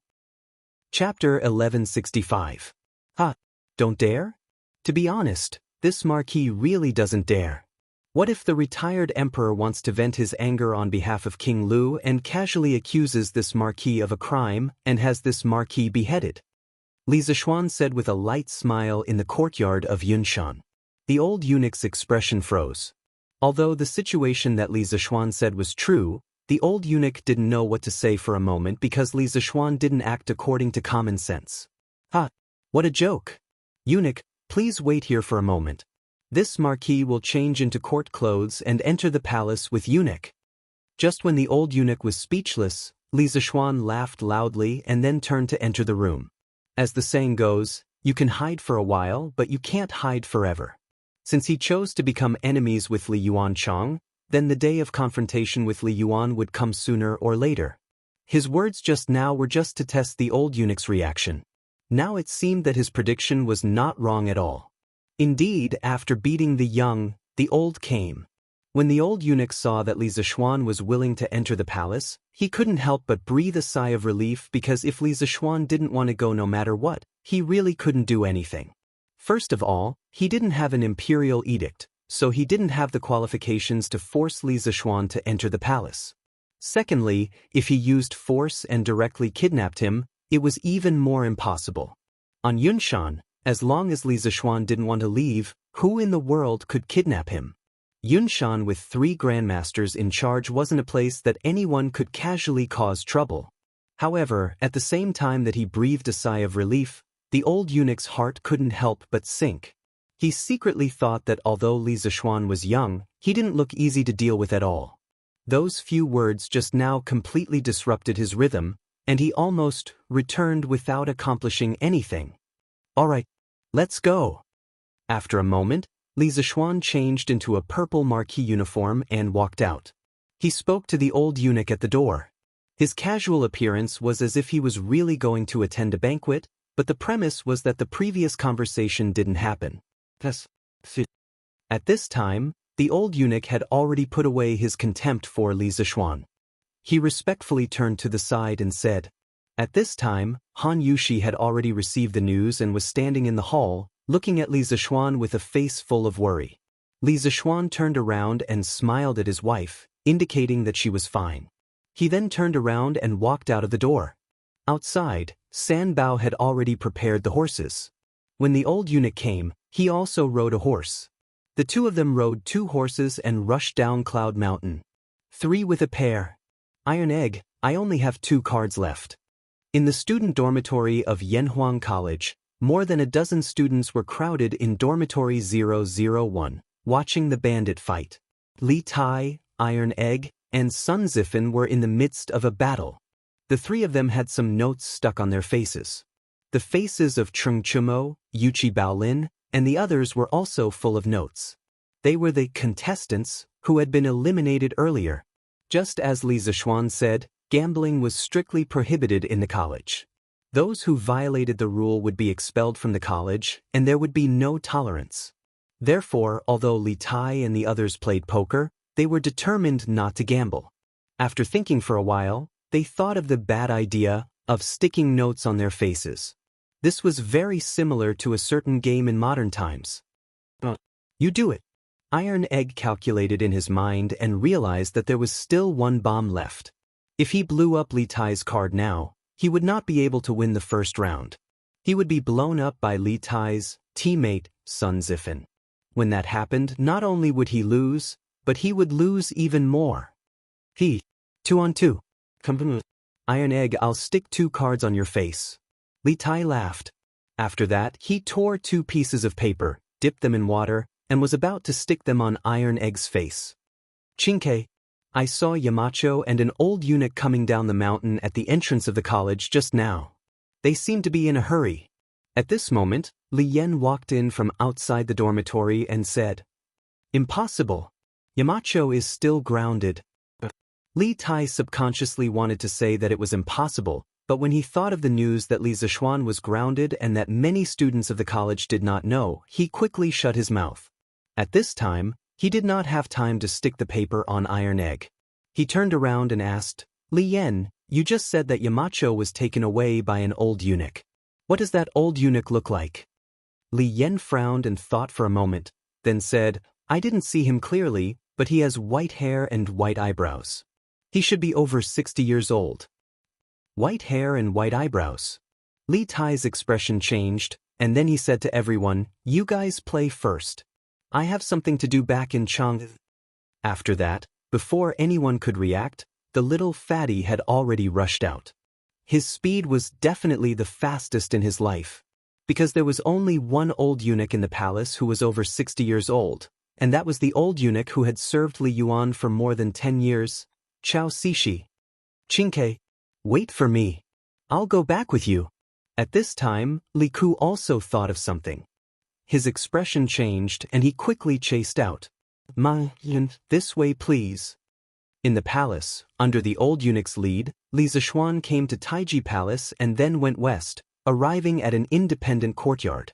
The courtyard had rockery, gardens, pavilions, terraces, and pavilions. It was just like a small paradise in the palace. After Li Yuan became retired emperor, he lived in Taiji Palace for the first few years. It was not until the 4th month of the 3rd year of Xingguan that he moved out of Taiji Palace and moved to the Tin Palace. In the courtyard, Li Yuan was half lying under the winding corridor, sunbathing, surrounded by a flock of orioles and swallows. He was really happy. An old cow eating young grass. This old fellow is really shameless. Didn't I hear that the old fellow was planning to die of exhaustion in the flowers? Such a happy way of dying. Why didn't he make the best use of his time? Why did he have to come and find trouble with me? Seems like he's treating me as a soft persimmon. When Li Zishuan saw Li Yuan's shameless appearance of enjoying the blessings of multiple wives, he could not help but criticize in his heart. Associating it with the official records, Li Yuan gave birth to 9 younger siblings for Li Zishuan in 2 years. The corner of Li Zishuan's mouth could not help but twitch. They all said stud horses, stud pigs, and so on. But compared to Li Yuan, this old lecher, they were all weak to the max. Father Emperor, Malin is here. There was even a third wheel standing beside Li Yuan. When Li Yuanchang saw Li Zishuan coming over, his face could not help but be delighted. He hurriedly came over and bowed to Li Yuan. At the same time, it was unknown whether this brat did it intentionally or unintentionally. His gaze swept across the chest of a concubine sitting beside Li Yuan without leaving a trace. This brat will definitely be a lecher in the future. Li Yuan was wise all his life, but in his later years, he gave birth to a bunch of repulsive melons and cracked dates. Other people did not notice Li Yuanchang's gaze, but it was caught by Li Zishuan. Instantly, a label of scum was pasted onto Li Zishuan's forehead by Li Zishuan. This subject Li Zishuan greets retired emperor. Etiquette still needed to be met. Li Zishuan took a few steps forward, then bowed towards the great Tang supreme leader in name. Chapter 1166. It's this kid who bullied you? In a courtyard beside Taiji Palace, Li Zishuan hadn't even raised his head when he heard Li Yuan speak. His tone was full of indifference and casualness. Presumably, in the eyes of this former emperor, crushing Li Zishuan to death was as simple as crushing an ant. Father Emperor, it's him. At that time, I only wanted to go up Yunshan to see the fireworks and tell you about it after returning to the palace. But who knew that the Marquis of Yong and relied on his imperial brother's favor to seriously injure 4 of my imperial bodyguards in public? Father Emperor, you have to uphold justice for me. Li Yuanchang immediately changed to an aggrieved expression. He didn't have the slightest bit of manliness on his body. Instead, he was like a coquettish little girl acting coquettishly in front of Li Yuan. Finished speaking, he used the corner of his eye to glare viciously at Li Zishuan. That look seemed to be saying, "Let you be proud at that time? Now I'll make you kneel and beg for mercy." Seeing this, Li Zishuan instantly felt his hands itch unbearably. If it was another occasion, he would definitely beat the shit out of this little bitch. Wasn't he just relying on the fact that he was the 2nd generation of the imperial family? After a few years, when Li Yuan dies, let's see how you can still be arrogant. Kid, you actually dare to bully my son. You really have guts. Drag him out and chop him up to feed the dogs. Without any interrogation process, he directly sentenced Li Zishuan to death. Hearing this simple sentence, Li Zishuan's heart instantly surged with hostility. This old thing wants to chop me up and feed me to the dogs? Isn't this too unreasonable? Regardless of whether he committed a crime or not, even if he beat up Li Yuanchang's subordinates for no reason, it's impossible for him to be beheaded. Li Yuan's unreasonable sentence, the civil and military officials of the imperial court wouldn't agree. Li Heir wouldn't agree. The Tang dynasty law wouldn't agree. As the person involved, Li Zishuan would even more disagree. He originally thought that Li Yuan would give him a chance to explain. who knew that the other party didn't even look at him from beginning to end and directly wanted to chop off his head. Simply going too far. Here. At this moment, two strong women appeared. Yes, they were really like iron towers. They were even stronger than most men. They were just like some sumo wrestlers in Japan in his previous life. Two strong women walked over from the side and grabbed onto Li Zishuan's arms. They wanted to drag Li Zishuan out and behead him, but the first time, it did not move. The second time, it still did not move. The third time, the fourth time, the fifth time, the two women were so tired that their foreheads were covered with a layer of sweat, but Li Zishuan was still standing there motionless. What a joke! How could an ordinary person defeat a martial arts master of the Grandmaster realm with brute force? You dare to defy the imperial decree? Li Yuan also noticed the movement on this side. He pushed aside several beautiful concubines beside him, stood up and said furiously. Li Zishuan raised his head and looked straight at Li Yuan. He said neither servile nor overbearing. Dare I ask, retired emperor, this subject only injured a few servants of Prince Lu. According to my Tang dynasty's laws, at most I will compensate some money. Why does retired emperor want to chop off this subject's head? Li Yuan did not get angry. Instead, he laughed and said, why? Because I am the monarch and you are the subject. If the monarch wants the subject to die, the subject has no choice but to die. You even studied the sage books in vain. Li Zishuan retorted, killing a subject for no reason, this is what a fatuous monarch does. 12 years ago, Yang Guang caused chaos in the world. Retired emperor led 30,000 troops to rise from Taiwan. He went to Chang and eradicated a group of bandits. The world is one, the will of the heavens is secondary, the people's hearts are united. It can be said that his meritorious service is unparalleled and splendid for 1,000 years. This subject believes that with retired emperor's wisdom, he will definitely not indiscriminately kill a meritorious subject. Speaking also needs to be skillful. In any era, there are classes. Facing the ruling class of feudal society, if one does not talk about strategy and blindly acts recklessly, no matter how high one's martial arts is, there will only be one road to death in the palace. Listening to Li Zishuan talk about the events of the past, Li Yuan's old face that was somewhat pale due to excessive indulgence in debauchery became rosy at this moment. He closed his eyes and stood with his hands behind his back. In his mind, he could not help but recall the years of the Sui dynasty, that period of extraordinary time when he and the 18 rebellious princes fought for the throne. In the end, he took a deep breath, looked at Li Zishuan and said with a smile that was not a smile, "You brat, you really know how to talk. No wonder Erlang would think highly of you." His tone was already not as intense as before. Li Zishuan could not help but breathe a sigh of relief. The most dangerous moment had finally passed. Li Yuanchang, who was at the side, had an anxious expression. He quickly interrupted and said, "Father Emperor, don't be deceived by this fellow's flowery words. He doesn't have you in his eyes at all. Back then, Aken said that I wanted to go to Cloud Mountain to see what fireworks looked like for Father Emperor. However, not only did he not let me go, he even injured Aken, stirring up trouble. This brat already knows how to stir up trouble at such a young age. What would happen when he grows up?" A cold light flashed in Li Zishuan's eyes. Without waiting for Li Yuanchang to finish speaking, he stepped forward and said, "Retired Emperor, Aken has something to discuss with you alone.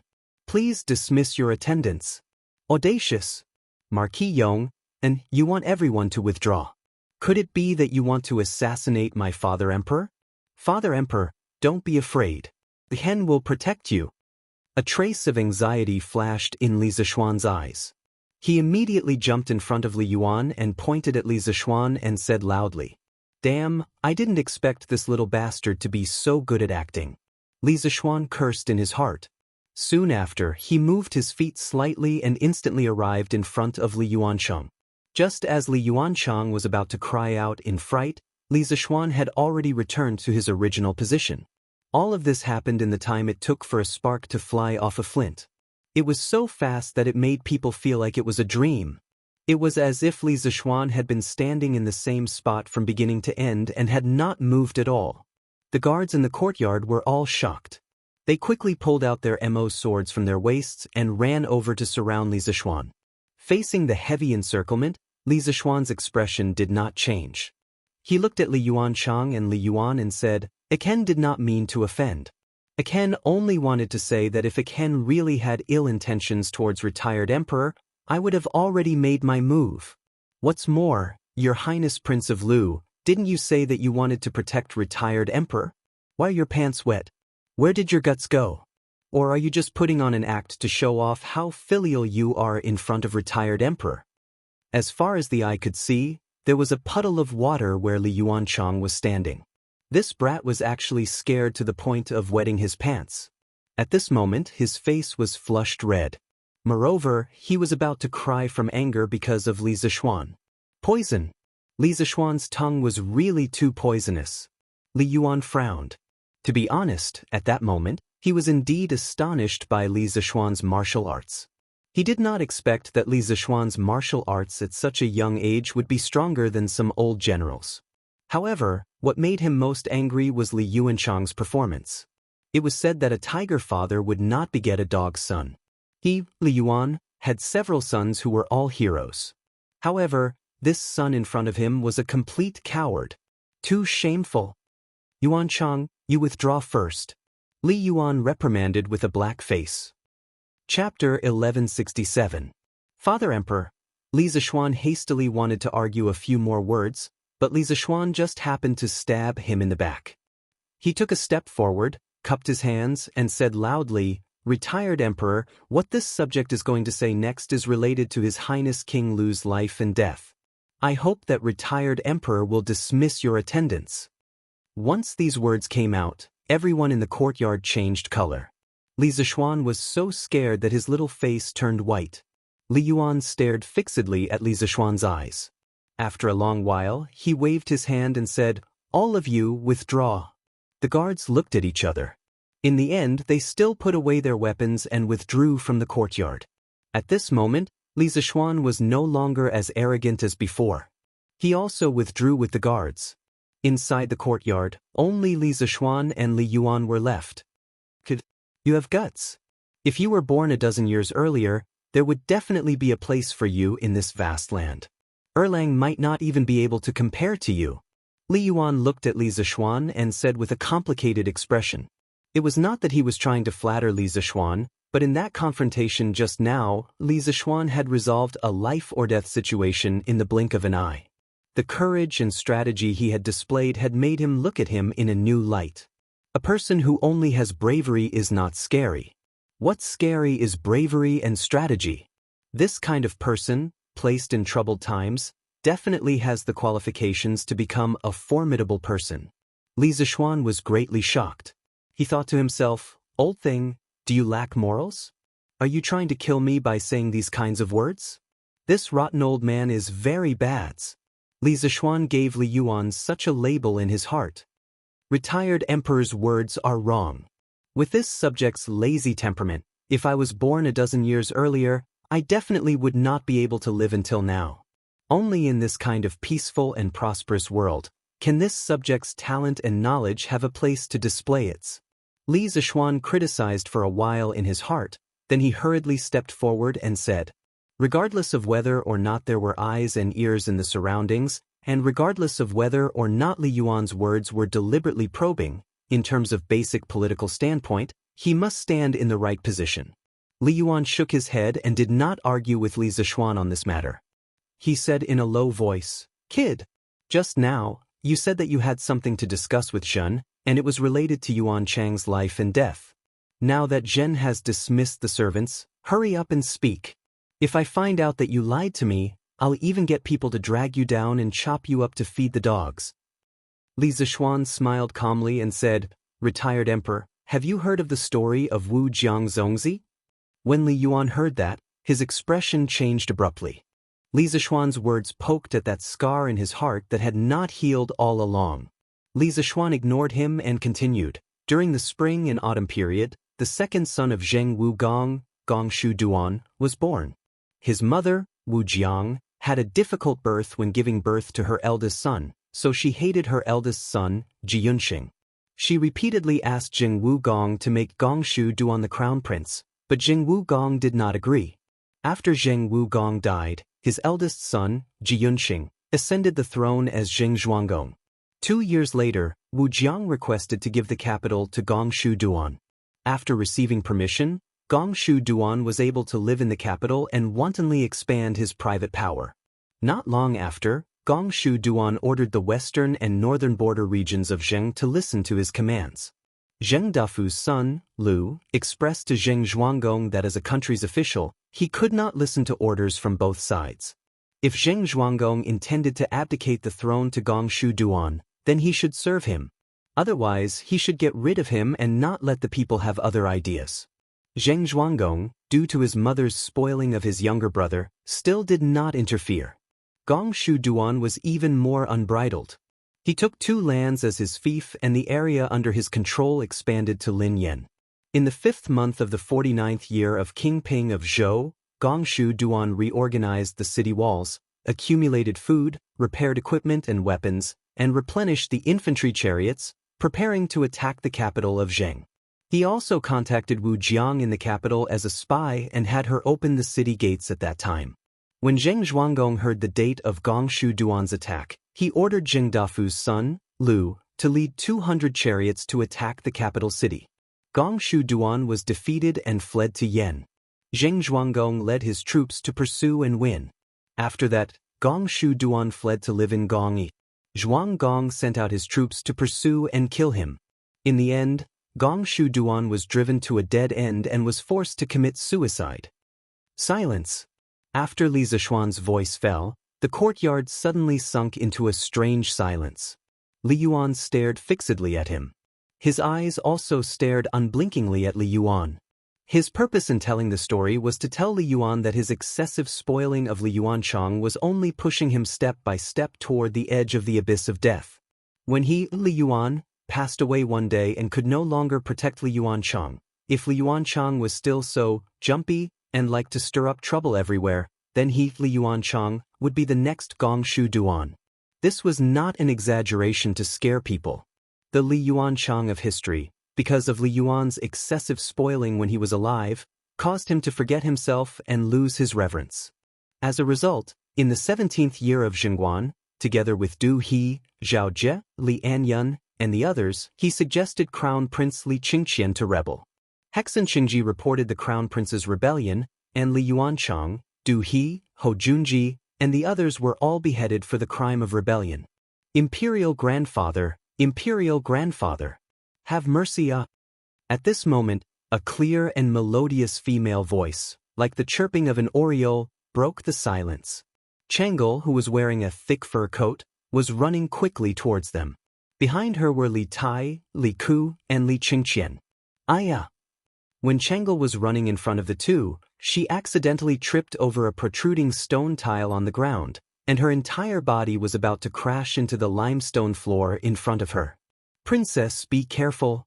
In a flash, Li Zishuan shot forward and arrived in front of Changel. He firmly grabbed the latter's shoulder with one hand, preventing her from falling. Brother Xiaoxian, you're fine? That's great. Changel took a few quick breaths, turned her head to look at Li Zishuan, and said happily.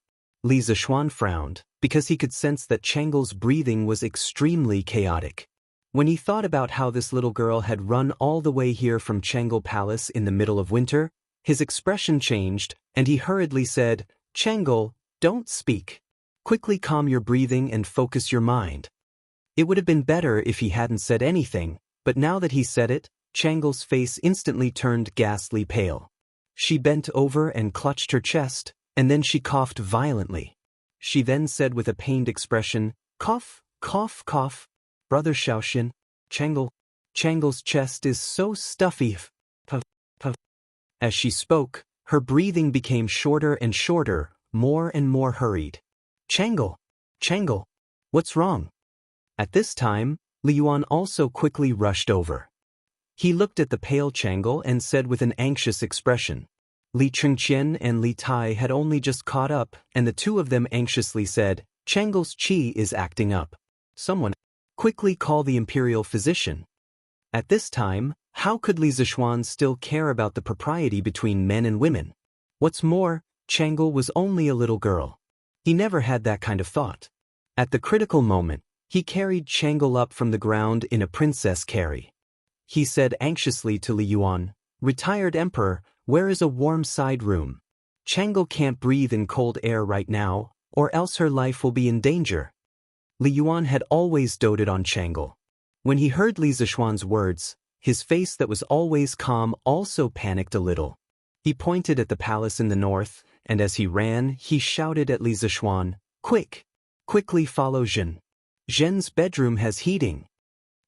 Chapter 1168.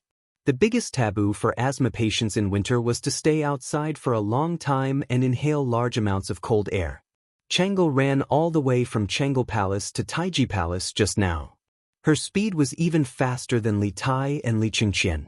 Under such intense exercise, her trachea and lungs would naturally be filled with a large amount of cold air. In addition, the little girl's qi disease had been hidden for a year. Now that it met with such an opportunity, it immediately erupted like a flood and ferocious beast. Illness comes like a landslide. This was Chang'e's current situation. Just a moment ago, she was still a lively and cute little girl. Now, she could only sit on the bed and cough violently. Even breathing was difficult. Imperial physician. Where's the imperial physician? Quickly call the imperial physician. At this moment, Li Yuan's face no longer had the previous indifference and relaxation. He anxiously paced around the room and shouted to the servants in the room. "It's useless even if the imperial physician comes."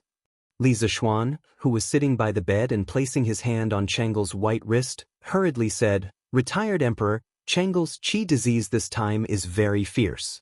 I'll first use true qi to help her recuperate. Quickly send someone out of the city to Yunshan to invite Sun Daozhong." Today was the 5th day of the Lunar New Year. Sun Simiao did not go out to do volunteer medical treatment. At this time, Li Yuan had already put down his airs, because although he was imprisoned in the depths of the palace, he had also heard that Li Zixuan had once seized blood to extend his life, saved Qin Qiong, and quelled the cholera with his own strength. Now, he was completely responding to whatever Li Zixuan said. Whatever he wanted, he would give. Because Chang'e was not only Li Er and Changsuan's favorite, she was also Li Yuan's favorite. "What are you still standing there for? Quickly go. Quickly ride a horse to Yunshan. Invite Sun Daozhong over for Zhen. If anything happens to Chang'e today, none of you can think about living." All the eunuchs, palace maids, and servants' expressions changed. The old woman who previously brought Li Zixuan into the palace hurriedly stepped forward and said, "Yes." Then she turned around and walked out of the room. "Imperial grandfather. Let Ke go. Ke has martial arts and is good at horsemanship. Going back and forth can save a lot of time." Li Ku stood up and volunteered. Li Yuan's eyes lit up and he said, "Good. Ke, quickly ride on my carefree horse and quickly go to Cloud Mountain to invite Daoist Sun." The carefree horse was Li Yuan's mount. It was gifted to Li Er for a period of time, but Li Er returned it after ascending the throne. Li Ku solemnly cupped his fists and said, "Yes, father." After saying that, Li Ku rushed out of the house in a flash. On the bed, Chang'e leaned on one of Li Zixuan's hands. She closed her eyes and coughed less violently than before. However, she was still short of breath, as if the air in the room was not enough for her to breathe. Li Zixuan supported Chang'e's back with one hand and massaged a part of her back with the other hand. Of course, he was not massaging through the thick snow fur coat. When they entered the room, Chang'e's coat had been taken off by the maidservants. She was still wearing a white silk undergarment. It was not out of line. "Brat, how is Chang'e now?" Under the critical situation, Li Yuan could not care about those messy things. Moreover, Chang'e was still young. Everyone still treated her as a child.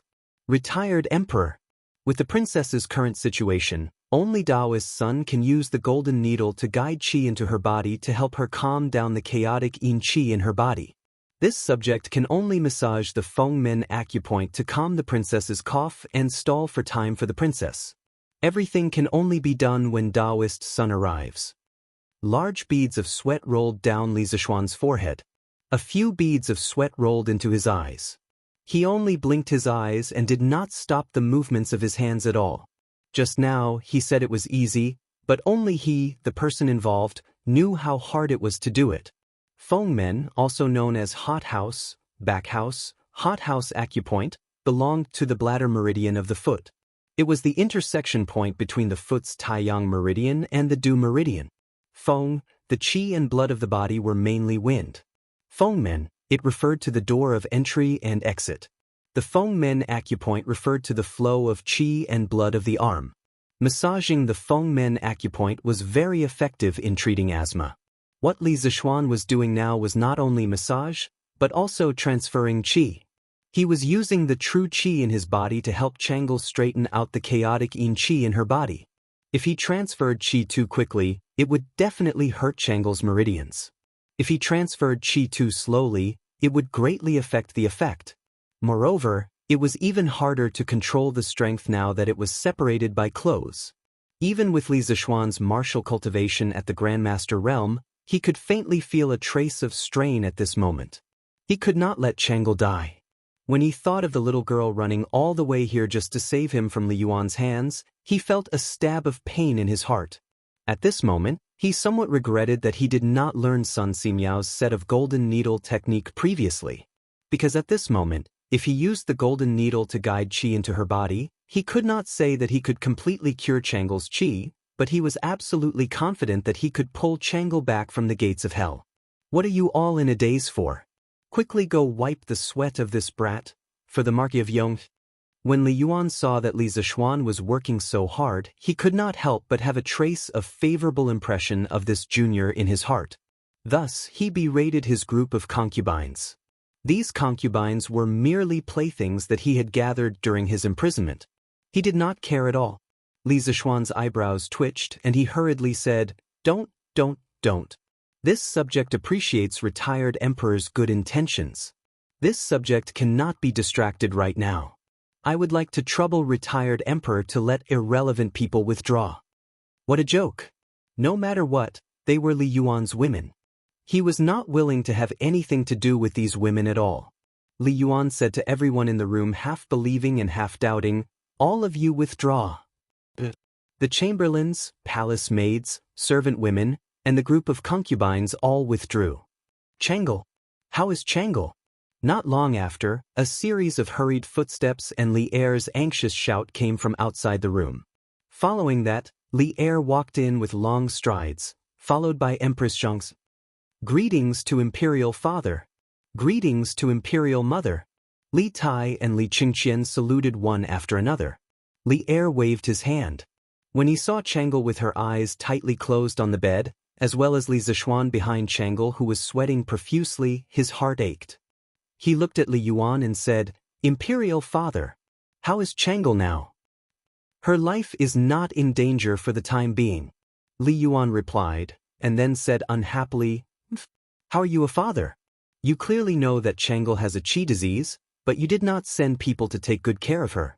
You actually let her run around in this cold weather. Do you still have this daughter in your heart? Li Er was stunned and almost cursed. He thought in his heart, if you did not bring Li Zixuan here, would Chang'e run over in a hurry? This son did not think it through. Imperial Father, please calm down. After a long time, Li Er finally lowered his head and admitted his mistake. Chapter 1169. When a person found it difficult to breathe, their consciousness would soon become blurry. Chang'e was in such a state now. She felt that the air around her had solidified. It was difficult for her to take in a breath of fresh air. Her consciousness gradually became blurry, but the only thing that made her feel comfortable was the warm hands on her back. She could vaguely feel that the hands were sending waves of invisible energy to her, helping her to absorb the air in the room. A glimmer of hope suddenly appeared in the crisis of certain death. She didn't want to die. She vaguely remembered that she was carried in by that man. His chest was so warm, and his breath intoxicated her. She hadn't had enough, so she didn't want to die like this. She wanted to live. She wanted to live. Don't sleep. I don't want to die. If I die, I won't be able to see him again. I don't want to die. A strong desire to live suddenly erupted in this delicate body. Along with the waves of invisible energy, Changel breathed desperately, trying to absorb the vitality between heaven and earth. Her weak pulse and heartbeat were suddenly fed back to Li Zishuan's hands with great strength. Changel, don't give up. As long as you don't give up, no one in this world can take you away from me. Not even the king of hell can. While she was in a daze, Changel heard a familiar voice by her ear. That voice sounded so gentle, yet so confident and resolute. Yes. Using all her strength, Changel responded to Li Zishuan's encouragement with a soft Your Majesty, Changel is awake. I just heard her voice. Xianxia, who was guarding at the side, held Li Er's hands excitedly. It had been nearly an hour since Changel's accident. For a moment, they saw Li Zishuan's face become very ugly. Without asking, they knew that Changel's situation had worsened. However, Li Zishuan did not give up. He continued to massage Changel's Fengmen acupoint repeatedly and continuously transferred qi to her. At this moment, Li Zishuan's face was extremely pale, but there was a trace of joy between his brows.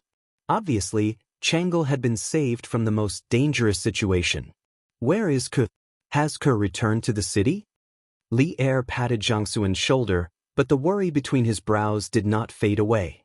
He knew that Changel was only temporarily out of danger. If she wanted to be completely cured, Sun Simiao had to come over. Your Majesty, it would take at least 6/4 of an hour to travel from Chang and to Yun Mountain, even on a fast horse. His Highness King of Han shouldn't have reached Chang, and yet. Zhao Song stepped forward and cupped his fists. 60 minutes. Li Er's face sank, his expression filled with anxiety. He looked at Zhao Song and whispered, In your opinion, how much longer can the Marquis of Yong and hold on? This, Zhao Song looked troubled. He looked at Li Zishuan, gritted his teeth, and said, Your Majesty, actually, with the Marquis of Yong and middle stage strength, it is reasonable to say that he can't hold on after such a great loss. This old servant thinks that he should be holding on with his mind at this moment. Hearing this, Li Er's expression changed slightly. When the Turkic army came to Chang, he was not anxious. At this moment, beads of sweat appeared on his forehead from anxiety. At this moment, he caught a glimpse of Li Yuanchang, who was standing in the corner and pretending to be an invisible person without saying a word. A trace of killing intent suddenly appeared in his eyes. The root of all today's problems was this brat. Li Er had just finished the morning court today when he learned that Li Zishuan had been invited from Yunshan to the palace by the people sent by Li Yuan.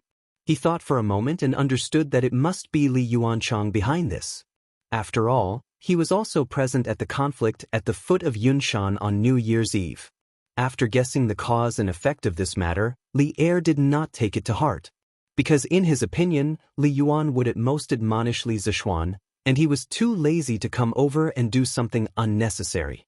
If things went wrong, he might even be ridiculed by Li Yuan. But who knew that in the end, it would cause such a big mess? His most beloved pearl in his palm almost lost her life because of this. And all this was because Li Yuanchang was stirring up trouble. Feeling Li Er's gaze, which was as though he wanted to eat him alive, Li Yuanchang's forehead started to sweat profusely. His little face turned pale in an instant, and at the same time, his legs started to tremble nonstop. Suddenly, a foul stench came from within the house. It was Li Yuanchang who had wet his pants again. Cough, cough. Li Yuan glanced at Li Er, then looked at Li Yuanchang with a complicated gaze. He scolded in a low voice, Get out!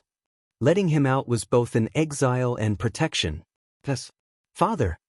As if he had been granted amnesty, Li Yuanchang did not even have the courage to look at Li Er and went out dejectedly. Your Majesty! Your Majesty!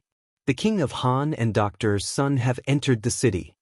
At this moment, a chamberlain ran in from outside the room and bowed to Li Er with a face full of joy. They're here. They're finally here. Hurry! Order people to open all the gates of the palace and give special permission for the King of Han and Dr. Sun to ride horses in the palace today. All guards are not allowed to stop the two of them. Violators will be beheaded. Li Er was shocked and said with unusual joy, Yes, sir. The chamberlain hurriedly went out to pass on the decree. Bam. Mark Yong? Guards. Hurry. Help Mark to rest. Hurry and call the imperial physician. At the same time, Jiang Xuan's anxious shout came from behind Li Er. Li Er turned around and saw that Li Zixuan had fainted on the bed, and Chang'e had fallen onto Li Zixuan due to inertia. It turned out that when he heard the chamberlain outside the door saying that Li Zixuan and Sun Simiao had entered the city, Li Zixuan finally heaved a huge sigh of relief. However, what followed was a deep sense of exhaustion. He had never been as tired as he was now, and finally, he could not help but faint. Hurry! Help Marung, then to the side hall to rest. Li Er instructed Zhao Song. Yes. Your Majesty! On the other side, Zhang Sun helped Chang'e up from Li Zixuan's body. Zhao Song walked over and carried Li Zixuan on his back, then walked toward a side room. Grandfather! Dr. Sun is here. Father? You're here too. After so much waiting, Li Ke had finally returned with reinforcements. When he saw Li Er at the door, he hurriedly bowed and said. Li Er nodded and greeted Sun Simiao, who was behind Li Ku, with a solemn expression. Priest Sun, Chang'e's condition has suddenly worsened. Please save her no matter what. I've already heard the King of Han explain the cause and effect on the way here. Your Majesty, please allow me to take the princess's pulse first. Sun Simiao's beard and hair were all messed up from being carried by Li Ku all the way here. At this moment, he did not bother to tidy up his appearance and went forward to take Chang'e's pulse. Chapter 1170. Dr. Sun, how is Chang'e? In Li Yuan's bedroom, after Sun Simiao finished the acupuncture, his expression was somewhat dispirited. Li Er did not have the time to pay attention to Sun Simiao's expression at this moment. He hurriedly walked forward and asked. Sun Simiao smiled and went to the side to wash his hands unhurriedly before saying, This humble Taoist congratulates your Majesty. Li Er frowned and said, May I ask what is there to congratulate me about? Sun Simiao stroked his beard and said with a smile, Your Majesty, although the princess's qi disease came fiercely today, fortunately, the Marquis of Yong and delivered qi in time to nurse the princess's internal breathing. In addition, the princess's desire to live is very tenacious. Currently, there is no major problem. Compared to last year, the princess's physique has greatly improved. When this humble Taoist was performing acupuncture just now, I actually felt a trace of extremely weak Taoist true qi in her body. If this humble Taoist had not practiced medicine for decades and was extremely sensitive to qi, I'm afraid I would not have been able to detect the existence of this trace of true qi. What? Li Er's eyes widened in shock and said incredulously, There is Taoist true qi in Chang'e's body? Could it be the Marquis of Yong'an's true qi? Sun Simiao smiled and shook his head, saying, Absolutely not. The Marquis of Yong'an's true qi is pure and majestic, but the true qi that this humble Taoist felt just now was soft and weak. This should be the true qi that the princess cultivated herself. In other words, the princess might have unintentionally stepped into the martial artist's realm of drawing qi into the body. Drawing qi into the body. When these words came out, the entire room was shocked. Everyone, including Li Yuan, all widened their eyes and were inexplicably shocked. The Tangs revered martial arts. There were so many martial artists in the world, but compared to the huge population, the proportion of martial artists was still very low. Martial artists who could cultivate true qi were even fewer. An originally soft and weak little girl suddenly became a martial artist with true qi. No matter how one listened to it, it felt inconceivable. How is this possible? Chang'e has never practiced martial arts in this year. How can she cultivate true qi in her body? Waves of shock surged in Li Er's heart. He still found it hard to accept this reality. Your Majesty! Chang'e has practiced it. She practiced Taiji Fist for half a year. Empress Zhangsun suddenly thought of something and quickly added. Taiji Fist. Sun Simiao's eyes lit up and his face suddenly became excited. If that's the case, then it makes sense. Last year, I saw Taiji Fist in the academy. This fist technique contains the Taoist theory of yin and yang. It can be both yin and yang. It can nourish one's qi and build one's body. Its effect is no less than the 5 animal frolics. Your Highness's Taoist heart is bright. It is not surprising that you can understand the essence of the Taiji fist and cultivate a trace of Taoist true qi. There's such a thing. After listening to Sun Simiao's analysis, Li Er felt a little incredulous. Dr. Sun, doesn't that mean that if the Empress persists in practicing Taiji fist every day, she will also be able to cultivate Taoist true qi and strengthen her ability to resist qi disease? The illness of Empress Xianxia and Chang'e had always been a thorn in Li Er's heart. He was always worried that the 2 most important people in his life would suddenly leave him one day. At this moment, hearing Sun Simiao say that Chang'e had cultivated genuine qi because of Taiji fist, Li Er suddenly had the idea of letting Empress Xianxia follow suit. Sun Simiao shook his head. Of course not. Taiji fist is exquisite, but in my opinion, those who can rely on Taiji fist to cultivate genuine qi are absolutely 1 in a million. Your Highness is a very special case. Under various coincidences, Your Highness's qi disease has taken a huge turn for the better. With a little treatment in the future, it is very likely that she will completely recover. Right, just now I also found that Your Highness's heart and lungs are much more energetic than before. I wonder if Your Majesty and Her Highness have given Your Highness any supplements to strengthen your heart and lungs in the past year? If it were not for this, Your Highness would be in great danger today. When Li Er heard that Chang'e might completely recover, he was naturally happy. However, after listening to the second half of Sun Simiao's words, he frowned and fell into deep thought. After thinking for a while, he shook his head and said, "There has been no change in Chang'e's diet. I have also never heard of anything in this world that can help Chang'e treat her qi disease and strengthen her heart and lungs." Your Majesty, Divine Doctor Sun definitely wouldn't say something that wasn't true. There must be some details that we've forgotten. Wait for me to call Chang'e's personal maid over. She knows Chang'e's usual diet the best. We will know after asking her. Empress Xianxia thought for a long time but couldn't think of anything. However, she believed that Sun Simiao wouldn't talk nonsense, so she suggested. "Come, quickly call Li Er over." Empress Xianxia shouted and ordered. After a while, Chang'e's personal maid was brought in by an inner attendant. Without waiting for her to greet him, Li Er asked directly, "I'm here to ask you, is there anything unusual about Chang'e's diet in the past few months?" It had been more than 2 hours since Chang'e fell into a coma. Those who were well informed in the palace knew that something had happened to Chang'e. At this moment, hearing Li Er's question, Li Er was almost scared to death because she subconsciously thought that Li Er was suspecting that Chang'e's accident was related to her daily diet. Her face suddenly turned pale. "Your Majesty, this servant has personally tasted Princess's daily diet. It is absolutely... You, don't be nervous. His Majesty doesn't mean to blame you. Moreover, Chang'e is doing very well now. His Majesty and I just want to ask if Chang'e has eaten anything unusual but very beneficial to her body recently." Empress Xianxia saw Li Er's nervous face and knew that this girl was thinking wrongly. She smiled and comforted her. Li Er heaved a sigh of relief.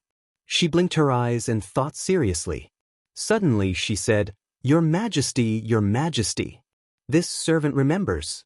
If there is anything unusual that Her Highness the Princess has eaten in the past 6 months, it is only fried locusts.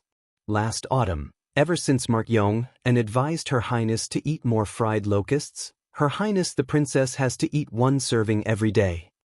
Locusts? Li Er's expression shook. He clapped his hands and said, "I also remember. Last year, Mark Yong said that eating locusts is beneficial to treating qi disease. Dr. Sun, I wonder if there is such a saying?" Sun Simiao frowned. He closed his eyes and pondered for a while with a serious expression. Suddenly, he said with a joyful face, "Locusts have a warm nature and can open orifices. It is indeed a good medicine to treat qi disease. Why didn't I think of it in the past? Mark Yong is really a medical prodigy. If he is willing to study medicine wholeheartedly, his medical skills will definitely not be inferior to mine in the future. Dr. Sun, go take a look at Mark." I reckon that he is already exhausted to the point of collapse. Li Er looked towards the side hall and sighed faintly. He thought to himself, looks like I have wronged Li Zishuan in the past. However, it was impossible for him to apologize. He was the emperor, so how could he apologize to others? At most, he would give Li Zishuan more compensation in other aspects in the future. Chapter 1171. Sun Simiao was right. It was indeed 1 in a million to be able to sense qi with Taiji fist alone. Chang'e was able to create miracles mainly because she didn't want to die. Moreover, she worshipped Li Zishuan unconditionally. Since Li Zishuan said that Taiji fist was beneficial to resisting qi disease, she naturally had to practice it seriously every day. She never had any doubts in her heart. All she needed to think about was practicing hard every day. She couldn't relax for even a day.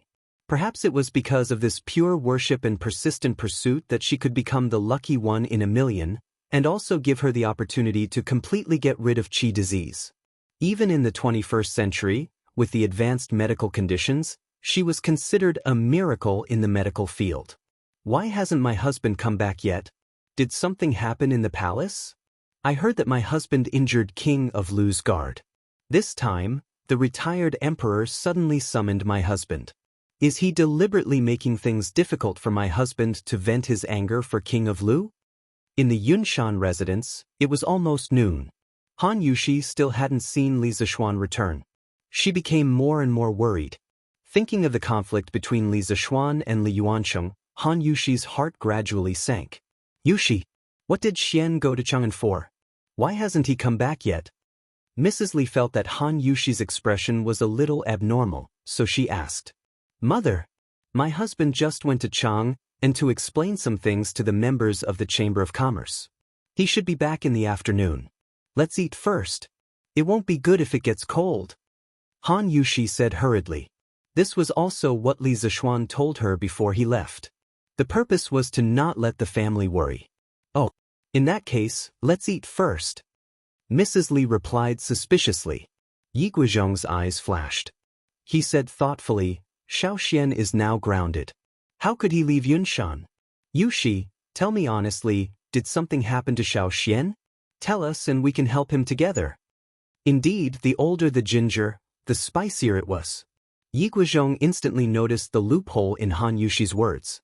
As soon as she finished speaking, everyone in the family turned to look at Han Yushi. Han Yushi immediately felt as if she was sitting on pins and needles. She hesitated for a moment before telling the truth. Father, mother, grandfather, grandmother, hubby today. As Han Yushi spoke, the expressions of Yi Guizhong, Li Jingma, and the others gradually turned solemn. In the end, Yi Guizhong said, there's no need to overthink it. It's definitely the retired emperor who was instigated by His Highness King Lu to summon little Xian into the palace for revenge. Mrs. Li suddenly panicked and hurriedly asked, Father, in that case, what should he do? We have to think of a way to save Xian. Yi Guizhong heaved a sigh and shook his head. The palace is heavily guarded. How can ordinary citizens like us enter the palace to save little Xian? Seeing Mrs. Li's gloomy face, Yi Guizhong couldn't bear to say, Yuzhu, you and Jingma don't have to worry too much. Although the retired emperor can decide the life and death of anyone, now that His Majesty is in power and little Xian is deeply favored by His Majesty, it's impossible for His Majesty to not know about him entering the palace. When the time comes, he will definitely not sit idly by. Hearing this, everyone was slightly relieved. Suddenly said, Father, Mother, Lan, saw Brother Xiaoka riding down the mountain with Grandpa's son in the morning. Is someone sick? Brother and doctor's son went to see a doctor? What? Priest's son was also invited into the palace? Yi Guizhong frowned. If that was the case, the situation would be even more complicated. Li Zishuan had a dream. It was a very long dream. In the dream, he returned to the modern era. But with him, he returned to the modern era with his martial arts, his family, friends, and Li Er. In the dream, he brought a group of ancient people to the modern era to go shopping, sit in the car, watch television, play games, and have a lot of fun. This dream seemed to have no end. Time passed quickly in the dream. 1 year, 2 years, 3 years, until a few decades later. At that time, the group of Tang Dynasty people that he brought to the modern era all told him that they wanted to go back to the Tang Dynasty. Because although the Tang Dynasty was more backward than the modern era, it was still their Tang Dynasty. Their Tang Dynasty. In the end, everyone went back, and he was the only one left in the modern world. Loneliness, helplessness, coldness, loneliness, all kinds of negative emotions lingered in his heart. Even though he was dreaming, his expression was still full of sadness. I want to go back too. That is also my Tang Dynasty. Li Zixuan in the dream suddenly said firmly. Little Xian. Little Xian. Li Zixuan, who was sleeping, suddenly heard a familiar call. Gradually, he opened his eyes with great effort and saw a white-bearded old Taoist sitting by the bed, looking at him with a smile. Who else could it be other than Sun Simiao? Little Xian, you're finally awake? Sun Simiao smiled gently. Li Zixuan suddenly realized that everything seemed to have returned to the beginning. Last spring, when he first came to this world, the first person he saw when he opened his eyes was also Sun Simiao. And at that time, Sun Simiao was also treating him. Everything was so similar. Taoist Sun, thank you so much. You've saved my life again. Li Zixuan struggled to pull his hands out and saluted Sun Simiao. His voice was very weak. Sun Simiao made a rare joke and said, Okay, you don't have to be so polite with me. Take care of yourself first. Otherwise, who will help me build the Tang Dynasty Joint Medical Center? Li Zixuan smiled and said, Oh right. Taoist priest, is Chang'e out of danger? Of course, he had confidence in Sun Simiao's golden needle technique. This was just a casual question. Sun Simiao smiled and said, She's out of danger? Little Xian, I'll tell you a piece of good news. This time, I'm very confident that the princess's qi will be completely cured. How is this possible? Li Zixuan found it hard to believe. After all, even in modern times, it was impossible to completely cure asthma. I never lie. Little Xian, take care of yourself for a while. I'll go back to Yunshan after prescribing a medicine for the princess. Sun Simiao said casually.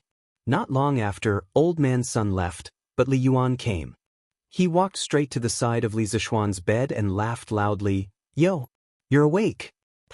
Not bad, not bad. Good job. Luckily you're here today. Otherwise, I'm afraid that I'll lose Chang'e forever. Even if Erlang doesn't reward you, I'll reward you. Say it, what do you want? As long as I have it, I'll reward you. Chapter 1172. Taiji Palace, Li Yuan's bedroom. Looking at the smiling Li Yuan in front of him, Li Zixuan secretly curled his lips. He thought to himself, just now you, this rotten old man, should have wanted to chop off this young master's head. Now your face changes really quickly. Retired Emperor, this subject is on good terms with Qin Ke and the Crown Prince. Saving the princess is a matter of course. I don't ask for any reward. Li Zixuan felt that his body had already recovered some strength. Thus, he got off the bed and cupped his hands towards Li Yuan. In order to avoid some criticism, he could only involve Li Tai and Li Qingqian. Li Yuan's eyes glared, and he said unhappily, What? You think Zhen can't give you a reward? Although Zhen can't leave the palace now, Zhen still has all kinds of treasures and wealth. If you want beauties, Zhen can also give you hundreds. If you want to be promoted, Zhen will speak to Erlang. I don't think he will disobey Zhen. This old geezer is really narcissistic. Li Zixuan didn't want to be entangled with Li Yuan on this matter. He quickly said, Retired Emperor, this subject definitely didn't mean that. This subject is now deeply indebted to the Emperor. Wealth, official titles, and beauties are not lacking. Therefore, this subject really doesn't need a reward. He was very clear in his heart that whether it was official titles or wealth, he had already reached a peak. Advancing further would definitely be a disaster and not a blessing. Moreover, he didn't save Chang'e for a reward. He just felt sorry for this little girl who had been suffering from illness all this time. It's rare for you to be modest today. However, what should be rewarded should still be rewarded. At this moment, Li Er walked in with Empress Xianxia, Li Chengqian, Li Tai, and Li Ku. Li Er's face was flushed red as if he had won a battle. He came in front of Li Zishuan and said, "Today, not only did you save Chang'e, but because of you, there is hope that Chang'e's illness can be completely cured. This can be considered to have solved one of Zhen's worries. You should be rewarded. And you must be heavily rewarded." He did have a reason to be happy. Chang'e's recovery gave him hope because Empress Zhangxuan's situation was exactly the same as Chang'e's. Now, with Chang'e's example, there was hope for Empress Zhangxuan's illness to be cured. Actually, Li Zishuan just wanted to go home as soon as possible. He was about to reject him when Li Er waved his hand and said, "I know you don't lack anything now, but I still want to reward you. How about this? Now that you have 8 villages under you, we might as well bestow all of Lantian County to you."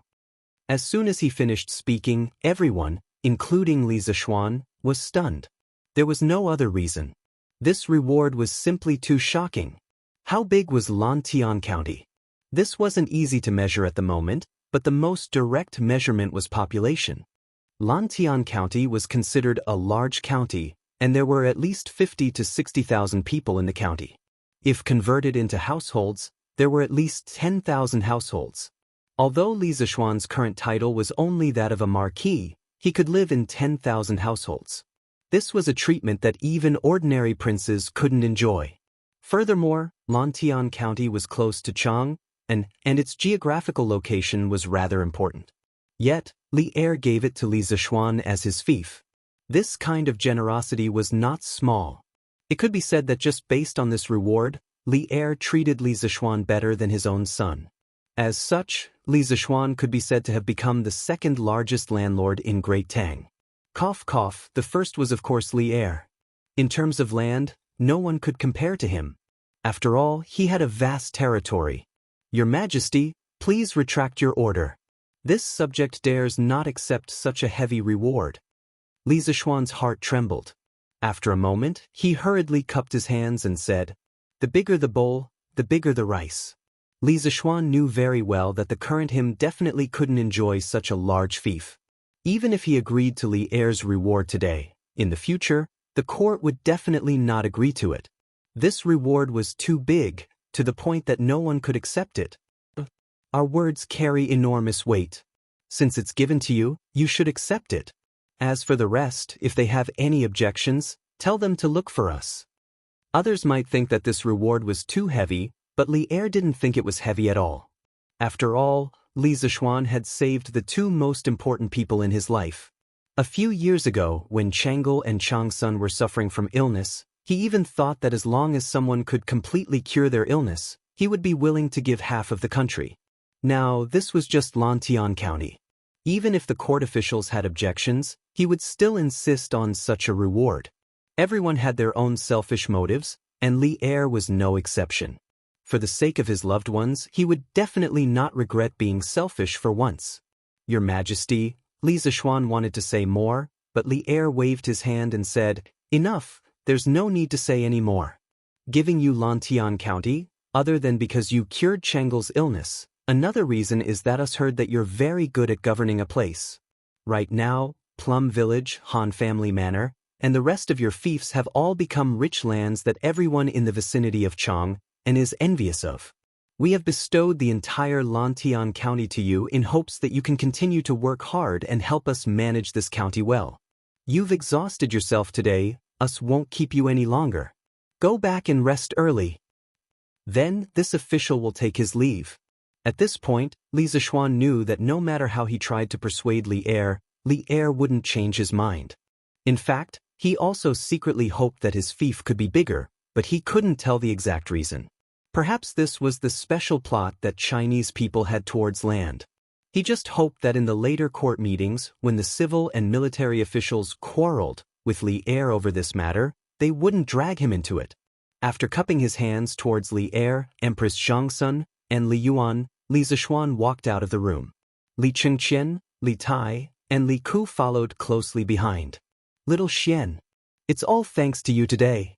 I owe you for this. 'Tis yours. If you need anything, as long as it's within my power, I definitely won't hesitate." Li Chengqian said with a face full of joy. Li Zishuan frowned and couldn't help but say, Chengqian, I already told retired emperor earlier that saving Chang'e was because of friendship. Moreover, you're the heir to the throne. I hope that you won't make this kind of promise to anyone under any circumstances. It's not good for you.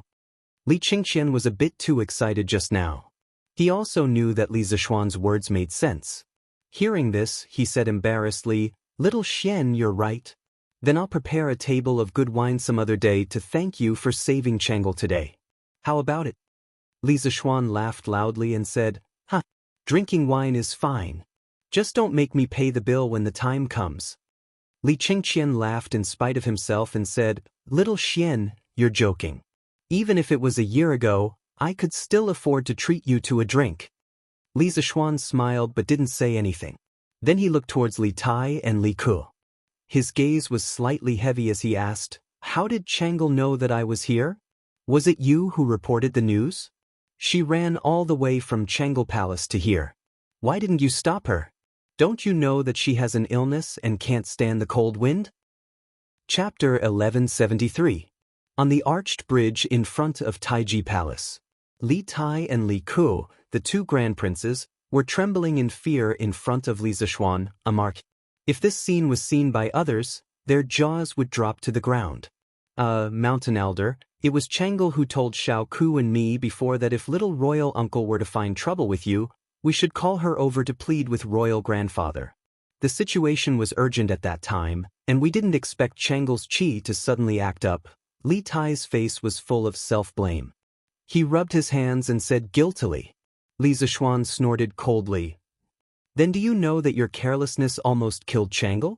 As the elder brother, you caused the death of your sister. I wonder if you'll be able to live in peace for the rest of your lives. Li Tai and Li Ku's faces turned pale when they heard this.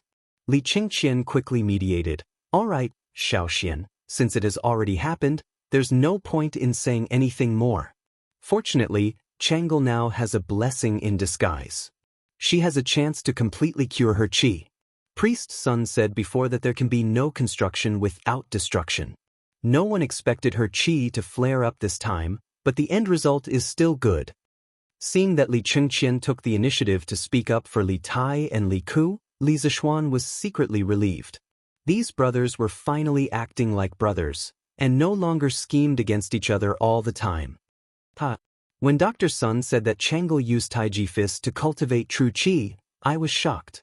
Xiaoxian, I didn't expect the Taiji Fist you taught to the students of the academy to be so magical. If the common people or the people of Jianghu knew about this, they would definitely go to the academy to learn it. Li Chengqian said with a smile. What? Chang'e used Taiji Fist to cultivate qi? Li Zishuan's eyeballs almost fell to the ground. When he taught Chang'e Taiji Fist to the students, he only wanted them to strengthen their bodies. He didn't expect that someone could cultivate qi. After all, for ordinary people, the profound meaning of Taiji Fist was too profound. If they did not understand the fist intent and only understood the fist form, it was impossible for them to reach a higher level. Therefore, Li Zishuan was surprised that Chang'e could use Taiji Fist to cultivate true qi. Just think about it, a delicate and weak little girl suddenly became a martial artist with true qi. No matter how one listened to it, it felt unreal. Perhaps this was the only way to describe Chang'e's talent in martial arts. I'm ashamed to say that I came into contact with Taiji Fist earlier than Chang'e, but I neglected to practice it. My progress is not even 1,000th of Chang'e's. Li Chengqian nodded with a face full of regret. With Chang'e as a living example, the Li family no longer dared to underestimate Taiji Fist. They believed that after today, there would be a craze for Taiji Fist in the palace. Li Tai scratched his head and said embarrassedly, Ahem. I'm going to start practicing Tai Chi next semester. Maybe in a few years, I can become a martial arts expert like Yamacho, hee. Li Zishuan rolled his eyes and couldn't be bothered with this little fatty. Was it so easy to become a martial arts expert? Let's not talk about it now. We'll talk another day. Li Zishuan waved his hand and prepared to go home. He had stayed in the palace for so long that his family must be worried sick. Yamacho, Qin Ke and I are going back to Yunshan too. Why don't we take a carriage back to Yunshan together? Li Ke's eyes flashed with worry as he hurriedly said. He was mainly worried that Li Zishuan would get into trouble while riding a horse in his current condition. That was why he suggested it in a roundabout way. Yes. All right then. Li Zishuan thought about it and accepted Li Ke's kindness. Riding a horse in such cold weather was indeed not a pleasant thing, especially in the north. The wind was like knives on the face. No matter how good one's martial arts were, it would not feel good. Husband, you're finally back. As evening approached, he finally returned to the residence. Han Yushi was waiting at the door. Seeing Li Zishuan return, she hurriedly got up and greeted him. Did the retired emperor make things difficult for you? Madame Li asked Li Zishuan as she stood up. Mother, it's nothing. It's mainly because something happened in the palace, so I was delayed for a while. Li Zishuan replied with a relaxed expression. Madame Li smiled as if relieved of a burden. Half an hour ago, Daoist's son returned from Chang. Mother heard from Daoist's son that Princess Changel had a relapse. You were in the palace helping to treat her. How is Her Highness now? She's fine.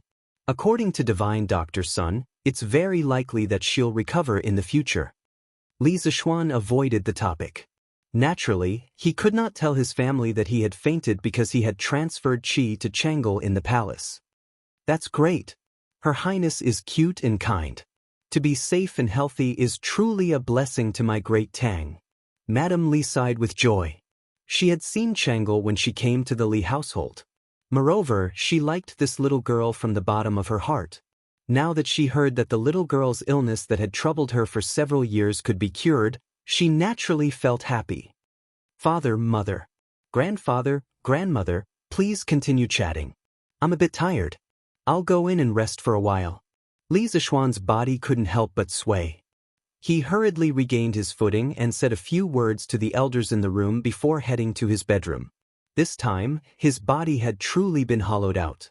At the very least, he would need to recuperate for several days before he could fully recover. Mother, then I'll go see husband. Han Yushi looked worriedly at Li Zishuan's back. She turned her head and said a few words before following after him. 2 days later, the civil and military officials who had taken 7 days of New Year's Eve finally returned to work in the imperial court. The first day of work after the New Year's Eve was unusually busy. Every department in the 3 provinces and 6 ministries had to report the backlog of problems to Li Er one by one. The morning court session lasted until noon, and it still hadn't ended. At this time, many officials' stomachs were already growling from hunger. Unexpectedly, Li Er released a shocking piece of news at this time. 2 days ago, Changel's illness suddenly flared up. The Duke of Yong stabilized Changel's condition with his own efforts and used an ingenious prescription. There is hope that Changel's illness can be completely cured. All these years, Changel's illness has always been a sore point for me. Now that the Duke of Yong has completely cured it, I am very happy. Therefore, I have decided to bestow the entire Lantian County to the Duke of Yong as his fief. What do you think? Bestow the entire Lantian County to Li Zishuan? The moment he said that, the officials were in an uproar. Your Majesty! I don't think so. Although the Duke of Yong has made great contributions, it's too much to bestow the entire Lantian County to him. Please retract your order, Your Majesty. Wei Zheng frowned. He felt that Li Er was completely acting on impulse. Thus, he took a step forward and spoke righteously. Chapter 1174. Why is the reward too excessive? Changel is the apple of our eye. We have said before that if anyone can cure Changel's illness, we will give them half of the country. Right now, it is only a small Lantian county. Wei Zhuqing, are you looking down on us or Changel by saying that the reward is too excessive? Within the Taiji Palace, Li Er saw that Wei Zheng was the first to jump out to oppose and frowned. He paused and snorted with displeasure. But how could Wei Zheng retreat because of Li Er's displeasure?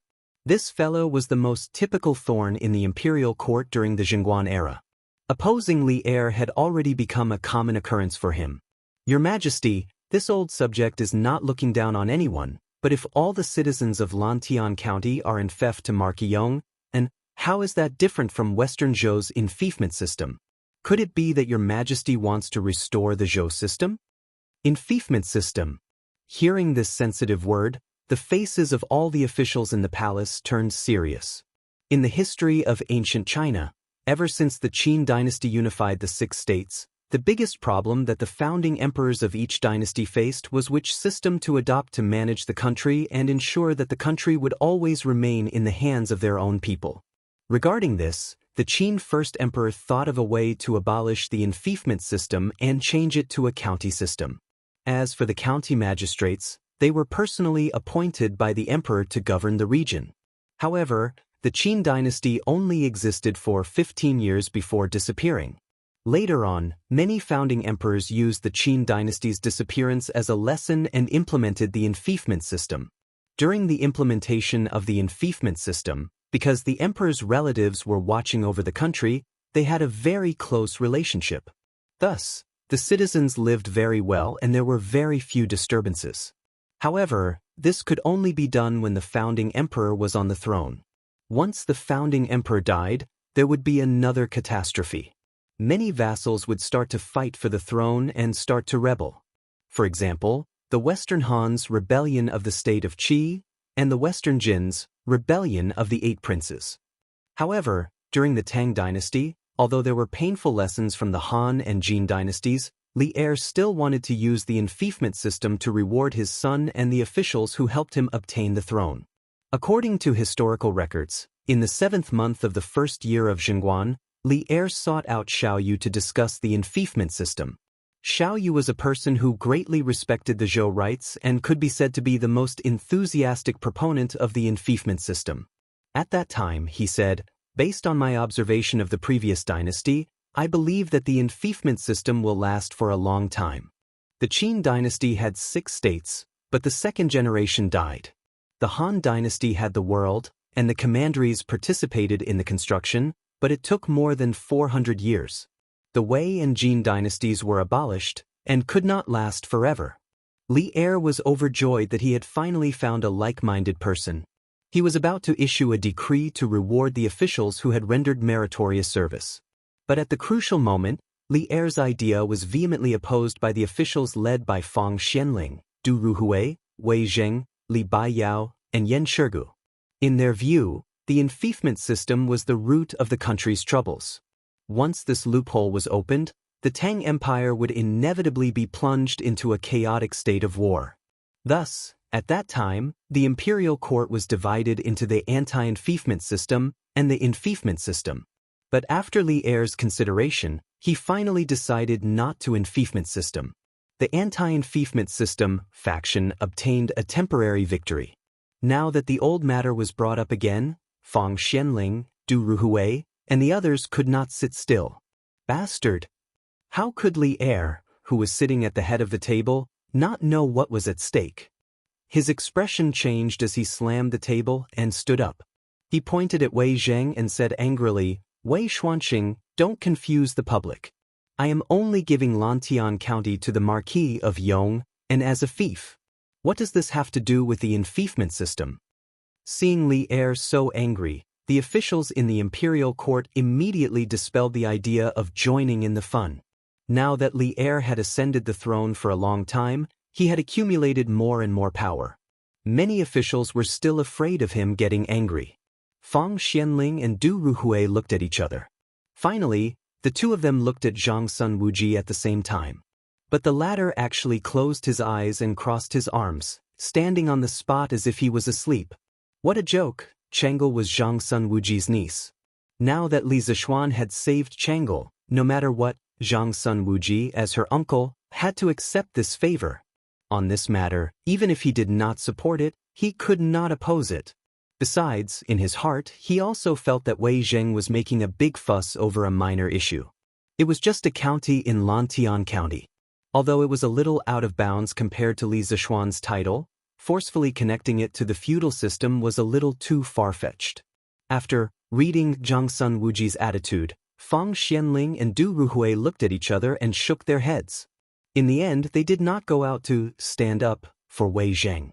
The pitiful Wei Zheng suddenly became a lonely warrior, facing Li Er's anger with his own strength. But the reason why a troublemaker was called a troublemaker was because he was not afraid of difficulties and faced them head-on. Wei Zheng was never afraid of difficulties. He took a step forward and said aggressively, "Your Majesty." As the saying goes, a small clue reveals the whole picture. Although a county cannot be compared to the enfeoffment system of the Western Zhou dynasty, once this example is made, I fear that our Tang Empire will repeat the mistakes of the Han and Jin dynasties. Speaking of which, this fellow was really stubborn and dared to say anything. If it was in the Ming and Qing dynasties, just based on his words, the emperor would chop off his head and even exterminate his entire family. However, even though Xinguan's words were more liberal, when Li Er heard this disgraceful sentence, he could not help but spit fire from his eyes. He pointed at Wei Zheng and said in exasperation, Good for you, Wei Xuanqing. Do you really think that the tolerance I gave you is indulgence? How presumptuous! Men, drag Wei Zheng out and flog him 100 times. As soon as these words came out, everyone in the hall was shocked. Ever since the Qin and Han dynasties, especially during the Sui and Tang dynasties, the monarchs had always treated their ministers with respect. It was extremely rare for them to use torture on their ministers. It was only after the Ming dynasty that it gradually became more common to use caning on ministers. What I say is for the sake of the country. I am worthy of the heavens and the earth. Today, if your Majesty wants to be like King Zhou of Shang, I am willing to do it. Wei Zheng's temper also rose at this time. He straightened his neck and looked directly at Li Er tit for tat. Presumptuous. Drag him out and flog him 200 times. Hurry. When Li Er heard this, he was so angry that he almost flipped the table. He roared out of the hall. Suddenly, 2 silver-armored generals came in and walked in the direction of Wei Zheng. At this moment, Fang Xianling could no longer sit still. If these 200 flogs were to be flogged, wouldn't Wei Zheng die directly? He quickly stepped forward and said, Your Majesty, please calm down. Your Majesty, please calm down. Wei Zhuqing is straightforward and outspoken. Although his words were a bit extreme, I hope that your Majesty can forgive him on account of his dedication to the country. Chapter 1175. Forgive? How do you want me to forgive? It is because I have forgiven him time and time again that he is so unbridled now. Li Er's angry voice roared in every corner of the Taiji Palace. Only now did people see Li Er's determination to reward Li Zishuan. Your Majesty, Minister Wei's words are indeed inappropriate, but it is not enough to warrant punishment. Your Majesty, please reconsider. Zhang Sun Wuji also stood out. These were 2 separate matters. He indeed did not support Wei Zheng's words, but seeing that Li Er was about to punish the minister, he still had to step forward to stop it. This example could not be set. Your Majesty, please reconsider. Since Zhang Sun Wuji had stood out to plead for leniency, the other ministers could not remain indifferent. Instantly, a large group of people bowed. When Li Er saw this, he was so angry that he did not know what to say. At this moment, Wei Zheng recklessly said, This old minister's life and death are not important, but as your Majesty's minister, this minister should think for your Majesty's country. Giving Lantian County to the Marquis of Yong and is against the law, and this minister believes that the Marquis of Yong and will not agree. The people of Lantian County will also not agree. Li Er was so angry that he laughed. Good. Since Wei Xuanqing is so confident, then do you dare to make a bet with me? Wei Zheng said without hesitation, Why wouldn't I dare? But how does your Majesty want to bet? Li Er said with his hands behind his back, Let's bet on my decision. Whether Li Zishuan agrees or not, whether the people of Lantian County agree or not. With 2 days as the limit, I hope that after 2 days, you, Wei Xuanqing, can still be so unyielding. Court dismissed. Without giving Wei Zheng a chance to refuse, Li Er flicked his sleeves and announced the dismissal of the court session. Hey, Wei Xuanqing, don't you have nothing better to do? Your Majesty wants to give little Xian some land. What does that have to do with you? Jumping out in such a hurry to object, Isn't this just finding trouble for yourself? The officials had been hungry all morning and wanted to go home to eat. When Li Er announced the end of the court session, the officials went back to their homes. Cheng Yaojin walked to Wei Zheng's side and patted his arm. As one of Li Zishuan's elders, he naturally stood on Li Zishuan's side in this matter. However, Li Zishuan's temper was too big in the morning assembly, so he didn't want to add fuel to the fire. He could only mock Wei Zheng after the assembly ended. Lu Guogong, this old man is wholeheartedly devoted to the public. I only care about the matter, not the person. No matter who is involved in this matter today, this old man will come out and stop His Majesty from acting willfully. Wei Zheng rolled his eyes and snorted at Cheng Yaojin. Hey, what a stubborn old man. Just you wait. Old Cheng, don't even need to look to know that you're going to lose this bet with His Majesty. Don't cry when the time comes. Cheng Yaojin waved his hand, not willing to waste any more time with a one-track-minded person like Wei Zheng. He left Taiji Palace and returned home. Damn it. This Wei Xuanqing has repeatedly contradicted me. It's really hateful. It seems that I have been too lenient with him in the past. After the assembly, Li Er came to the Sweet Dew Hall. Recalling everything that had happened in the morning assembly, he became angrier and angrier. In the end, he pushed away the memorials on the table and roared angrily. Your Majesty, please calm down. Don't be angry. At this time, Empress Xianxia happened to walk in from outside the hall. Her complexion seemed to be much better than 2 days ago. Guanyin maid? Come and sit. When Li Er saw that it was Empress Xianxia, he quickly restrained the anger on his face. After Xianxia sat beside him, he asked with concern, How is Chang'e recovering? Empress Xianxia smiled and said, Your Majesty, Chang'e has completely recovered after 2 days of recuperation by Dr. Sunday. This morning, this concubine followed Chang'e and practiced Taiji fist twice. Li Er immediately forgot some of the unpleasantness in the assembly and said with a smile, Good. Guanyin maid, you have to practice Taiji fist every day in the future. If I have time, I will practice with you. I heard from the Marquis of Yong, and that even if ordinary people can't sense qi when practicing Taiji fist, if they practice more, it will only be good for the body. When the locusts flood this summer, the palace's food must have locusts every day. In the long run, Guanyin maid, your qi will definitely slowly improve. Li Qingxian's prediction was right. After the incident with Chang'e, there was indeed a craze for Taiji fist in the palace. Not only Empress Xianxia, but some of the concubines, princes, and princesses in the harem also followed to practice Taiji fist.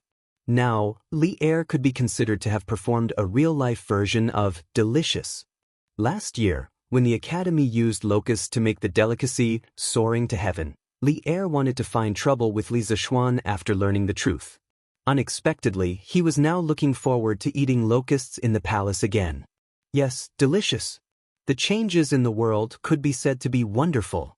Thank you for your concern, Your Majesty. This concubine understands.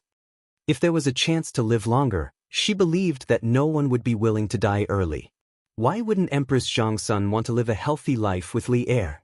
Therefore, when she practiced Taiji fist, she was more serious than anyone else. At this time, she looked at the scattered memorials on the ground and bent down to pick them up while smiling softly. On the way here, this concubine heard that Wei Xuanqing contradicted Your Majesty in the morning court. I think Your Majesty should be worried about this matter just now? Humph! That stubborn old man. When Wei Zheng was mentioned, Li Er immediately became angry. He briefly recounted what had happened in the morning to Empress Xianxia. At the end, he couldn't help but add, Guanyin maid, do you think this Wei Zheng is arrogant because he is pampered? He completely took our previous tolerance for him as indulgence. He actually compared me to King Zhou of Shang and compared himself to Shanggan? If I were King Zhou of Shang, Wei Zheng would have died who knows how many times. In fact, the reason why Li Er was so angry today, other than Wei Zheng's attitude being a bit reckless, was that he had already promised to bestow Lantian County to Li Zishuan yesterday. Moreover, his father Li Yuan was still present at that time.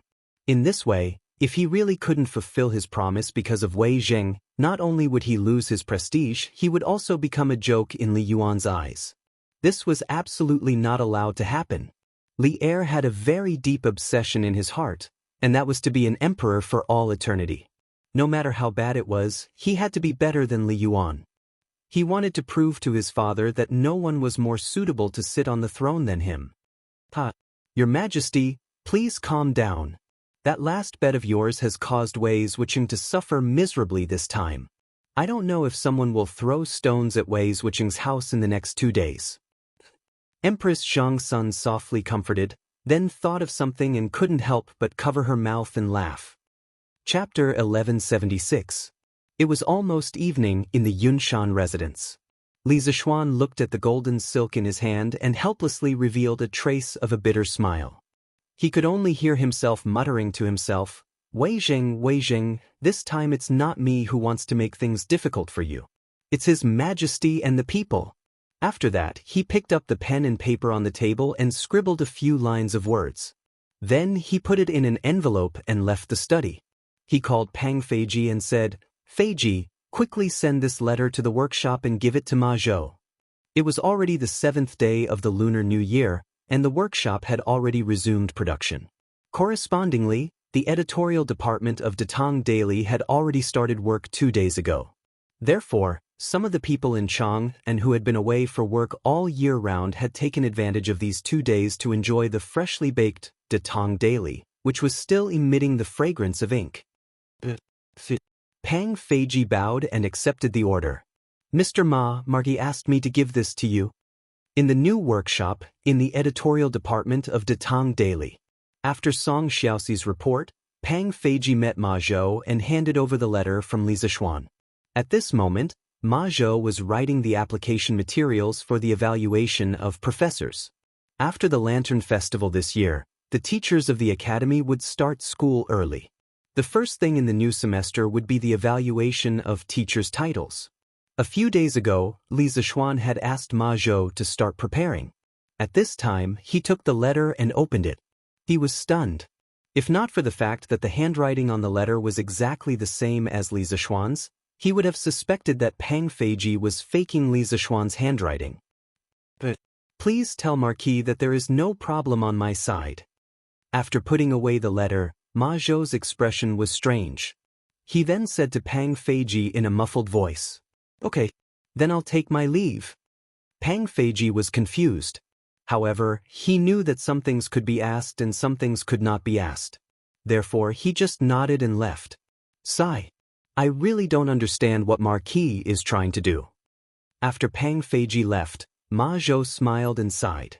The next day, the headline of Datong Daily made Chang, which had been bustling for a few days after the Spring Festival, boil again. This subject, Li Zixuan, has heard that Your Majesty wishes to bestow upon this subject the land of Lantian County. This subject is in fear and trepidation. As a marquis, to receive a county as a fief is indeed against the rules. This subject will also be criticized by my colleagues. However, as Your Majesty's subject, I am willing to share Your Majesty's worries and make the following promise. If within 3 years, this subject is unable to ensure that the people of Lantian district can afford to wear clothes, eat meat, and read books, this subject is willing to hand over all my fiefs. I welcome all the people and officials of the Great Tang to supervise this subject. Li Zixuan, 8th day of the 1st month of the 2nd year of Xingguan. This short announcement was similar to a modern-day inauguration speech. However, this was the first time that the ancient people had seen such a form of announcement. They could not help but find it refreshing. However, what was more interesting was the content of the announcement. It seemed that Li Zixuan was going to bestow all of Lantian district to Li Zixuan. This was big news. Did I hear wrongly? His Majesty wants to bestow Lantian district to the Marquis of Yong? After reading the newspaper, the people exclaimed, especially those who lived in Lantian district or had relatives living in Lantian district. They were so excited that they almost jumped up. This is great. His Majesty is wise. From now on, I am also a farmer in Marquis's fief. In the future, my child might be able to attend school and even get into Yanhuang College. This is really good news. I have to go back and tell my child's mother. We have to celebrate at noon. Old Zhong, you guys are really lucky this time. I used to say that you guys were too far away from Marquis's territory and couldn't become Marquis fief. Now, you guys have finally gotten what you wanted. I have to go to your house to drink some wine later. That's not a problem. Old Yang, whenever you go, there will be wine to drink. As Marquis's farmer, we can't be stingy. Uncle Zhong, there seems to be something wrong with this headline. Yu Deheng, the scholar that was saved by Li Zixuan as the vanguard of the Chui Down movement, happened to be in the city to buy books today. He heard that Chitsu Culture was doing some discount promotion recently. Buying books would be much cheaper than usual. On the way, he heard people talking about the headline in the newspaper. He simply bought a copy of the newspaper and then read the contents of the newspaper to his fellow villagers. When the villagers heard the contents of the newspaper, they could not help but be happy. However, he could not help but frown. What's wrong? Little Jing? Isn't this a good thing? What's wrong? Yu family manners Li Zheng, who was also the Uncle Zhong that Yu Deheng mentioned, was puzzled. That's right. Elementary scholar Yu, you're well read. Can you help us analyze what's wrong? The people of the same village all looked at Yu Deheng and talked at once. It could be seen that this scholar was very respected in their village. Uncle Zhong, think about it. If the emperor really gave Lantian County to the Marquis of Yong, and why hasn't the emperor issued an imperial edict for such a huge matter? Furthermore, the Marquis of Yong and didn't have to put these words in the newspaper. I think there must be a deeper meaning behind this. Elementary scholar Yu frowned and said in a low voice. Uncle Zhong heard this and fell into deep thought. After a while, he nodded and said, Little Jing, what you said makes sense. There's something wrong with this. But no matter what, our village is about to be merged into Marquis fief. This is a joyous matter. Yu Deheng shook her head and said, Uncle Zhong, I'm afraid things aren't that simple. You see, Marquis said in the newspaper that as a Marquis, he received a county as his fief. This is against the rules and will cause criticism from his colleagues. Therefore, I'm guessing that there are court officials who are objecting to the emperor giving Lantian County to the Marquis of Yong and as his fief. What? Someone objected? Who dares to object? Isn't this asking for our lives? We finally have the chance to become Marquis's villager. If we lose it because of them, then when will the people of our Yu family manor be able to eat meat and wear clothes? Uncle Zhong's eyes widened when he heard this and his voice involuntarily increased by an octave, attracting the attention of the passers-by. Uncle Zhong is right. Elementary scholar Yu, who exactly is objecting? This is a joyous matter for our village. We can't let anyone ruin it. The villagers were all filled with righteous indignation. Faced with the happiness that was about to fall into their bowl, no one wanted to watch it slip by. Yu Deheng thought for a while and said, Who exactly wants to stop the emperor from giving Lantian County to the Marquis of Yong'an? Let's split up and find out. Chapter 1177. It wasn't just the people of the Yu family manor. There were nearly 100 villages in Lantian County, and there were more or less villagers who came to Chang'an City today. Even those who didn't enter the city could obtain the news from the newspaper through various channels. When they heard that the entire Lantian County would become Li Zixuan's fiefdom, the commoners were undoubtedly elated. However, as the news spread, more and more people discovered the hidden meaning behind this announcement. Go, go, go! Old Seventh Lu, quickly go to Chang'an City. I heard that there are people who don't want Lantian County to become Marquis Yong'an's fiefdom. Let's quickly go to Chang'an City to take a look. What? Didn't Zhao Wazi say that His Majesty had already decreed that Lantian County would become Marquis Yong'an's fiefdom? Why did he change his mind now? Sigh. That's because you didn't read the newspaper carefully. Our village's Sir Wu said that Marquis Yong'an's words aren't as simple as they seem. Go, go, go. Quickly go. Alright, Old One, wait. If someone really dares to mess up this matter, I, Old Seventh Lu, will be the first to not let him off. Similar conversations occurred in various villages in Lantian County. The commoners who didn't go to the market were now heading towards Chang'an City. A flood was about to sweep over. It's left Deputy Wei. Scholar Yu, I heard from a servant in Assistant Minister whose house that left Deputy Wei was the only one who strongly opposed His Majesty giving Lantian County to Markyong. At 8:45 in the morning, the Yu family manor's dozen or so villagers gathered at the entrance of the East Market. One of the villagers said to Yu Dehang with a face full of resentment. As expected, Yu Dehang muttered to himself. Then he looked at Zhong Lijing and said, "Uncle Zhong, what should we do now?" To be honest, if it wasn't for this matter, left Deputy Wei would have always been my role model. However, if all the other villages in Lantian County were to be merged into Marquis fiefdom, it would be beneficial to everyone. In terms of national law, left Deputy Wei's objection is indeed understandable. However, he neglected the feelings of us ordinary villagers. Zhong Lijing's gaze darkened.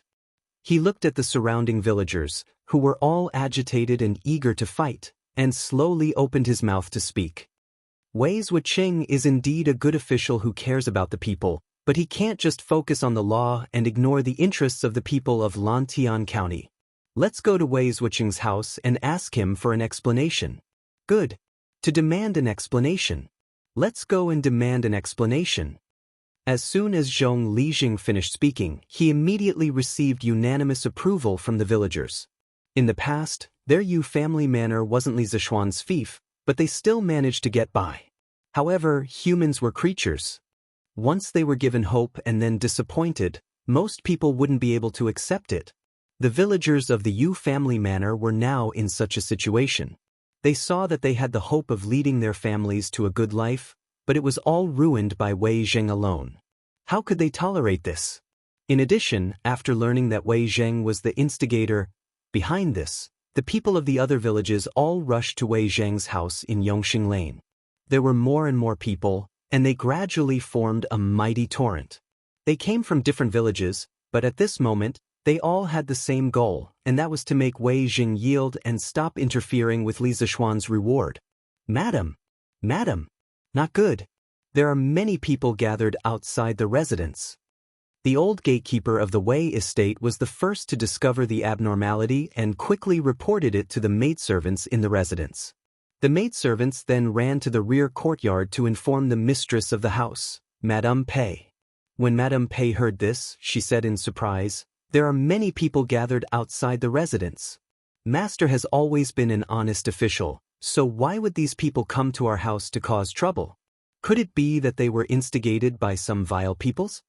Madame Pei was born in a prestigious family, but she was willing to marry into the Wei family, which was in decline. What she valued was Wei Zheng's upright, honest, and outspoken nature. Although her life after marriage was very poor, with such a noble and clean husband, her spiritual life had always been quite fulfilling. Therefore, when she heard that there were people gathered outside the Wei estate today, she felt a burst of doubt. She might not dare to say anything else, but she felt that Wei Zheng's official and moral character were impeccable. "Madam, those people didn't cause trouble and didn't say anything else. They only said that they want to see Master and ask him to let them go." The maidservant bowed and replied. This group of people gathered in front of the Wei estate was much more rational and restrained compared to the group of people who gathered around the Chui estate last year. It was mainly because Wei Zheng's official reputation had always been very good, and most of the people felt that he was a good official. Although Wei Zheng might have made a mistake in the matter of Lantian County being awarded to Li Zishuan, the people still remembered that Wei Zheng had treated them well in the past and restrained their behavior. Let them go? Let's go. Lu He, let's go out and take a look. Madame Pei thought about it and still couldn't understand how Wei Zheng had offended this group of people, so she stood up and said, "Madam, don't. You mustn't. There are too many people outside the estate. What if some bad people mixed in and hurt you? What should we do?" "Madam, you should wait for Master to return." When the maidservant heard this, she jumped in fright and hurriedly stopped her. At this time, Wei Zheng should still be in the morning court, so she didn't dare to let Madame Pei go out to investigate the situation. After all, the matter of the Chui estate being destroyed by the angry people more than a month ago was still fresh in the minds of many Chang'an citizens. "It's fine. Since these people didn't cause trouble, they definitely won't harm me. Lu He, quickly move aside. Madame Pei insisted. I won't move aside. I can't let Madame go out and take risks. If Madame wants to go out, you have to step over my body. The maidservant did not back down. Left Minister Wei. Left Minister Wei. I beg you to let us go. At this time, a commotion suddenly came from outside. Madame Pei's expression changed as she said, Master is back. Let's go to the back of the courtyard to take a look. This time, Lu He didn't stop them and followed Madame Pei to the front yard. Let you go? When have I ever done anything to harm you or restrict your freedom? In front of the Wei estate, Wei Jing had just returned from the morning court and saw many citizens gathered in front of the estate from afar. His heart sank and he hurriedly came to the front of the crowd. When he heard the citizens all asking him to let them go, he couldn't help but feel puzzled and asked. Student Yu Dehang greets Left Minister Wei. Just as Wei Jing finished speaking, Yu Dehang walked out and cupped her hands towards Wei Jing. Then she said, This student comes from the Yu family manor, which is the northernmost manor in Lantian County. Last year, under the management of Marquis, the 8 manors in Lantian County's fief of Mark Yong, and were all well-fed and well-clothed. Now that we heard that His Majesty wants to bestow the entire Lantian County to the Mark Yong, but Left Minister Wei, you have a different opinion, so we came here to implore Left Minister Wei to change your mind and let His Majesty bestow the entire Lantian County to the Mark Yong. Chapter 1178. Relying on law is not enough to govern, and relying on virtue is not enough to govern. A country has its laws and a family has its rules. His Majesty's decision to give Lantian County to the Marquis of Yong and is clearly not in accordance with the country's laws. This is a calamity that will bring chaos to the country. As an important official of the empire, how can this old man sit by and do nothing? In front of the Wei residence, Wei Jing looked at the aggressive commoners in front of him. There was not the slightest trace of fear on his face as he spoke righteously to Yu Dijin. Hearing this, Yu Dehang frowned and said in a low voice, Left Minister Wei's words are incorrect. What does Lantian County have to do with Western Zhou's enfeoffment system? The Marquis of Yong is benevolent, and the commoners of his fief all love and respect him. Now that they hear that the other villages of Lantian County have the opportunity to become the Marquis of Yong and's fief, countless commoners are overjoyed and scrambling like ducks. This is what the people want.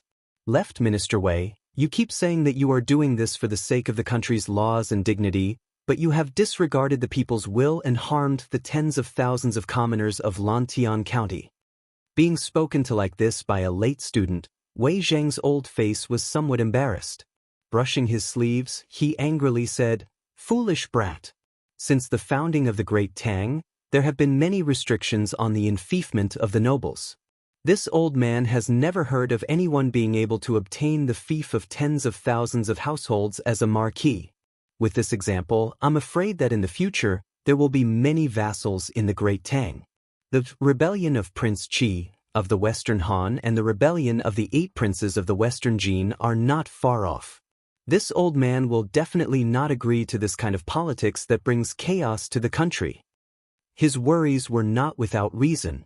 According to history, in the 13th year of Xinguan, Li Er indeed brought up the old system again. However, at that time, he changed the name to feudalism.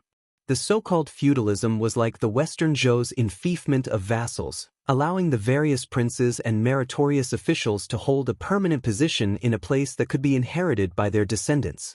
This matter was clearly a reversal of history. As a result, it was strongly opposed by Fang Xianling, Wei Jing, Zhang Sun Wuji, Ma Zhou, Li Baiyao, and Yu Jining. Afterwards, under the circumstances where the objections of all the officials were ineffective, it was the already married Princess Changel who personally stepped forward to persuade Li Er to withdraw the order. The enfeoffment system had its advantages, but it also had its drawbacks. During the Lushan rebellion at the end of the Tang dynasty, it was precisely due to the excessive power of the regional military commanders that caused the Great Tang dynasty to suffer an unprecedented blow. It was difficult for it to return to its former glory. Therefore, it was hard to say whether the enfeoffment system was good or bad. At this moment, facing his former spiritual idol, Yu Dehang inexplicably felt a little disappointed. He angrily said, "Left Prime Minister Wei, are you going to ignore the suffering of tens of thousands of people in Lantian County just to insist on your political views? In this way, even if you realize your political ambitions, what's the point?" This student remembers that the Marquis of Yong and once said that everyone in Yanhuang College should have a heart for the heavens and earth and a life for the people. Your actions today are far inferior to the Marquis of Yong. With an ashen face, Wei Jing said, "Shut up. Since ancient times, only when the country is stable can the people prosper. This old man's political views are to protect the stability of the great Tang dynasty. This brat only sees the immediate benefits but cannot see the future of the world. He is truly a short-sighted person." At this moment, Yu Dehang no longer cared about being polite. He retorted sarcastically, "Left Prime Minister Wei is truly eloquent. This student does not understand how bestowing Lantian County to the Marquis of Yong and would affect the stability of the country. What you are worried about is that the Marquis of Yong and will gradually grow in power like the Dukes of Western Zhou. However, Lantian County is close to Chang. Rather than doubting the loyalty of the Marquis of Yong, and why not worry about the lives of the people in the counties surrounding Chang?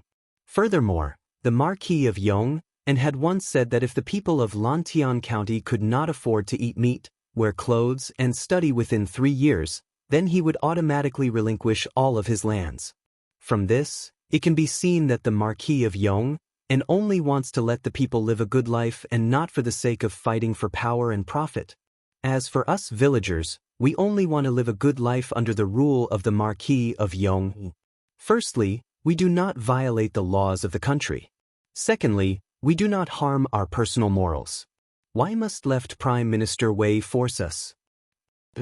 We only want to follow the Marquis of Yong and live a good life. We only want to live a good life.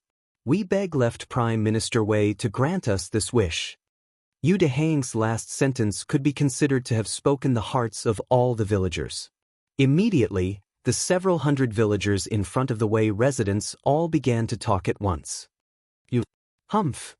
Wei Zheng's insistence for many years was completely worthless by Yu Dehang's words. He wanted to say something, but when faced with the knife-like gazes of the people, he could only brush his sleeves and turn around to enter the house. Because at this moment, a trace of confusion appeared in his heart. Thinking about how he, Wei Jing, had been cautious and conscientious all his life, wasn't it all to let the people live a good life? But now, he had become the target of the people's condemnation. Could it be that he had really done something wrong? "Old master, are you all right?" In the front yard of the Wei residence, Madame Pei came over with a gentle expression and asked Wei Jing with concern. "Sigh. I'm fine." Wei Jing shook his head and sighed tiredly. At this moment, he seemed to have aged several years. Madame Pei wanted to say something but hesitated.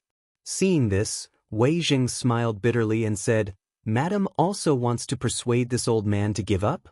Madame Pei hesitated and said, "Old master, this concubine understands your ambitions, but there are times when people need to know how to be flexible. The Marquis of Yong and obtaining a bigger fief will only benefit more people. This is in line with old master's original intention of helping the people. Why do you insist on being stubborn and offending tens of thousands of people just because of something that hasn't happened yet?" Wei Jing opened his mouth with difficulty and said, "But, madam, the laws of the country cannot be violated, the ratio cannot be changed. Old master, the Marquis of Yong, and taking control of Lantian is still unknown whether it will be a blessing or a curse for the Great Tang. Why don't you wait 2 years and see?" Moreover, the Marquis of Yong and also said that if he doesn't have any political achievements in 3 years, he will voluntarily withdraw from all his fiefs. In other words, in these 3 years he is only helping the emperor and the imperial court to manage Lantian County. "Old master, what are you worried about?" Madame Pei said in a gentle voice. When Wei Jing heard this, he couldn't help but feel enlightened.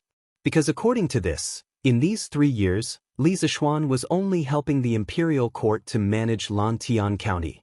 As long as he didn't do a good job, Li Er could take back all his fiefs at any time. This was very different from the hereditary fief system. Madam's words are like pearls. This husband will carefully consider it. Wei Zheng was silent for a long time before he came back to his senses. He waved his hand at Madame Pei and then walked into the room. However, his back seemed a little bent at this moment. Chapter 1179. Xiaojing, did Wei Zhuqing agree or not? Zhong Lijing and the other villagers couldn't understand the battle of words between scholars. Seeing Wei Zheng flick his sleeves and leave, Zhong Lijing was a little puzzled. Yu Deheng shook her head and sighed. Uncle Zhong, tell everyone to disperse. Let's go back and eat first. Zhong Lijing understood the hidden meaning in Yu Deheng's eyes. His expression darkened, and he turned around to look at the main entrance of the Wei estate. He let out a long sigh and then turned around to shout at the villagers of the Yu residence, "Let's go! Listen to Scholar Yu and go back first." Lijing? We're going back just like that? Wei Zhuqing hasn't agreed to us yet, a villager said in surprise. Zhong Lijing said in a bad mood, "Just go when I tell you to go. Why are you talking nonsense?" Although the Yu residence's villagers were unwilling, they still obediently left because of Zhong Lijing's scolding. However, the other villagers weren't as good-tempered as Yu Deheng. We originally had the chance to become a villager of the Marquis of Yong, but hateful Wei Zhuqing had to ruin it. But that's right. I heard that Wei Zhuqing was a good official, but now it seems that he's a treacherous official. Hey. Some of the more irritable commoners cursed and spat at the Wei estate's gate or picked up stones on the ground and threw them into the Wei estate's courtyard. Bang! Which wicked person is throwing stones into the sky? A cry of pain immediately sounded in the Wei estate's courtyard. The commoners outside hurriedly scattered when they heard the sound. After all, since ancient times, commoners didn't fight with officials. However, they couldn't throw stones openly, but no one could control them if they secretly threw them. Therefore, in the afternoon, the servants and maidservants of the Wei estate suffered because no one knew if a sudden disaster would fly over in the next moment. A stone or feces would fall from the sky and land on their heads. Hee. Now it's Wei Xuanqing's turn to have a headache, right? Imperial Palace West Court, Lijing Hall. Li Er put down the newspaper in his hand and smiled at Empress Xianxia. Your Majesty must have seen today's headlines, right? I don't know what the Marquis of Yong is thinking to suddenly publish such a notice on De Tong Daily. It looks like he's purposely hinting to the people that someone doesn't want Lantian County to be his fief. Empress Xianxia had clearly read today's newspaper. When she heard this, she couldn't help but giggle. Li Er smiled but did not speak. Seeing this, Empress Xiangxuan's eyes turned and she suddenly said, His Majesty should have given the Marquis of Yong some sort of decree? Otherwise, how could there be such a coincidence in this world? Li Er's expression froze. He opened his mouth, but neither admitted nor denied it. Hey! This kid didn't put in any effort at all, and he wants to obtain 10,000 households land. How can there be such a cheap thing in this world? Empress Xiangxia smiled, and then a worried expression appeared on her face, saying, It's just that the Marquis of Yong is talking too big this time, right? There were 60 to 70,000 people in Lantian County. To let everyone be able to afford to eat meat, wear clothes, and study was extremely difficult. Not to mention 3 years, even if it was 10 years, no one would be able to do it. Li Er frowned, thinking in his heart that all of this was done by this kid on his own initiative. This emperor did not ask him to make such a promise. Although this was what he thought in his heart, but towards Li Zishuan's ability, Li Er still had a lot of trust. Thus he said, Guanyin maid, rather than worrying about this, why don't you guess if Wei Zheng will admit defeat in tomorrow's morning court? Because this matter to other people was an impossible matter, but to Li Zishuan, it might not be so. And with that kid's character, if he wasn't confident in something, he would definitely not speak rashly. Empress Xiangxia carefully thought about it. It seemed like the awesome that Li Zishuan had boasted back then had all come true. In comparison, letting the people of the fief have enough to eat and wear wasn't an impossible matter. This concubine heard that when it was close to noon, Wei Zhuqing's house was surrounded by the citizens of Lantian County. However, with Wei Zhuqing's unyielding character, I'm afraid that even if the citizens opposed, he wouldn't easily give up. So I guess that in tomorrow's morning court, Wei Wuxing will definitely not admit defeats. Li Er's eyes flashed and thoughtfully said, "Hee hee. Then let's wait and see." The next day, before the morning court, under the steps in front of Taiji Palace, the officials gathered in groups of 3 to 5, whispering to each other as they waited for the morning court to begin. "Hey, Wei Xuanqing, I heard that your house was very lively yesterday. How was it? Did you get hurt?" Wei Jing came later today. The officials stood in front of Taiji Palace for half an hour before he arrived. As soon as he arrived, he was mercilessly mocked by Qing Yaojin, this old demon. Wei Jing angrily glared at Qing Yaojin and replied, This old man is so ruthless. There's no need for High Duke Lu to worry." After saying that, he walked towards the position of Fang Xianling and Du Rui. There was no other way. When a scholar met a soldier, there was no way to reason clearly. In terms of shamelessness, he was far from Qing Yaojin's opponent. Morning court. Fortunately, he didn't come very early today. After standing for a while, a eunuch came over and shouted. The officials lined up and entered Taiji Palace one by one. After the monarch and minister greeted each other, Li Er directly looked at Wei Zheng and said, "Minister Wei, the 2 days have passed. Tell me, who won this bet?" The officials in the hall all cast their eyes on Wei Zheng, guessing in their hearts how Wei Zheng would answer. However, most people felt that with Wei Zheng's temper, he would definitely not admit defeat. Wei Zheng had already thought about it before leaving this morning. At this moment he stepped forward, cupped his hands towards Li Er, and bowed. Replying to Your Majesty, this old official lost this bet. As Your Majesty wishes to punish, this old official will not refuse. Everyone, including Li Er, couldn't help but be stunned. The dignified Wei Zheng actually admitted defeat? Was this still the flamethrower Wei who dared to scold Li Er for half a day? Li Er was stunned for a moment. He thought that he would have to waste his breath. He didn't expect Wei Zheng to admit defeat so easily. After a pause, he laughed. "Ha! Minister Wei is wholeheartedly devoted to the country. What crime is there?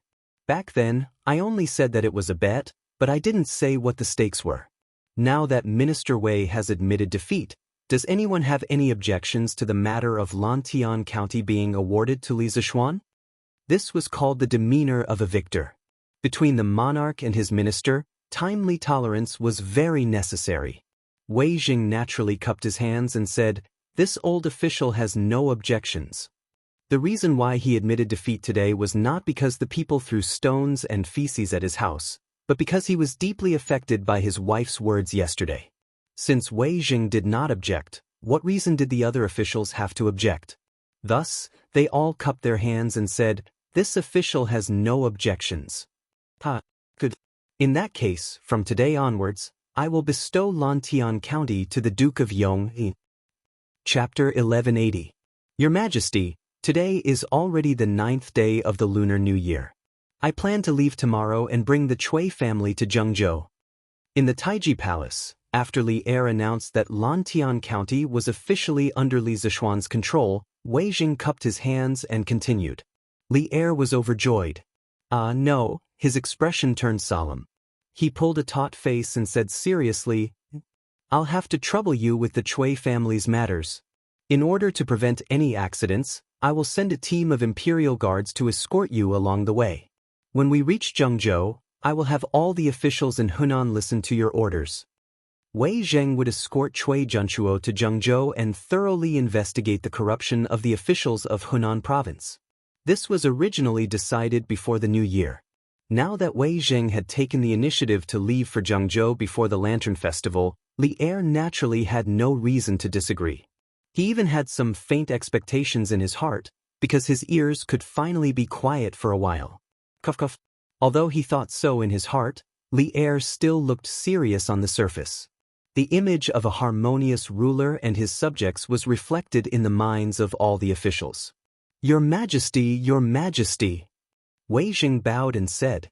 After experiencing this incident, Wei Jing felt that there were still some areas that he needed to improve on in terms of governance.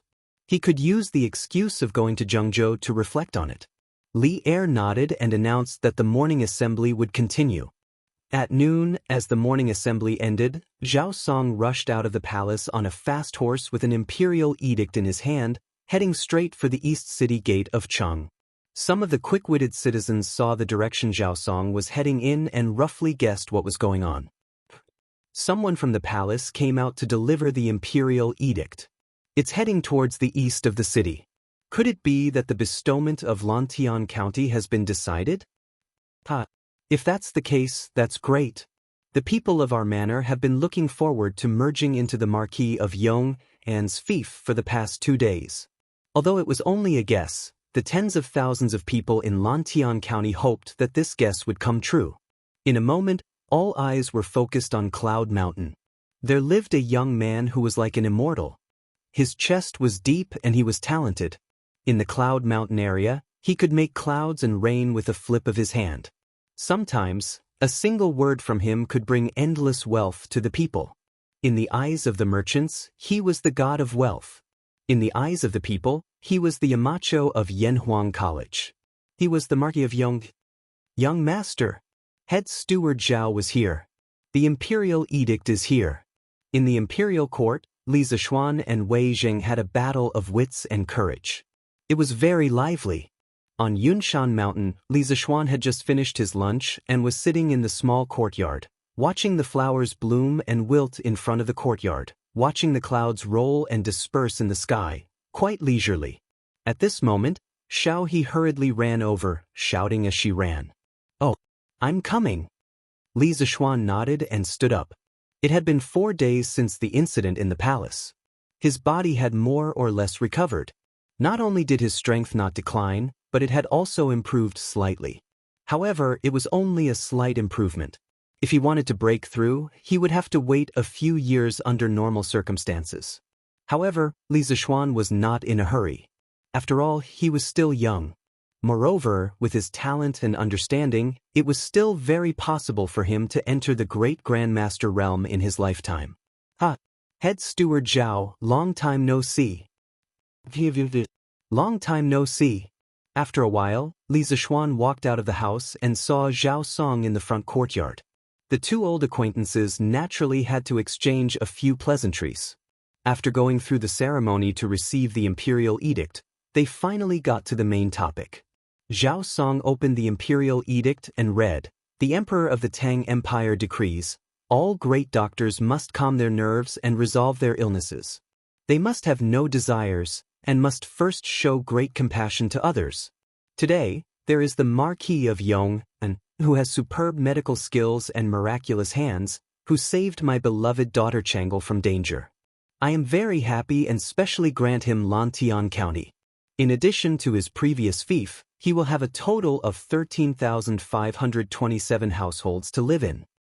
I, Li Zishuan, accept the imperial edict and thank you for your kindness." Li Zishuan heaved a sigh of relief in his heart, then stepped forward to receive the imperial edict. Initially, he was not willing to accept such a large fief like Lantian County. However, since Li Erqiang gave it to him, he had no choice but to accept it. After thinking about it, although his fief was bigger and his responsibilities greater, he would have more manpower and resources to use in the future. Only when there were more people working together could more wealth be created in society. Old Man Li, Madam Li, Han Yushi, and the 3 members of the Yi family were all dumbfounded. They had seen the announcement on Datang Daily yesterday, but they had thought that as long as Wei Jing did not yield, the imperial edict would not be issued. However, it had only been 2 days and the imperial edict had been issued. In other words, from today onwards, the entire Lantian County would belong to the Li family. In the entire Tang Empire, they were the nobles with the most fief under the title of prince. Li Zishuan's fief had already far surpassed those dukes in the imperial court. He, Marquis of Yong, and congratulations. Zhao Song congratulated him with a smile. Thank you. Li Zishuan immediately asked Xiao He to bring the money and stuffed it into Zhao Song's hands. Although Zhao Song was not greedy for money, he was still very willing to share in the joy of this kind of money. After everything was done, Zhao Song bade farewell and left. Cloud Mountain immediately became a sea of joy. Little Xian, from today onwards, all the land in Lantian County belongs to our family? Yi Yuzhu asked in disbelief. Li Zishuan smiled and said, That's right, Mother. Now you don't have to think about buying land in other villages, right? Yi Yuzhu had always had a little hobby, and that was to buy land. Whenever she had spare money, she would buy land. Before Li Zishuan returned to Chang, and last year, Yi Yuzhu had bought the entire Han family manor. Child, are you laughing at your mother? Ah, how could I? Mother, you must have misunderstood. Cloud Mountain was full of joy and harmony. The imperial edict has been issued to Cloud Mountain. From today onwards, Lantian County belongs to the Marquis of Yong. Ah, that's great. This time, our manor has really become the Marquis' fief. Ha. At the foot of the mountain, as time passed, more and more people knew that Lantian County was going to belong to Li Zishuan. The commoners ran around to spread the news. In broad daylight, every household set off firecrackers. Standing on Cloud Mountain, Li Zishuan could hear the firecrackers coming from all around Cloud Mountain. The commoners were treating today as New Year's Eve. It was even livelier than New Year's Eve. Because from today onwards, the commoners in the other villages in Lantian County could be as well-fed as the Han village and Plum village. To the commoners, there was suddenly hope for their lives. Of course, it was even livelier than New Year's Eve. Chapter 1181. The next day, a 10-mile pavilion outside Chang and city. Since the Qin and Han dynasties, there would be a pavilion every 10 miles outside the main city. Later on, there would be a short pavilion every 5 miles for pedestrians and friends to bid farewell to each other. Today, Wei Jing led the imperial guards and escorted the Cui family to bid farewell to the officials and generals in the imperial court. Although Troll Wei's mouth was usually hated, most people still admired him for his conduct. His Majesty has arrived. Today's morning court was very short. The purpose was to make time for the officials to bid farewell to Wei Zheng. After the court, Li Er packed up in the palace and rushed over on a horse. Greetings, Your Majesty. The officials bowed. Li Er said, You may dispense with the formalities. Then he went straight to Wei Zheng and said earnestly, My dear Wei Zheng, this journey is long and dangerous. No matter what, you must take care of yourself. The Tang Empire can't do without you. Li Er's feelings for Wei Zheng were very complicated. When Wei Zheng scolded him, he wanted to kill the old man in front of him countless times. After all, as the emperor, he also needed to save face. But every time after that, he would be glad that Wei Zheng could reprimand him at the crucial moment. This person was like a mirror to him, always able to find his shortcomings. So, in general, he both loved and hated Wei Zheng. Although he had sent Wei Zheng to Hunan province partly for personal reasons, it was mostly for official business. He also didn't want anything to happen to Wei Zheng in Hunan. Without Wei Zheng, he would feel that something was missing in his life. Wei Zheng felt that the feelings in Li Er's words didn't seem to be fake. He raised his head and said expressionlessly, Your Majesty, don't worry. No matter how difficult the road ahead is, this old official will not fail his mission and eliminate the officials in Hunan. It's getting late. This old official will take his leave. Your Majesty, please take care of your body. Then, Wei Jing cupped his hands at Li Er and all the officials and turned to leave. Retired emperor wants me to enter the palace again? In the afternoon, eunuch Chao, who was by Li Yuan's side, came again. Everyone in the Li family felt a strong sense of vigilance rise in their hearts. A few days ago, Li Zishuan was invited by eunuch Chao to the imperial palace. He only came back when it was almost nighttime. Moreover, when he came back, his face was exhausted. Clearly, his experience in the imperial palace was not easy. Although Li Zishuan said that there was nothing wrong, Li Jingma and Madame Li could more or less guess what was going on. Therefore, when eunuch Chao invited Li Zishuan again today, the Li family members were somewhat repulsed. Marquis Yong, and please don't misunderstand. The retired emperor only wants to invite you into the palace to chat with him. He doesn't have any other intentions. Eunuch Chao immediately understood when he sensed the vigilant aura coming from the Li family. he hurriedly said with a kind smile. Then, please wait for a moment. This marquis will pack up and follow you into the palace. Li Zishuan nodded and turned to walk into the inner room. Han Yushi and Madame Li hurriedly followed in without batting an eyelid. Madame Li stepped forward and grabbed Li Zishuan's arm. She asked worriedly, the retired emperor won't still hold a grudge against you, right?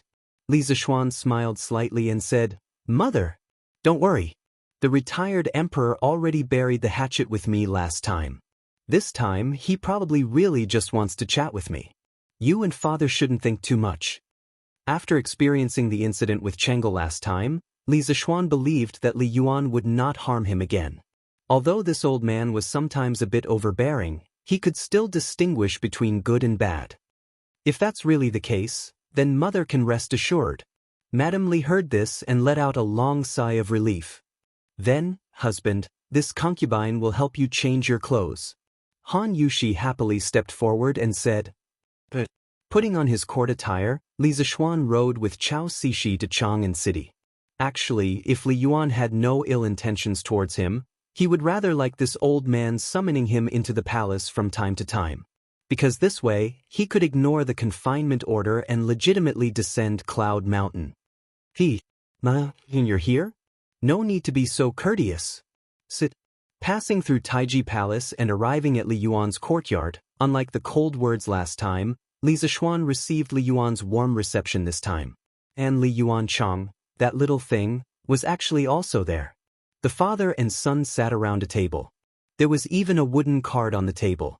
Li Zishuan cupped his hands and bowed, then sat across from them. We heard about this kind of bandit fighting game from Qingke. Since we have nothing to do today, we wanted to find Mark Yong and to play a few rounds. Li Yuan saw Li Zishuan put his gaze on the wooden card on the table and said with a smile. Li Zishuan glanced at Li Yuanchang beside him without leaving a trace, then said to Li Yuan, Since retired emperor has such a refined interest, then this subject is naturally willing to accompany you. Li Yuan laughed heartily and said, I heard that this bandit fighting game must have a prize to be interesting. Marquis Yong An's family is rich, so you definitely aren't someone who lacks money. Why don't we play a few rounds with 100 rounds as the base? Li Zishuan couldn't help but be amused. He thought to himself that it was rare for him to go out, and he actually met someone who wanted to take the initiative to give him money.